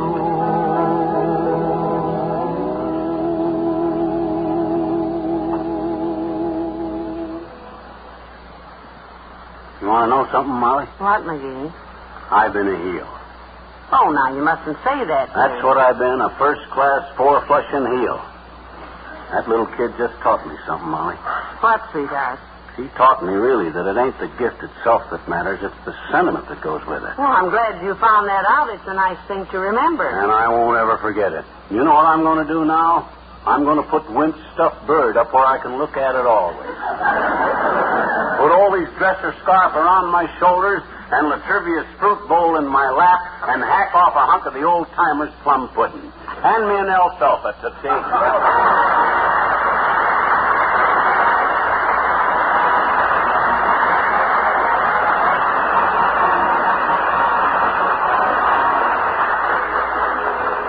On this Christmas night, the Pet Milk people, and all of us associated with Pet Milk, feel that perhaps the best way to wish you a Merry Christmas is to thank you for all you've done to make 1951 a happier year for those whose paths have crossed yours. For all the friendly words you have spoken, for all the times you have given others new hope and new courage, for all the faith you have rekindled. May the good Lord bless you, and may his light shine upon you. That is our Christmas wish for all of you. Good night. Good night.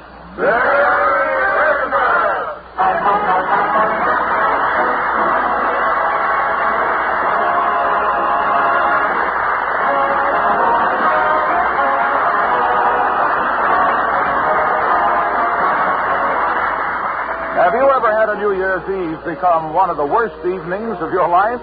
Well, that's what almost happens to young wife Sally Carter until she makes an impulsive telephone call. And with it, an important New Year's resolution in the Story of the Week on Pet Milk's Mary Lee Taylor program next Saturday morning. The second big feature is the Pet Milk Recipe of the Week. Next Saturday, it's for hot tuna sandwiches, a quick and easy main dish that's been voted extra good by husbands. For the best in entertainment and information, turn your dial to NBC next Saturday morning for Pet Milk's Mary Lee Taylor.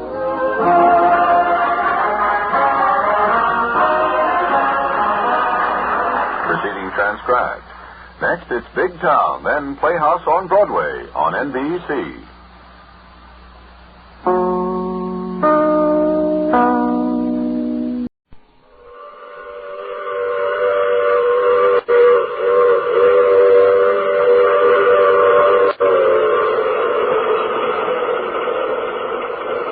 The Mutual Broadcasting System presents The Mysterious Traveler, written, produced, and directed by Robert A. Arthur and David Coogan, starring two of radio's foremost personalities, Glenn Manning and Henry, in Christmas Story.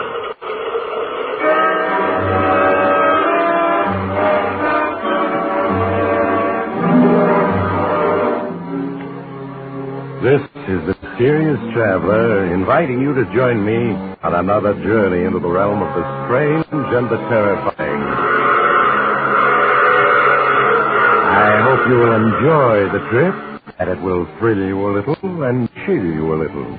So settle back, get a good grip on your nerves, and be comfortable, if you can, as we hear the tale of an enterprising young man. It's the drama I call Christmas Stories.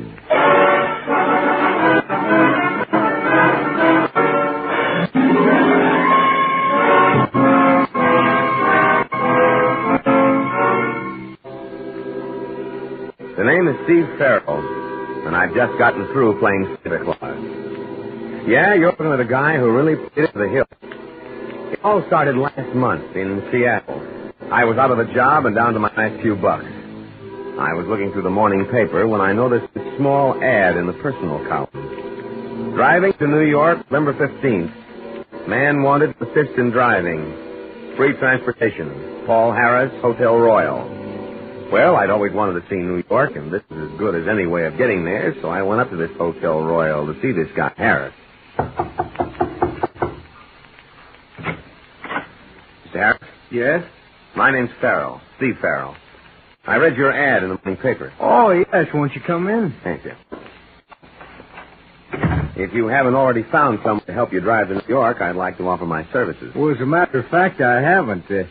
Can you leave for New York a day after tomorrow? Sure, anytime. Well, good.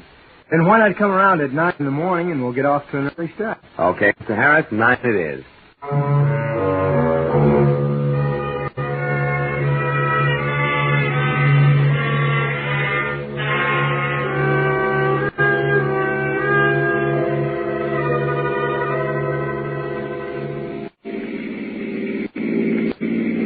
Let me know when you're tired driving, Mr. Harris, and I'll take over. Thanks, you will.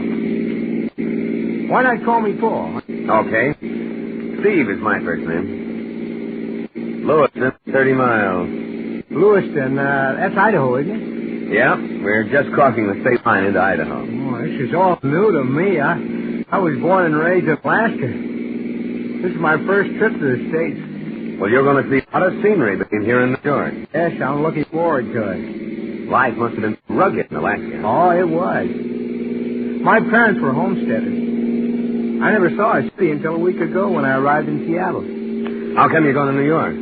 Well, my parents died last year, and my grandfather, whom I've never seen, was asking me to come visit him. You never seen him, huh? No. No, there was some sort of squabble between my parents and my grandfather before I was born, and they went to Alaska. And in all the years since then, my grandfather never wrote to him. Sounds like a stubborn guy. Yeah, he sure does. What are you going to New York for? No, mainly to look for a job. And I've always wanted to see the big city. So have I. Do you mind taking over now, Steve? My eyes are getting tired. Be glad to. Just pull over to the side of the road. It's a long way from Seattle to New York. There wasn't a radio in the car, so we just talked. And mostly we talked about Paul, his life in Alaska, his parents, his grandfather. By the time we hit Columbus, Ohio, there wasn't a thing I didn't know about the guy. And from what he told me, his grandfather was loaded. And even more, he was the old man's only relative. It was obvious the kid was walking into a fortune. Yeah, some guys had all the luck. So these are the Allegheny Mountains. Yeah. You better take it easy, Paul. The road's a little slippery. Okay. How much further to New York? 250 miles. It's getting dark. You better stop for the night and take a tourist car. All right. Probably should be able to make New York by tomorrow afternoon. Yeah, easy. Your eyes bothering you? Yeah, a little. You better let me take over when you get to the bottom of this mountain. Okay. You know, you ought to see an eye doctor. Your eyes seem to get tired awful quick. Well, the truth of the matter... Hey, look, kid, we're starting to skid. No, don't jam the brake. That only makes it worse. Reverse your wheel. I have. Steve, we're skidding off the road toward the mountain. Give me that wheel and do as I say. We're out of control. We're going reverse.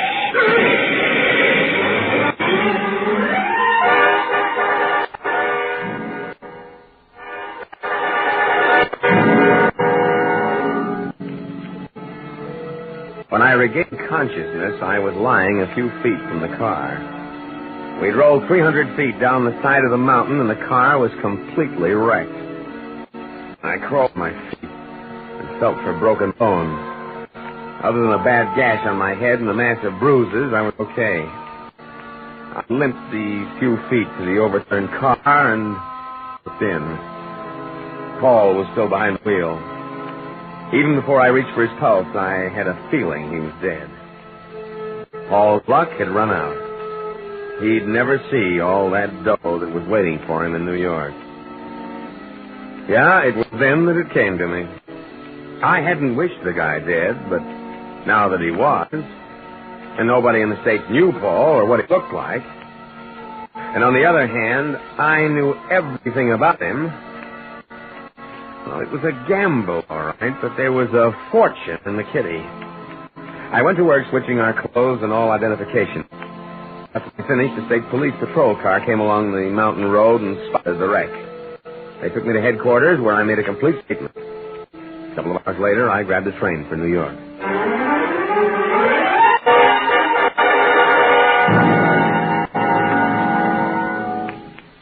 Oh, I'm George Marlowe, your grandfather's attorney. How do you do, Mr. Marlowe? The Pennsylvania State Police informed me of the dreadful accident you had. I understand a man who was with you was killed. Yes, a fellow by the name of Steve Farrell. I met him in Seattle. He assisted me with the driving. Bad, but thank heavens it wasn't you. It would have been your grandfather's death blow. How is he? Weak, very weak, but eagerly waiting to see you. All right, come along. Yes, sir. How's that gash on your head? Oh, not too bad. It was treated by a doctor at the state police headquarters. You can only spend a few minutes with your grandfather, and excitement must be avoided by all means. I understand.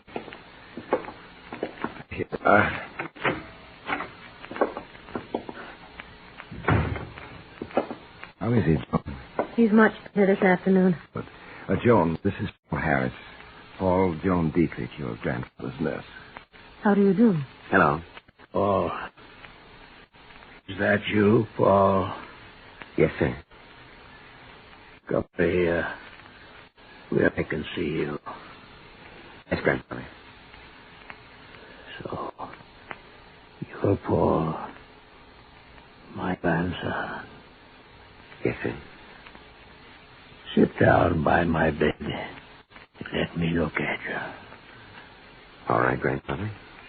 You don't look like your mother. Must take after your father's side of the family. Yes, I do. That bandage. What happened, Paul? Well, I was in an accident, but it's nothing, just a scratch. Yeah, you're sure? Yes, of course.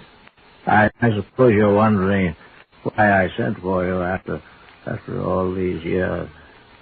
Cutting off your mother, father. Does it matter now? The thing is, I'm here. Lying here for months, I've had a great deal of time to think things over. I was wrong, Paul.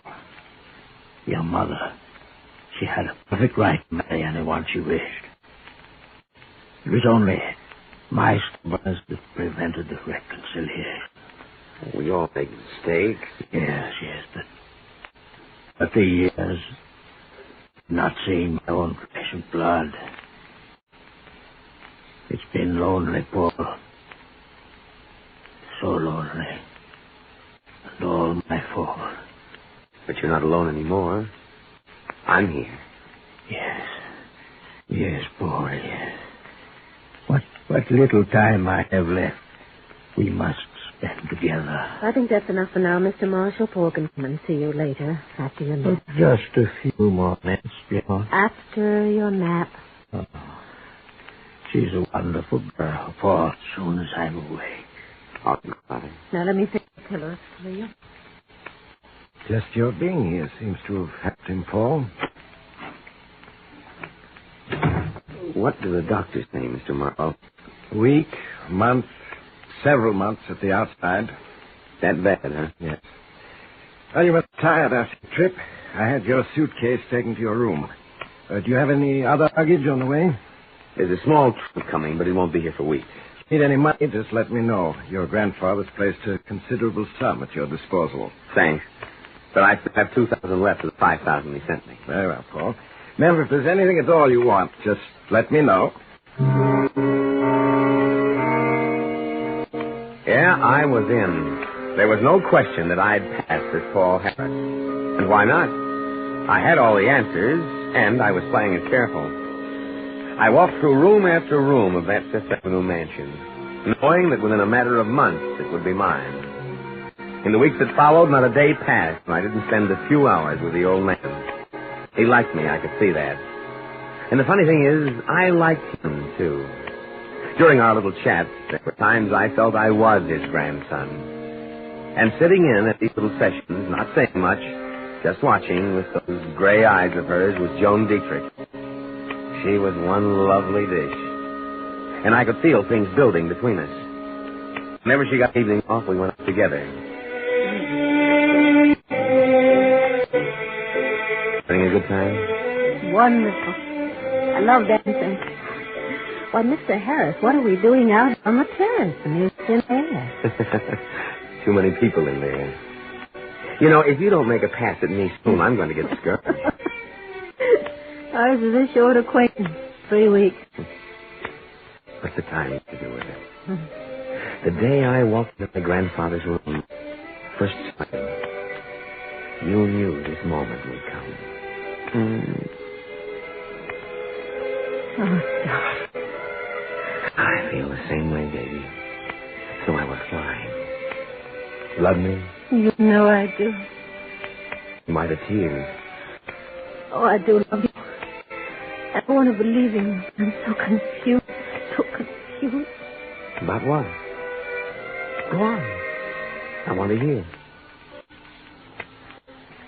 Are you really Paul Harris? What makes you ask that? In your talks with Mr. Marshall, several things you said seemed strange. Such as? Well, your grandfather spoke of a restaurant in San Francisco, and you said you knew it. Yet if you are Paul Harris, how could you not? Paul Harris has never been to San Francisco. I might have taken in San Francisco on the way to New York, you know. What else bothers you? You mentioned the television show you seen 6 months ago. There is no television in Alaska. If you're Paul Harris, how could you have seen it? People up in Alaska see kinescopes of television shows, baby. They show them like movies. Darling, just tell me I'm wrong. That's all I want to hear. I wish I could tell you I'm Paul Harris. But I'm not. You're not? No. The name is Farrell. Steve Farrell. Steve Farrell? Wasn't that the fellow that was killed in that... It was Paul Harris who was killed. You changed identity. Yes. Oh, how could you? How could you? I was tired of being broke. Of going from one lousy job to another. I saw a chance to grab a fortune. And took it. What are you going to do? I should go to the police. I can't. Mr. Marshall thinks you're his grandson. He's extremely fond of you. If the truth were to come out, I'd kill him. Is that the only reason we can't go to the police? Oh, Steve, what are we going to do? Nothing. Nothing. That's right. I'm going on being Paul Harris until the old man dies. Then I'm taking the estate. You can't, Steve. You can't. Why not? While the old man's alive, I'm making him happy. If I get his estate when he dies, who loses by it? It isn't as though he has other relatives. Why shouldn't I get it? No, it's wrong, Steve. It's wrong. It's wrong only if you're caught, baby. Only if you're caught.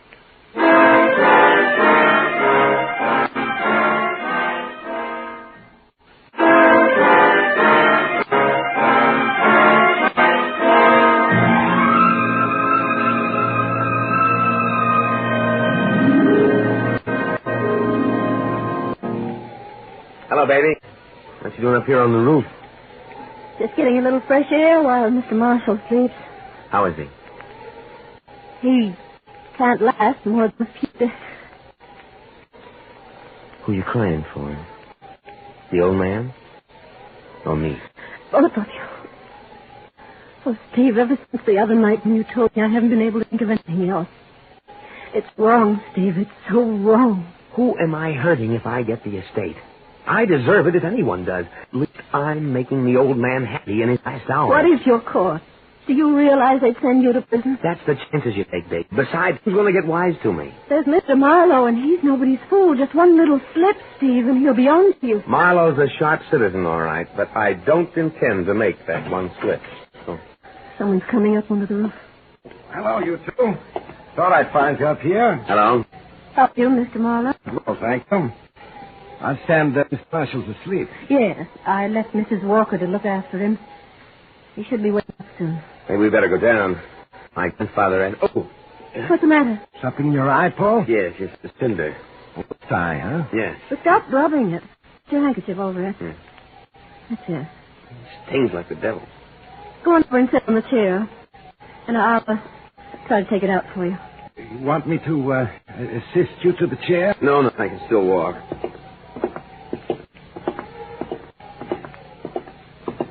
Now sit down and tilt your head back. That's it. Take the handkerchief away. Oh, I see it. Hold still. There. I got it. Thanks, John. I think we'd better go down now. Yeah, okay. You coming, Mr. Marlowe? What? Oh, yes. I'm coming.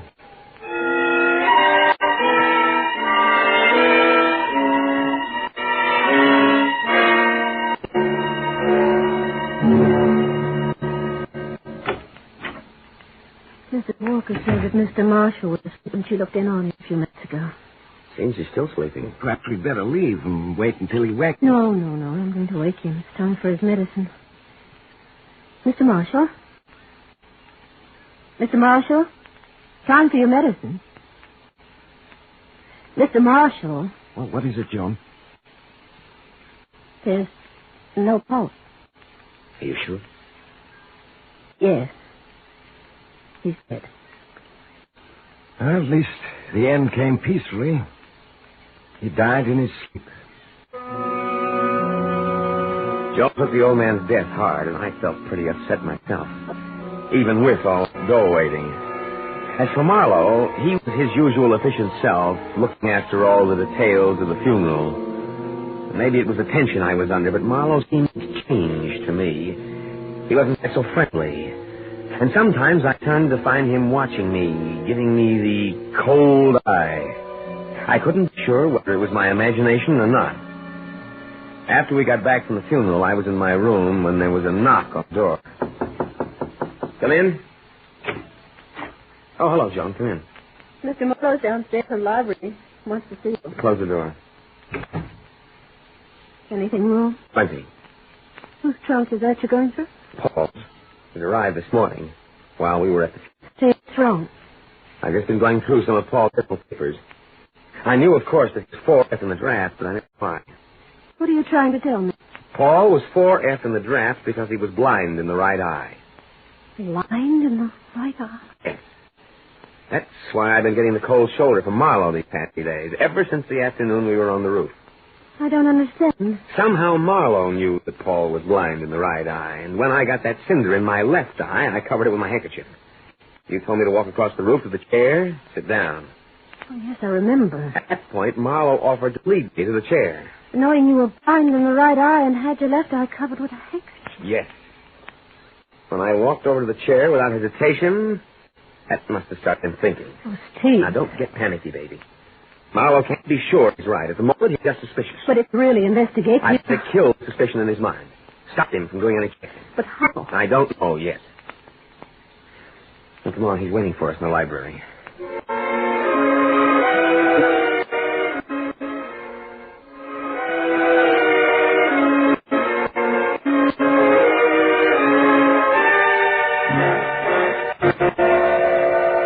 Sorry to have kept you waiting, Mr. Marlowe. It's quite all right. If you'll excuse me, No, Joan, don't go. No reason why you should hear what I have to say.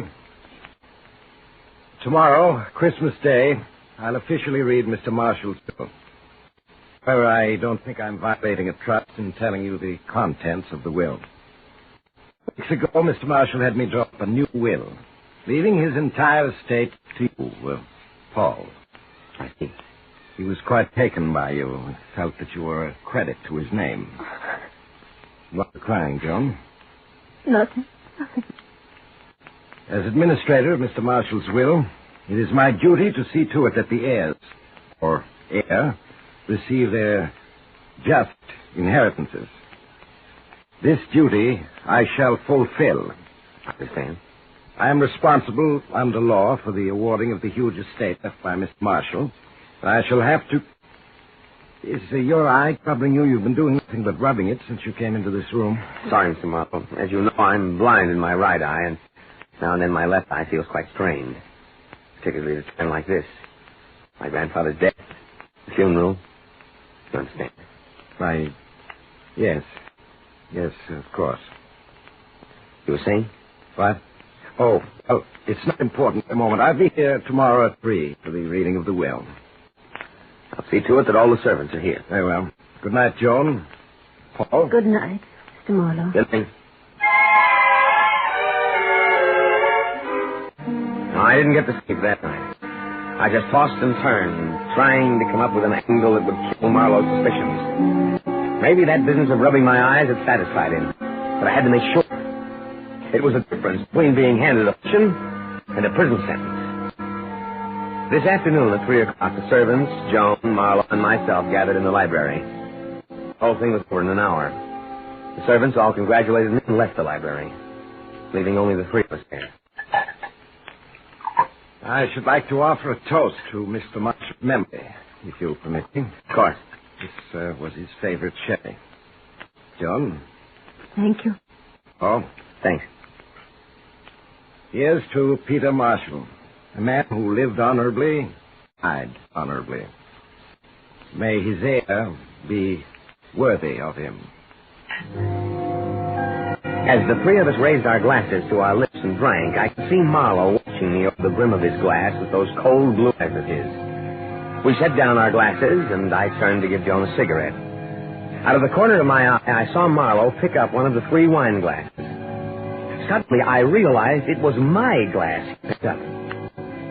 He held it casually, almost as if he didn't know he was holding it. In that moment, I was going nuts, trying to guess whether he was satisfied that I was Paul Harris or he was still suspicious and going after me. My fingerprints were on that glass, and the Army had a copy of those prints in Washington. This was it. Either I play my cards and go for the fortune or throw in my hand. Suddenly, I felt Joan's hand in mine. Say, Mr. Marlowe. Yes? You say this will, leaving me my grandfather's estate, is a new one. Yes. I drew it up only 2 weeks ago. What was the old will like? Well, under the old will, the grandfather's estate went to charity. I thought as much. Mr. Marlowe, Joan and I have been talking things over. I don't want the estate. I want it all to go to charity, as originally intended. Me, I seem to have got my glass. You realize, of course, what you would be giving up. I never really had it, Mr. Marlowe, so I hardly think I'll miss it. Joan and I'll get along, won't we, baby? Oh, yes. Well, Paul, is that your considered decision? It is. It's a gesture worthy of Peter Marshall's grandson. Yes, and that little gesture did it. Any guy who gives up a $2 million estate can hardly be called an imposter, can he? No, sir. It's Christmas, and I've just played Santa Claus to the tune of $2 million. The thing I keep wondering about is, what would have happened if I hadn't given up the estate? Would Marlowe have gone after me? Or was he satisfied that I was Paul Harris? Yes, sir. That little puzzle is going to give me plenty of thought for a long time to come.